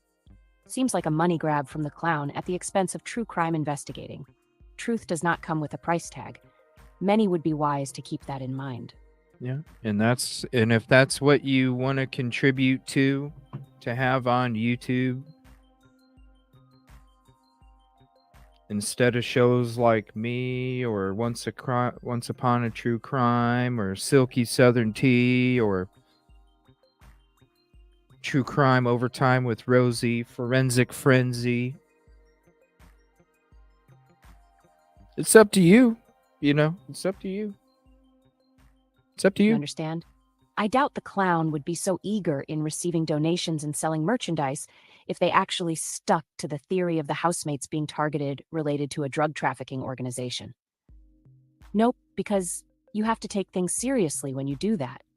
The fraternities and sororities would be vital in that theory. Bonnie and Clyde would be vital in that theory. Dot's claims would be vital in that theory. Even WSU Kim's claims would be vital in that theory.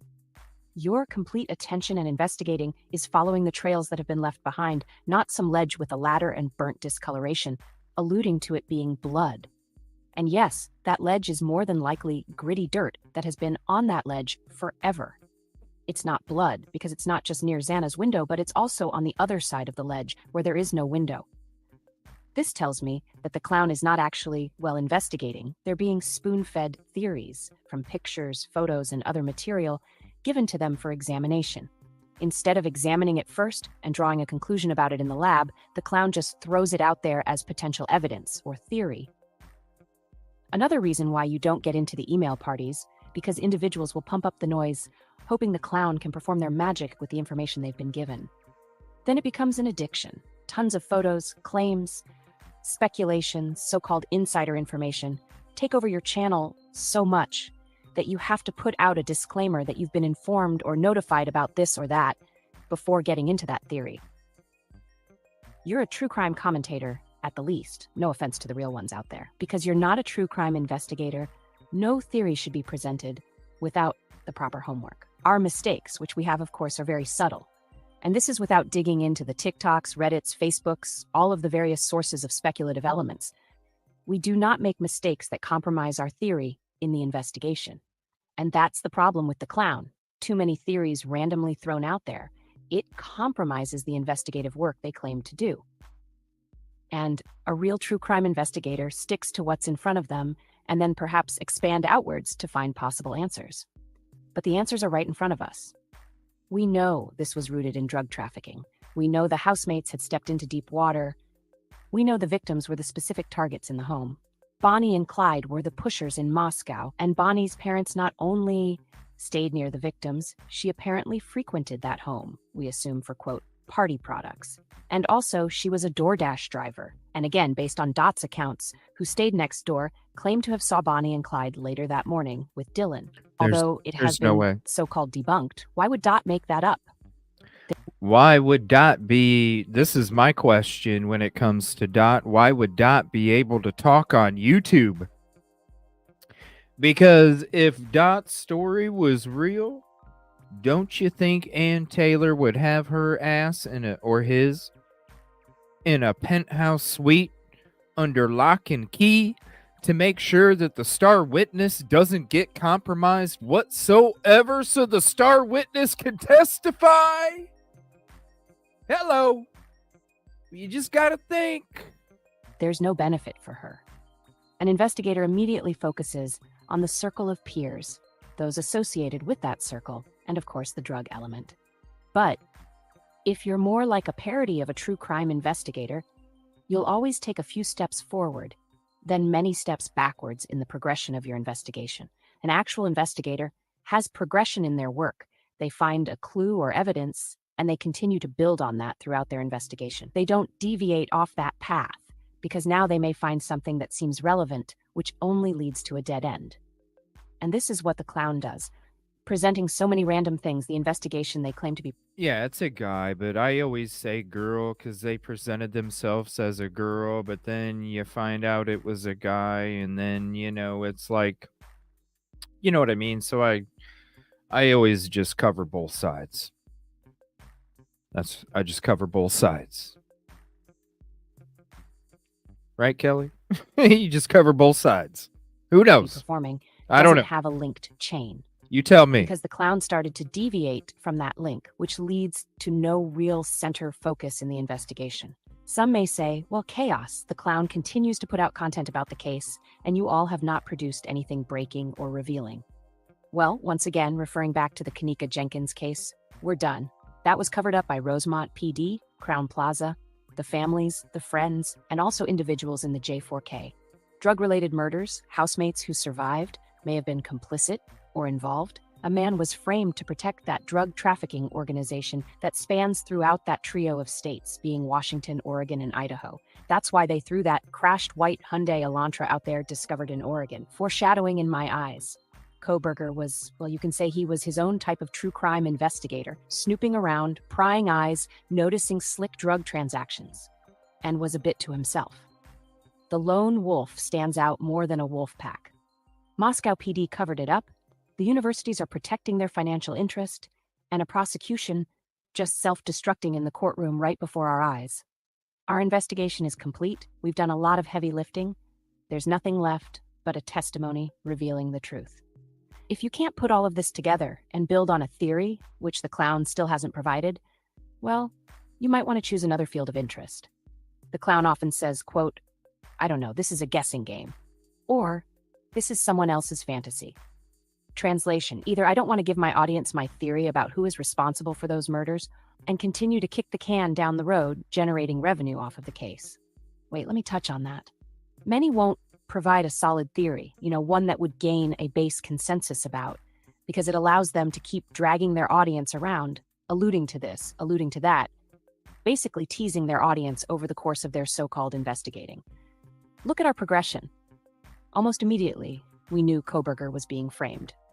In fact, I don't think many people had really claimed that until we started to point that out. Some may have, but it became odd that others were starting to question the evidence against him after we had already come to the conclusion he was framed. That was like 11 months ago, a few months after the crime happened to this date. We presented the theory that the knife sheath was planted in the home, if there actually was one. We exposed the flat-out lies from Dateline NBC regarding Kohberger breaking into his friend's home, which would have resulted in an arrest, all to justify the stalker narrative in connection to the current accusations against him. We exposed how Kohberger's so-called friends simply tossed him to the fire and didn't have the courage to defend him. We exposed how his Tinder date was paid off to depict him as a creep, once again justifying the so-called stalker motive, which was never proven. We exposed the suspicious Mark Furman being a so-called private investigator involved in this case. We exposed the lack of digital evidence the mainstream media claimed existed. I mean, our investigative work aligns with how a real detective would go about solving the case. And we even did that, presenting a simulation of how Moscow PD was supposed to handle the case. That's right, our audience remembers all of this. We made mistakes along the way, And we always have the integrity to go back and correct those mistakes for our audience's sake, and also the integrity of the investigation. As we progressed further, we examined surveillance footage, we linked Bonnie and Clyde to the murders, we questioned WSU Kim, analyzed Dot's claims, questioned the private driver's accounts. Bonnie was already suspected of being the DoorDash driver. We echoed that as well. And ultimately, we sit at the base theory that the murders were drug-related. After looking at the most logical motive, we asked the questions to our audience to challenge ourselves with the theory we presented as a way to weed out the most logical theory. But let's continue.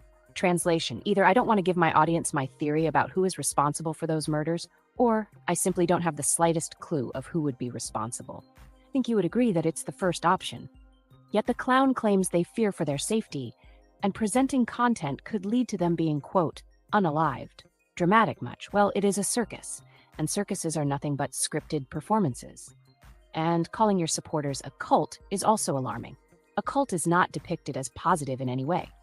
The self-proclaimed king in the true crime community, hey, you sit at the top of the community, revealing all of the lies, exposing the truth, discovering key information. The clown is the best, hands down. No one else is capable or skilled enough to do what they do. This is not hate. This is calling you out for the fuckery you display on your channel.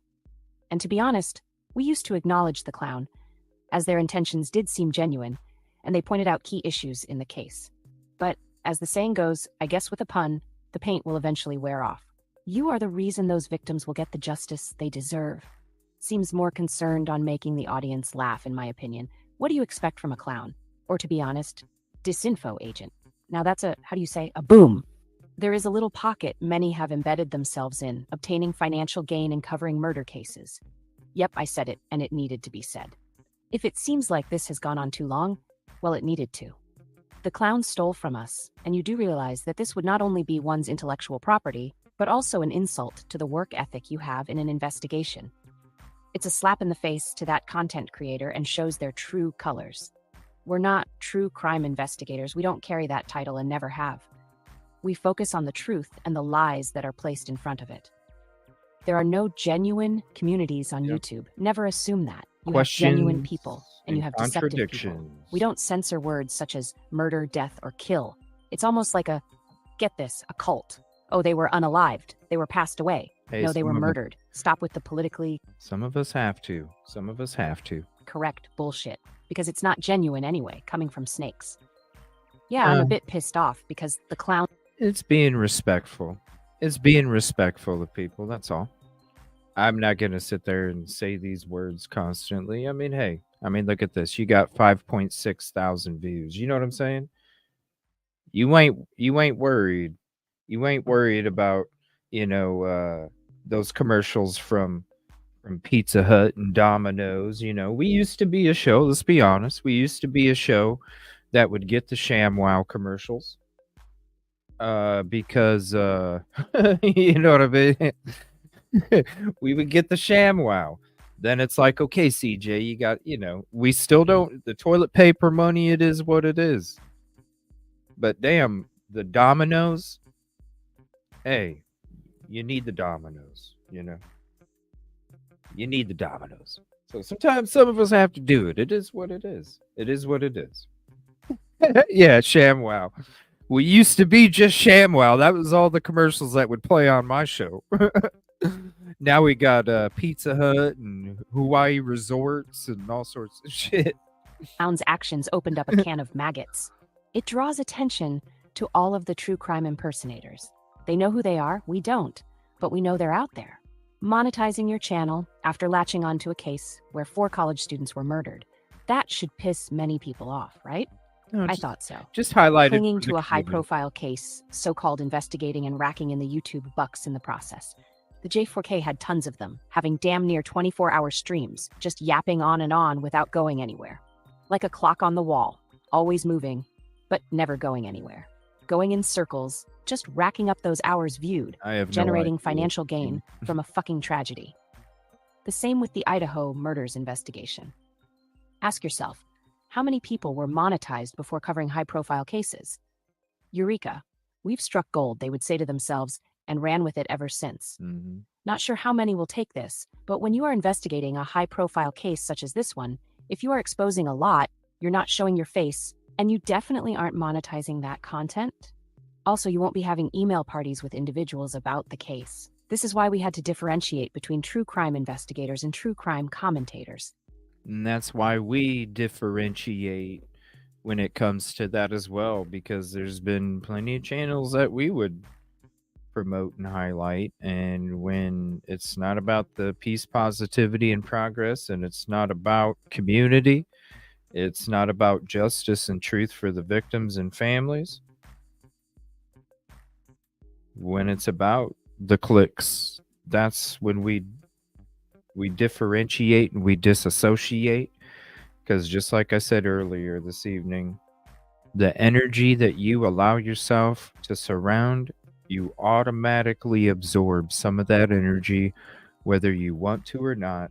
And the last thing that I want to do is absorb any of that energy or have any of that energy get absorbed by you, when that's not the same kind of energy that I promote or that I'm about or that I protect so much when it comes to our community, because of what it had done for me. And I hope, even if it's one soul out there, and I know it's more than one because I've heard it from plenty of you guys in the last year that I've done this show. I know it's more than one. But to me, there's always still one more soul out there. And that's why I do what I do. And that's how I do what I do. So fingers crossed. Fingers crossed. I will be on tomorrow morning. Like I said, it'll be a last minute live if I do. Again, I'll drop the link to the Discord everybody chat. You do get updates from there, whether I'm able to do a show, not able to do a show. You get the links for the shows that are scheduled already, and you get conversations about upcoming shows that are going to be a possibility as well. I kind of dropped a little something earlier today for the show that we're going to have upcoming on Monday. So if you're on Discord, click that link, go ahead and hop in, say what's up, and enjoy the community, because we appreciate you. So fingers crossed, I'll be on tomorrow morning, last minute live. If you're not on Discord, just double check around 11:30 Eastern. That's when I will be live, if I am able to do a show tomorrow. If not, I'm going to be back tomorrow night like I am every night, because they don't work at night and I'm able to do these shows and hang out with you. Again, so if I'm not able to do a show tomorrow morning, Saturday morning, I'm probably going to go ahead and schedule one, because I'm pretty sure, I can't promise, but I'm pretty sure Saturday they won't be working. I have a feeling that they might not be tomorrow. So double check, see if I'm live. If not, I will be putting out a notification. And don't forget Sunday, I won't be doing members live only, OJ25, and we won't be having a true crime show. We'll be having a Super Bowl show over at the lounge. And if you're not subbed over there, here's the link for that. If you want to come kick it, even if you're not into sports, you can just be about community and have fun and hang out with everybody. And we do other things there too. We'll be playing games and stuff too. We'll be doing different games as well with the Super Bowl, just to have some fun. Price is Right, Who Wants to Be a Millionaire, Deal or No Deal, things like that. We'll be playing games too, having fun with some football, playing a little bit of tunes and stuff, music, things like that. So we're just going to be having a time just kicking it with everybody. Definitely come hang out if you're interested for that Sunday. And then Monday morning for sure, no matter what, even if I'm in a parking lot doing the show, we're going to have True Crime Overtime with Rosie, and we're going to be going more into my incel theory at Queen Road apartment. If you missed that part of the conversation from earlier in the show, You can look for when I'm reading a document. The first time I start reading a document, that's when we are discussing it, and it'll kind of refresh you on what we'll be discussing on Monday. We're going to be diving more into this because if you read that paragraph I read that I'm talking about earlier in the show, man, just wait. Monday's show, I'm going to go deep into why, how, where, when. I'm going to take you there with footage. We're going to have a conversation, and we're going to be going into a manifesto from an incel, the king of incels. And we're going to be having some other information that hasn't really been gone through. So that'll be Monday's show, no matter what. And I want to say, please keep your fingers crossed for tomorrow. I miss you guys in the morning. I appreciate that, Kelly. Yeah, I'll be going through that. We'll be going through that tomorrow because there are a couple things I want to cover with Kansas City. And honestly, if we don't go through it tomorrow morning, I probably will do a combo show tomorrow night because there's some thing. The last few days I've wanted to cover. I've wanted to do the trial of Montgomery. I wanted to cover some of the Kansas City stuff, Kansas City 3 stuff, and some of these other cases, breaking news out there, things like that. I just haven't been able to get on this week, and I just hope it changes because I really need. It's been a month. I've basically lost half my work for the last month because of the shit that's going on next door, and so. I really wish I could be on tomorrow. So I hope you all have a peaceful and positive evening. Thank you as always for your company, your conversation, your time, your contributions, and all your support, and just for hanging out. I really appreciate it. Have a peaceful and positive evening, and I will see you tomorrow sometime. Hopefully tomorrow morning, though. Good night, everybody, and thank you.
Ep.482.